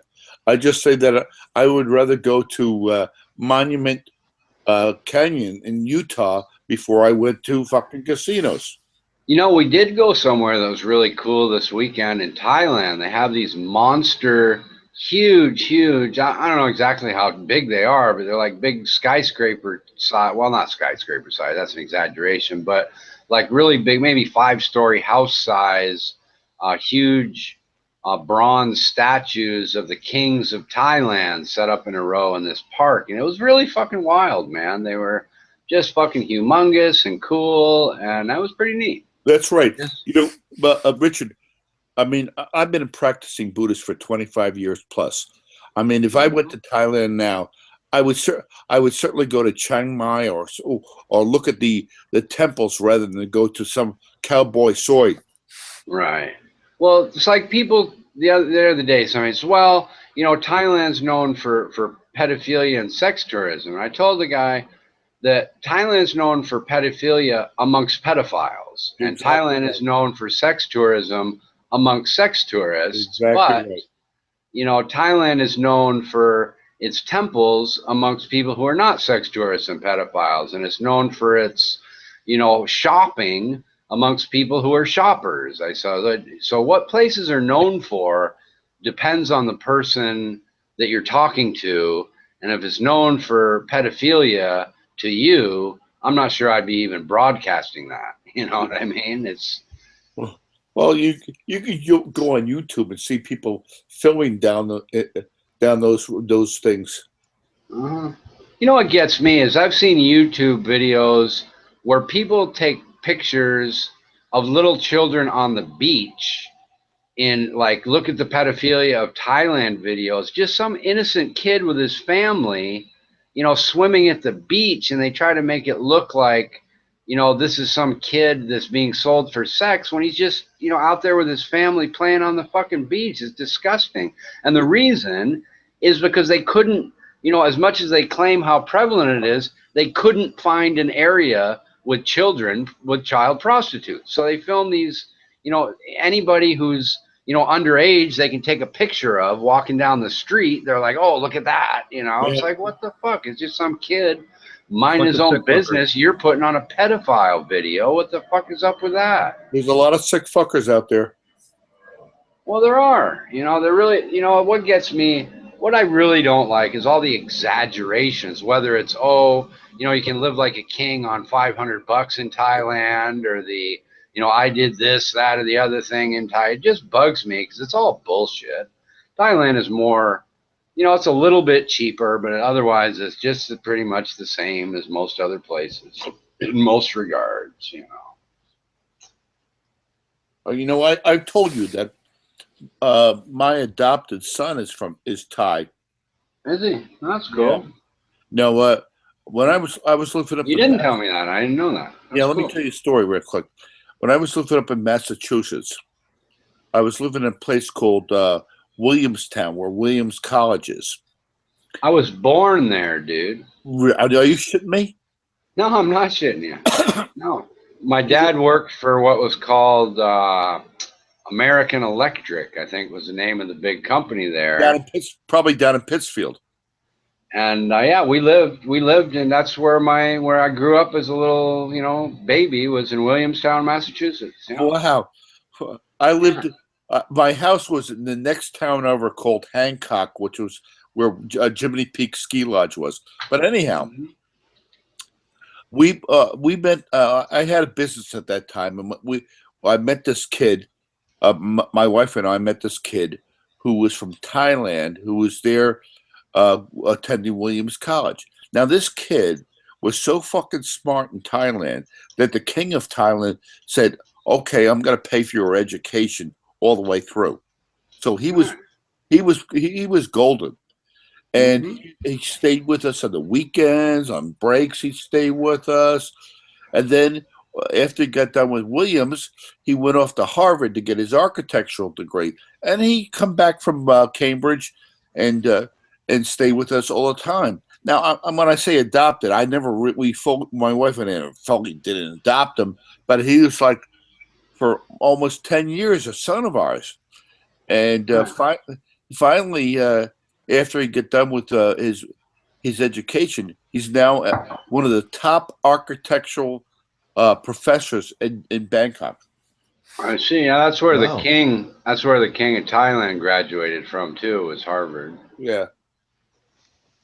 The old king. The new king, I'm surprised if he graduated from anywhere, and everybody doesn't like him, and I could get arrested for saying that, so I'm going to be quiet. So anyhow, I talk to him almost every week on Facebook from in Thailand, and I just absolutely so proud of this kid. Oh. Yeah, those success stories really make you happy. Kid from the ghetto of the third world country ends up on top. Right. I love those kind of stories. Exactly right.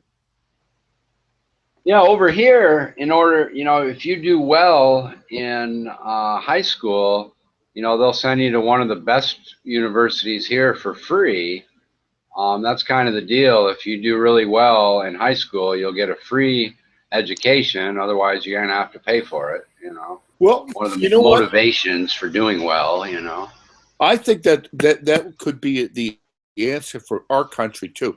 We used to call it Vista or the Peace Corps. You get something, an education, but you got to give back a little bit to the country that gave you that opportunity. Yeah, absolutely.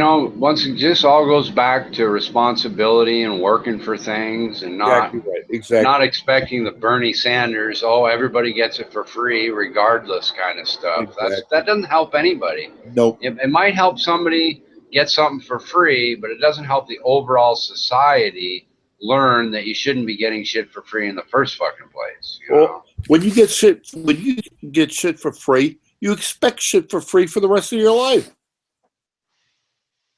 Yeah, that too. And of course, that's what, I don't even know how we got down this road, but we all know it doesn't make any sense. But anyhow, this kid, his name is Payap Pacadillo. We call him Gob, though. Yeah, who knows? When I see something about architecture on the news sometime, maybe his name will come up and I'll remember your story. Bet you he will. They will. Well, yeah, the head forensic scientist over here, she's like this woman with this really wild, like pink, blue, and yellow hairstyle thing, man. She looks like she's out of a TV show or something. She's wild, man. She does all, when there's a forensic crime to be solved, you'll see her on the news, and boy, she's not shy about her hairstyle. Let me tell you, it's out there, man. Really out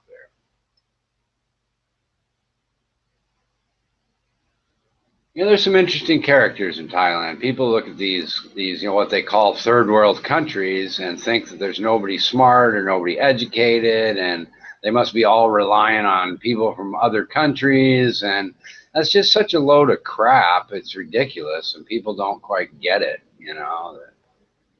There are smart people everywhere. Exactly right. And another person in Asia that I have a lot of respect for is Aung San Suu Kyi from Burma or Myanmar.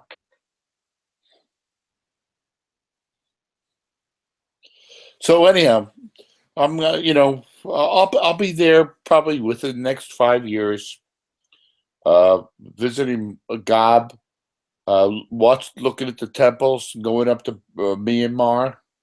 I'm looking forward to it.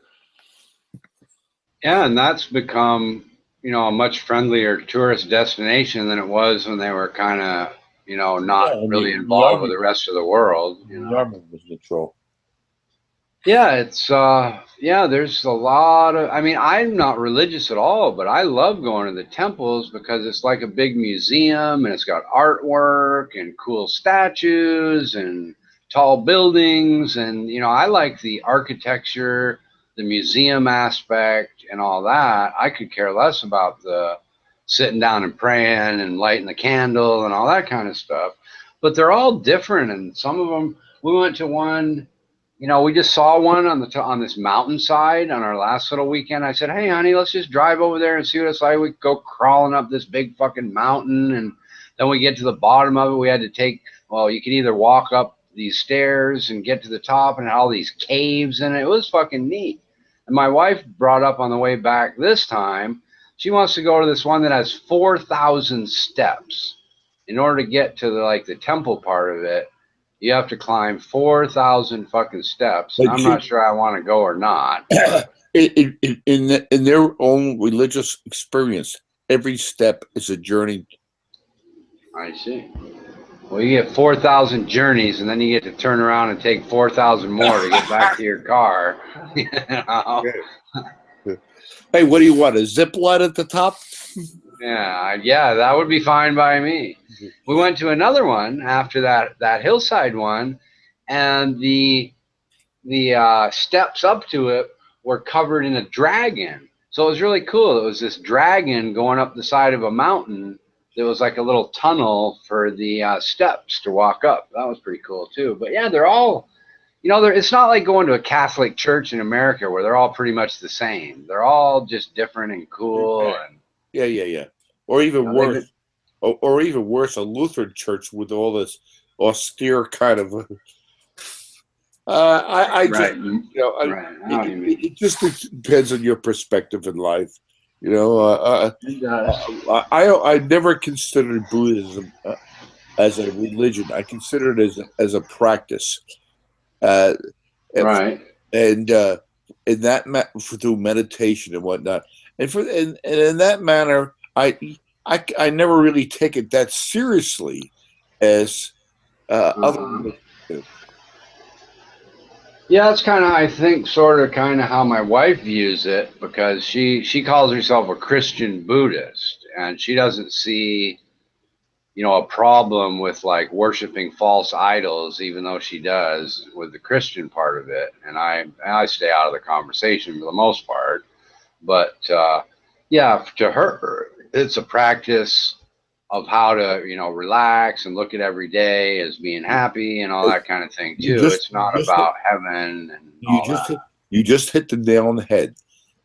The way that Buddhism is achievable and most satisfying is living each day as it is, not looking back, not looking forward, living in the present.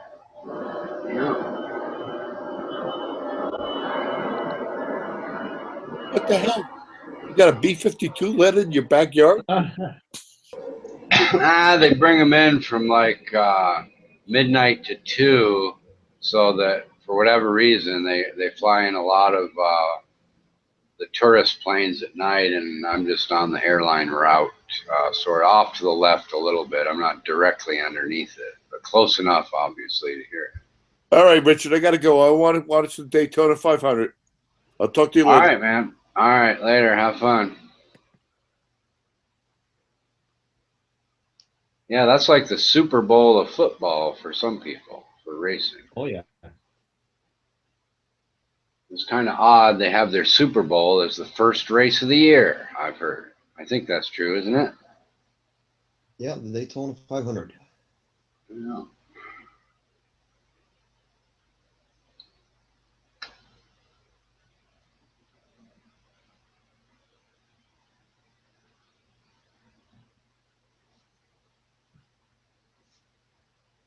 I like the Michigan 500 too, man. Yeah, I don't pay too much attention to it. I kind of like the general idea, and I like racing and all that, but I just can't sit there for a couple hours and watch cars go around in a circle. It's just not that exciting. I watch the highlights when somebody passes somebody and that sort of.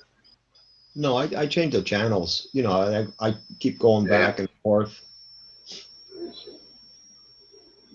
I like drag racing because it's quick and over with quick. You know what I mean? I like to watch the Top Fuel alcohol dragsters. That's pretty kind of fun for me. Yeah, that's good. That's heavy. Yeah, it's wild, man. Those fuckers, man. You just imagine being the driver of those things. Holy crap. Yeah, you're familiar with John Force, right? Right. Oh, yeah. Yeah. Yeah, I think his daughter does halfway decent too, doesn't she? He's got a daughter that. Yeah, I think her name's Ashley. Yeah, Ashley. Yeah. Yeah, he runs quite the business now. You know, it's not just racing; it's all about the business, I suppose. Oh yeah. The name brand, you know. Sure. Yeah, those. And actually, I like the funny cars even more than the Top Fuel dragsters. They're just cool looking. You know, I'd like to have one of those to drive around the street. You know, for a quarter mile here and there before it gets too hot. And you got to shut it down, I guess. But even Ford and Chevy make a Camaro and a Mustang that's for track use only, and they're pretty cool little cars. You ever seen those? You ever seen the? Yeah. Okay. I know what you're talking about. Mm-hmm. Yeah, they're not super fast or anything, but if you want to do bracket racing and have a bracket racing car out of the box, why not? Buy one of those. I guess to some extent, it's kind of like a rich guy on a Harley or something. It kind of looks a little bit odd, but I think you'd get razzed a little bit at the track if you showed up with your stock Mustang racing quarter mile racing car. But that's all right. It's all for fun, Whatever turns your crank, right? Mm-hmm. Exactly. I like the bikes too. You know, those they do them on I guess the quarter mile. Yeah, I know what you mean. They got the ladders out the back and yeah. Mm-hmm. I always thought of these guys driving their Ducatis at god awful speeds on public highways are just crazy, man. They go so fucking fast, dude. Oh my god. Suicide mission, man. Oh Christ. And they got them here in Thailand, and the roads here are just so jam packed with people pull out in front of you. They got little motorcycles and the fucking sidecar things with the the food carts on them, and Jesus Christ, I don't know. I just don't think it would be any fun. You really couldn't open it up and have a really good time and feel confident that you're not going to hit somebody or kill yourself or what have you. I don't know. Entertainment or my entertainment dollars just doesn't seem like anything all that like a Lamborghini would make sense in Thailand. There's no room to have a good time driving it. It's not like America, It's like being in New York City. Yeah, it's like being in New York City with a Lamborghini. So what? You'd be better off buying a luxury car to sit in, Right, and have a driver drive it for you. Yeah. I think for the most part, it's more of a status symbol. It's like, you know, you see guys on Harleys and stuff like that too, but the sport bikes, it's more like, look at me, look what I can afford or something. I think more than actually enjoying it, you know, enjoying driving it. I could be wrong. Who knows? There may be some purists that enjoy driving it at a normal rate of the rate of speed they can get away with anyway in Thailand, I suppose. Cracks me up when I see these kids on what to me are essentially just big mopeds racing each other. You know, they're racing at like 80 kilometers an hour or something with two kids on the back that are, you know, hunkered down to keep the wind resistance low, you know, and it's like, what the hell are you doing, you know? Yeah, it's kind of funny. My wife saw us, oh, they're dangerous, they're going to kill themselves. One less idiot. I guess. Yeah, car racing's kind of a big thing over here. You know, not the greatest race cars in the world, but people just like to do it, I guess. They like to put that sort of stage 2 upgrade on their Civic or whatever and go out and race their buddies.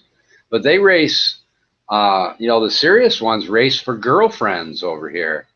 You know, they'll put up their girlfriends, and the winner gets the other guy's girlfriend as, I don't know, a sex slave or something, I guess. I don't know. That's I know. Yeah, it's wild. And I guess the girls, they're kind of volunteering to be in that sort of circuit of people too. You know, they could stop doing it, I suppose. You know, they get passed around from racer to racer, I guess, you know, and they don't care. They're just kind of like little whores, I suppose, you know. Not the kind of chicks I would want to have, you know, in my life. Well, unless you have like the fastest car in town and you end up with like 100 cool girlfriends, you know, that'd be all right. You know, if you never lost, you could build your harem with what are pretty nice looking girls. You know, there's nothing wrong with winning. I'll tell you that. You know, you might just let her go if you couldn't afford her or something. I don't know, but I don't think they're free. You know, they're just, she's going to be your girlfriend until you piss her off and she leaves you, I suppose. You know. But yeah, that's a thing over here, racing for girlfriends instead of money. That's a first for me. I've never heard that before. Yeah, and I don't know. I mean, I just wonder what kind of, like, how that even starts. It's like, hey, would you like to be my girlfriend? I'm a car racer, and I might lose you to some other guy, but hey, let's have fun while it lasts until I lose a race or something, you know, and if I win, maybe I'll dump you for the next girl I win or something. I don't know how the relationship starts off. You know what I mean? Of course, I guess I do know. There's probably a whole bunch of girls without racer boyfriends that are just chomping at the bit, hoping one of them will take them as their girlfriend. You know, that's probably how it starts.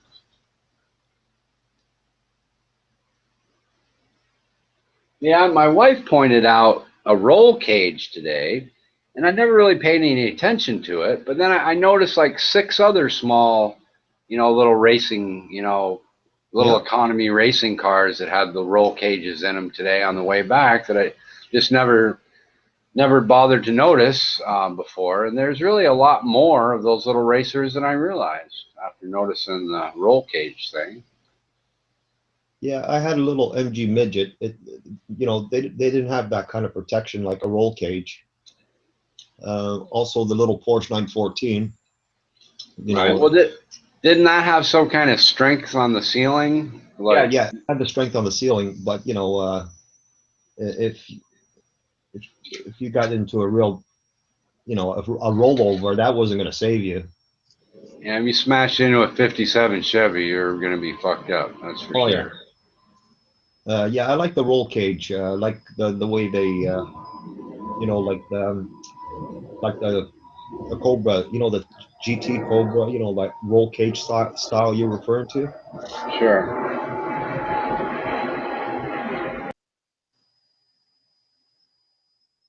Yeah, you know, that's good protection, man. Yeah, I saw a Camaro that had, I don't know, 2,500 horse or something on a YouTube video. And one of the coolest things about it was the guy built the roll cage. It was just the most fantastic roll cage. It was built into the You know, like the stuff that runs along, you know, when you get out of your car and open the door, it was built into that. It was sort of hidden, and it almost looked like it came stock with the car. It was really, really nice. Like factory, yeah. Yeah, it was just cool. And yeah, that car was just super badass. It had, like I said, about 2,500 horse, and it was some company advertising their numbers of different engines you could buy and that kind of thing. But that was a neat 2,500 car. horse. Holy man. Yeah, I know it. You barely, you know, it's like tapping the gas and you just about burn the tires off, you know. But yeah, they had, you know, they were showing that their computer system was able to keep the wheels from, you know, you got to keep the wheels from spinning, or otherwise you're fucked, you know. Right. You know, that whole eighth of a mile street racing thing, that's a whole science in itself. You know, those guys really do a lot of work on those cars to keep them from, you know, raising the wheels off the ground or spinning the tires. I mean, those are the two things you don't want to happen. You know, the car style that I like is like the James Dean, you know, those old Porsches with that old body style. Mm-hmm. You know, I think those are the 50s, early 50s.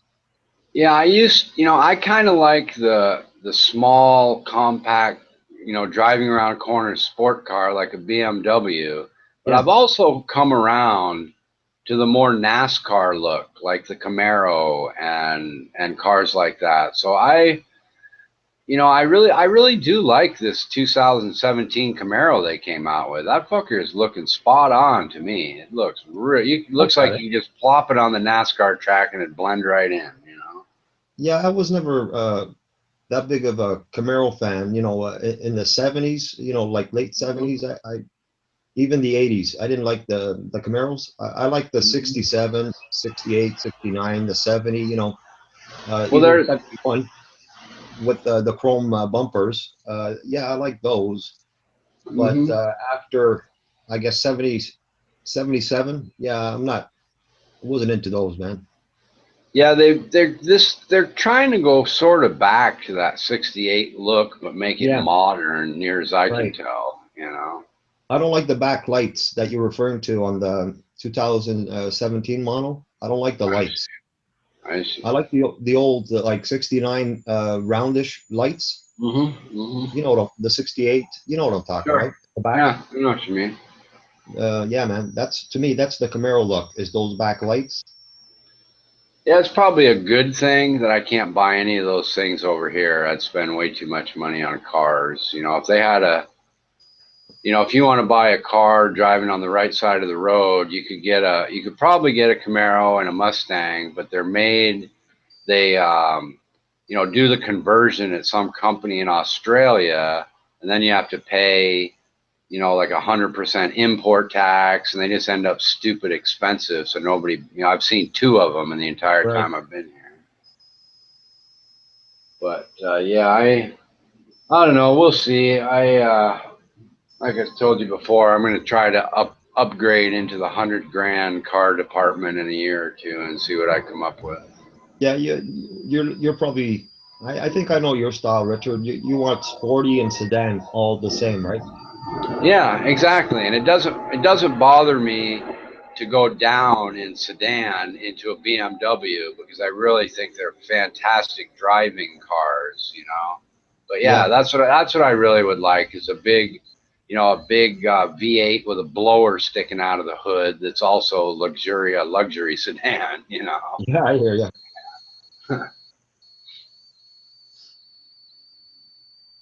That's what this car I bought kind of is. That's how they bill it, as, you know, a sport sedan with a luxury interior, you know, or something like that. A sport interior and luxury. You know, it's just kind of exactly what you sort of described as best as they can do it, you know, for the money without charging you too much. Yeah, I used to like the Jaguar, you know, the two-seater XJ, I guess. The eight cylinder, not the 12. The 12 is, come on, it's just too big of an engine, too much of a gas guzzler. Right. Yeah, I like the little 4-door You know, they don't have a big enough engine though. They had a little 4-door one with kind of a small engine that I thought was cool looking. You know, it wasn't really fast, but Oh, the you're new talking when who was it bought Jaguar back? Yeah, Ford. Are you talking about that style when Ford? yeah, probably yeah. Oh, They they just were look kind of garbage. cool to me. They ruined those cars, man. Right, I know. It's a shitty car. That's what I said. It wasn't fast. It was just good looking. That's all. Yeah, they ruined it. Ford, they messed that car, man. I used to like the XJ6 cylinder. It was a flat six, the Jaguar. You know, what year are we talking? We're talking probably 1980. You know, even earlier model, 78, I think 79 model.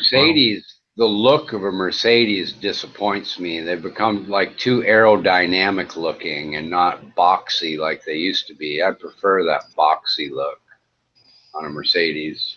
Yeah, I like the 500, the two-seater. Yeah, my neighbor's got a 2-seater Mercedes that's probably like, I don't know, 280 grand or something. It's really nice. Yeah. Yeah, I'm talking the 500 SL.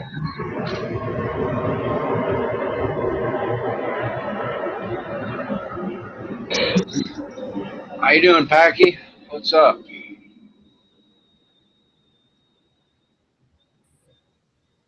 My respect, King Richard. How's Packy doing today? How are things in your world, bro? I'm good, sir. Just received my report from Ancestry.com and came to realize that I'm 74% English. I see. Mm-hmm. Is that good or bad? That's a good thing. So no more burden of being a Pakistani anymore. I see.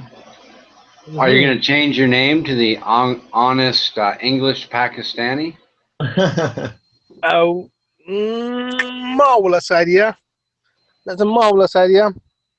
Thank you. We have to think about it on our with a cup of tea, with a drop of lemon in it. Uh-huh. Well, yeah, I see you're already developing the English accent. That's very good. You're very quick. Thank you. Yes. Yep, you'll be talking the Queen's English in no time at all, Packy. Uh-huh. But then I have a problem. I have a huge problem. I was talking to Ronan earlier this morning, and Ronan keeps on distancing me from himself. I don't know why. Well, because you're not perfect. Ronan only wants to have a perfect person to be his friend, and he hasn't been able to find a perfect person, so he can't call anybody friend. So that's why. If you were a perfect person with no flaws at all, Ronan Kanushi would be willing to be your friend because evidently Ronan Kanushi is perfect and he just can't deal with other imperfect people. So that's what it is, so you know. I kept on telling Ronan, I'm your friend. He said, I call no one no friend. I call no one. Nobody's my friend. Well, I think he has that backwards. I think it's that no one else really calls him friend until you came along, and then you threw him a curveball, and he didn't know how to catch it. That's what happened. I'm just worried about Ronan. He's so lonely, and he has nothing except us.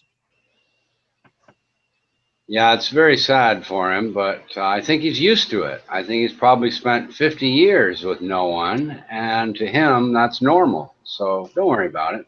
He'll be fine. He'll be the same Ronan next year that he is this year, and the world will keep on spinning regardless of Ronan Kanushi, I promise. But your Majesty, nobody should be friendless like Ronan. Well, that's true, but when you make that decision all by yourself, what can you do? It's kind of like if I said that unless I found the perfect woman, I couldn't have a girlfriend, that would be my fault, and that's the way it would be for me. If that's a decision I make, that's a decision I make, and you got to live with it until you change your mind, I guess, I don't know. But you never know. Ronan Kanushi may find a whole group of perfect people someday and get quite a number of friends. It could happen, I guess, Don't know where he'd look for them, but So God bless him for trying. So Ronan is just gonna forget us? No, I don't think so. I think he'll be coming back to remind us every day that he's still here. I don't think he's going to forget us at all. I think, especially in Buddy's case, he'll be coming back to remind Buddy that he hasn't forgotten him at all. That's what I'm guessing. But we shall see. We shall see. That milkman guy, he could be writing in Thai. That's interesting. I think those are Thai letters. I don't have my glasses on, but they look Thai. Yeah, that guy's writing in Thai. Imagine that. See, I do recognize, I can't read it, Milkman, but I know it's Thai letters. So there you go. Interesting. Yeah. Well, you are lucky, buddy. Every day for the rest of your life, Ronan Kanushi will be reevaluating whether you're perfect enough or not to be his friend. So you should really appreciate the everyday reevaluation of Ronan Kanushi, because one day might come along and he might say, okay, buddy, now you're perfect and I can call you my friend.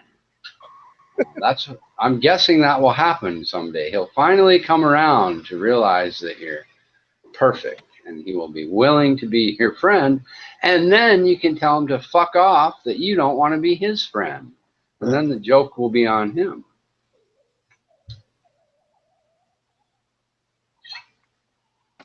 That's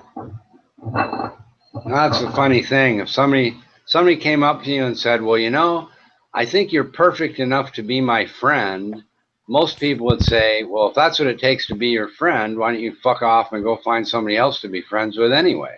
That's the funny part.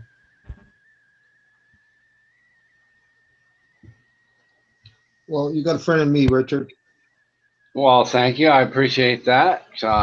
When you get to Thailand to meet Suzanne, I'll pick you both up at the airport and bring you to what I'm sure will be your individual hotel rooms, because the king doesn't condone premarital sex. Richard, you and all this matchmaking. Yeah, that's right. I'm a little matchmaker today. She seems like a very nice girl, by the way. She's a nice woman, Richard, but I'm not looking to match up with anyone here right now. Why, Jose? Why? I think HP is trying to hook up with somebody. I am so desperate that I won't leave any option. So have you started advertising and trying to get into the small penis porn world, Packy? Not yet.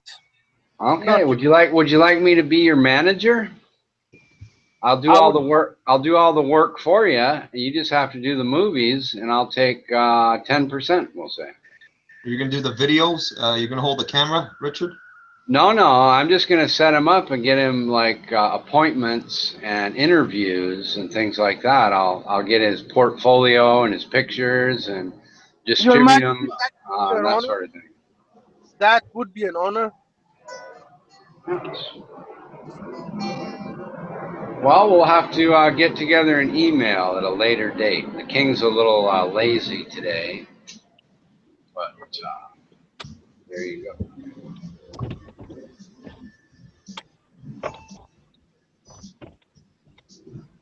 I don't know. Dave, why are you posting shit in Thai letters? Nobody can read that stuff. I can't even read it, and I'm in Thailand. What the hell does it say? Nobody knows. I don't. I have no idea. What in the hell was that? And Milkman, maybe Milkman's talking to Dave and they both read Thai for all I know. I don't know. Well, that's funny. You know, that's probably, what do you think, DeMello? Is that true? Bogey wrote that ladyboys are prettier than female Canadians. Do you think that's true? I would disagree with that, Richard. We have some fine Canadian ladies up here. Well, I know in the world of what they call lot lizards, or girls that hang out in truck stops looking to do prostitution, the ones in Thailand or Canada are way prettier than the ones in America. I will say that. But yes, I've seen some really, really pretty Canadian girls myself. I will agree with that.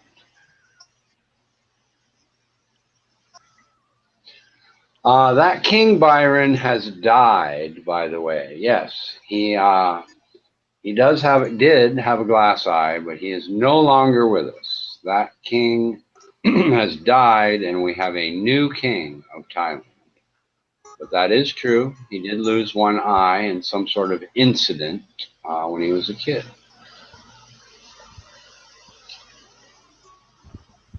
You know, at the movie theater, you have to stand up while they do a little video about the king. And it was the first video I've seen of the new king. And it was kind of interesting because they had the new king with his dad. So I'm thinking, like, there's a whole year you're supposed to mourn the king. So I'm thinking they're trying to break people into the idea by having the old king and the new king in the video at the movie theaters. And next year they'll probably just have one of only the new king, you know, as they phase the old one out.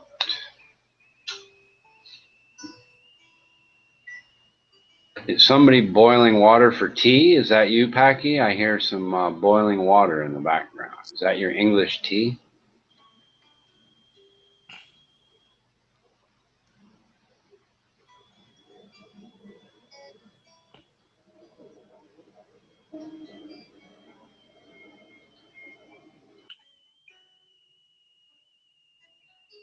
No, my lord, it's not me.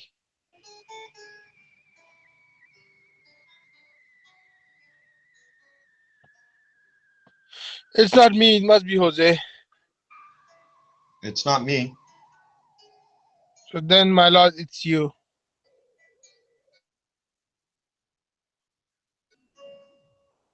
No, Jose, it must be you or me because nobody else is. I'm not boiling water, man. It must be a pot or something. Kettle. Well, I made a joke to Byron. He says he's been with a Thai lady for 16 years. And I said, that's a long time. Get the joke, Byron? I'm sure you do.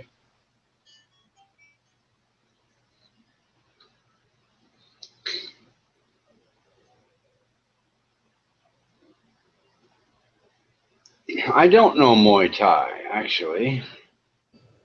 But it's fun to watch on Saturday and Sunday. I like to watch girls do Muay Thai. They've got this really pretty Muay Thai girl. And my wife gets angry because she knows I think she's really hot when I watch. She says, oh, you'd rather be with her than me and that kind of stuff. But I like watching girls do Muay Thai. It's fun. They beat the crap out of each other just like the men do. And I don't know why they don't punch each other in the tit. Because if I was fighting some girl and I was a girl, I'd be fucking smashing her right in her tit just to piss her off, you know? Maybe it's illegal. That could be.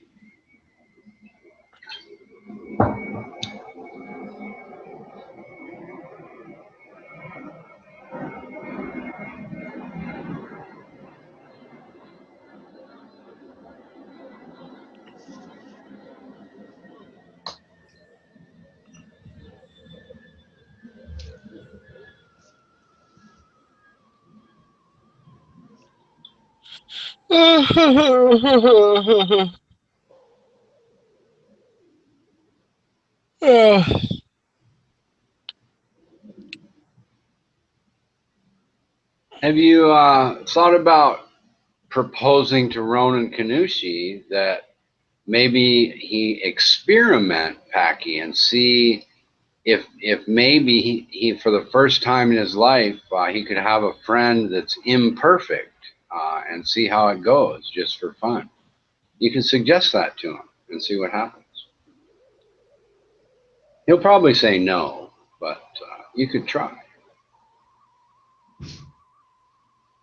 You might like what? Like, Your Majesty, like what? Well, you could suggest to him that he could, instead of looking for a perfect person to be his friend, that he could experiment with you and you could be his first friend, even though you're imperfect, and he could see how it goes just for fun. He might go. That's a very good idea. Yeah. Very good idea. Thank you. Royal Kanushi, if you're listening, His Majesty King Richard just enlightened us with his wisdom and gave us an idea that how about you and me? We should get together as a friend, and you can make me perfect, though I'm imperfect, but you can make me perfect. Why does this guy put in parentheses hidden post as though somebody's out to get him? He types in by himself hidden post. Why would somebody do that? It's just like a waste of typing. It makes him look stupid, and it's a waste of typing. I don't get it. Why would somebody do that? Because he's a well. That's just the fallback explanation for anything Ronan does. You know, I mean, yeah, you could say that like 100% of the time about everything. I want a better explanation. Your Majesty, I think you are afraid of Ronan. Ronan Kanushi intimidates you. No, that's not the case. Maybe I think it is because you're afraid that the Ronan Kanushi legacy is gonna overthrow you from your I see. No, invisible crown. I'm not afraid at all. I mean, there are many people on the internet whose legacy is going to be far greater than mine. That doesn't bother me at all. I mean, many people in real life whose legacy is far greater than most people. You might even say that. Mm-hmm. No, doesn't bother me. What bothers me is people that make assertions and then want to just run on at the mouth when you try to hold their feet to the fire with facts and articles that dispute what they have to say, and they run away crying like a baby. That annoys me. It doesn't intimidate me, and that's pretty much what he does. Okay, on a serious note, when was the first time you and Ronan had a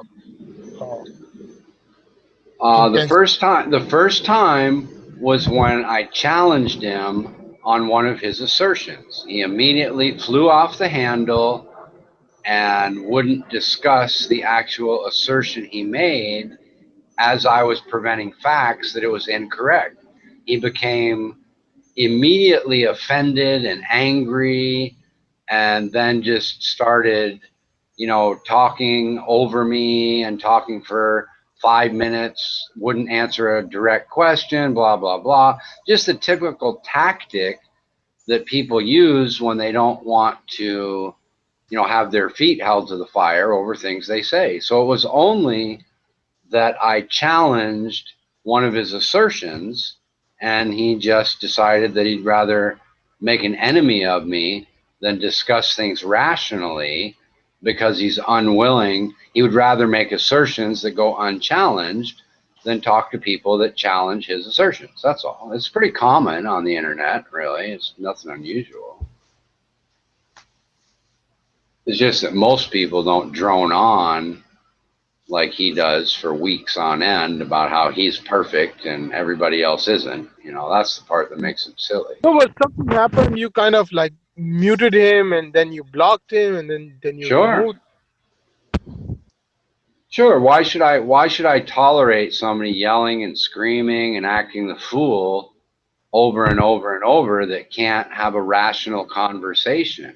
And you know, the truth is I did that one day, but every time I blocked or every time I removed him, I've never blocked him, but every time I removed him, Armando invited him back. So he came back 2 seconds later, and it was more just for fun than not really interested in what he had to say. But he doesn't have anything to say anyway.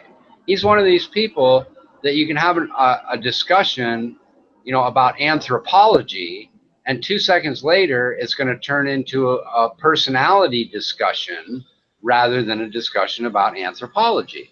And people like that are just unless you want to have arguments over people's personality, people like that are a waste of time in chat rooms. They just derail the conversation every time they're challenged into, oh, you're not letting me finish, and oh, you're interrupting me, even though they just spent 5 minutes not answering the question, and they were interrupted because they refused to answer the question. It's, oh, you're interrupting me. Well, yeah. You know, you spent 5 minutes avoiding the question. Of course, you're going to get interrupted. Nobody wants to hear that nonsense. No, but Your Majesty, if you interrupt someone, the tempo breaks down. So. Right, but if you ask someone, is it raining outside or is it not raining outside, and they spend 5 minutes talking about, you know, what the composition of a snowflake is, eventually you're going to interrupt them and say, I'm sorry, but that's not what we're talking about. Do you want to answer the question or not? And then the crazy person will go off on some big tangent about how you interrupted them and it's all your fault, and they were going to tell you if it was raining or not when they were done with the snowflake and blah, blah, blah. And it just turns into a bunch of nonsense. And that's what Ronan Kanushi and other people do, is when you say, hey, wait a minute, I have a question about the nonsense you just spewed, they just go off on a tangent for long enough until, you know, somebody's going to say, hey, wait a minute, you didn't answer the question. And then they completely change the subject to personalities and how they're so smart and blah, blah, blah. And it's just nonsense. But Your Majesty, the thing is that Ronan wants to come up with the background. He's going to start with the background, and he's going to give you a brief history on the subject, and then he's going to come up to the main. That's not true. He never comes up. He never he's just like Darth Dawkins. He's never going to answer the question. He's gonna talk about 16 other different topics besides the question, and then say, and what about that? He's gonna say, when it's all said and done, instead of answering whether it's raining or not raining, he's gonna say, and what do you think about that snowflake? And you're like, what the fuck does that have to do with anything? You're just being stupid. That's all he does. It's just a nonsense tactic to avoid having a rational, intelligent debate about an issue. You know, that's all. But Your Majesty, you have to give the credit to Ronan Kanushi, because he is just one man, and right now he is facing four. It's one is you, second is Buddy W, third is Ray of Sunshine, and the fourth is the Lord of the Under Vargas himself. He's facing four of you just by himself. I give him a lot of credit for making enemies on purpose, drawing attention to himself, and then pretending he's a victim. Yes, he's very good at that, although it's very transparent and sophomoric and boring. Yes, I give him all the credit in the world for intentionally drawing negative attention to himself because he can't have a rational conversation and get the type of the amount of attention he's looking for. You know, like me, I try to get attention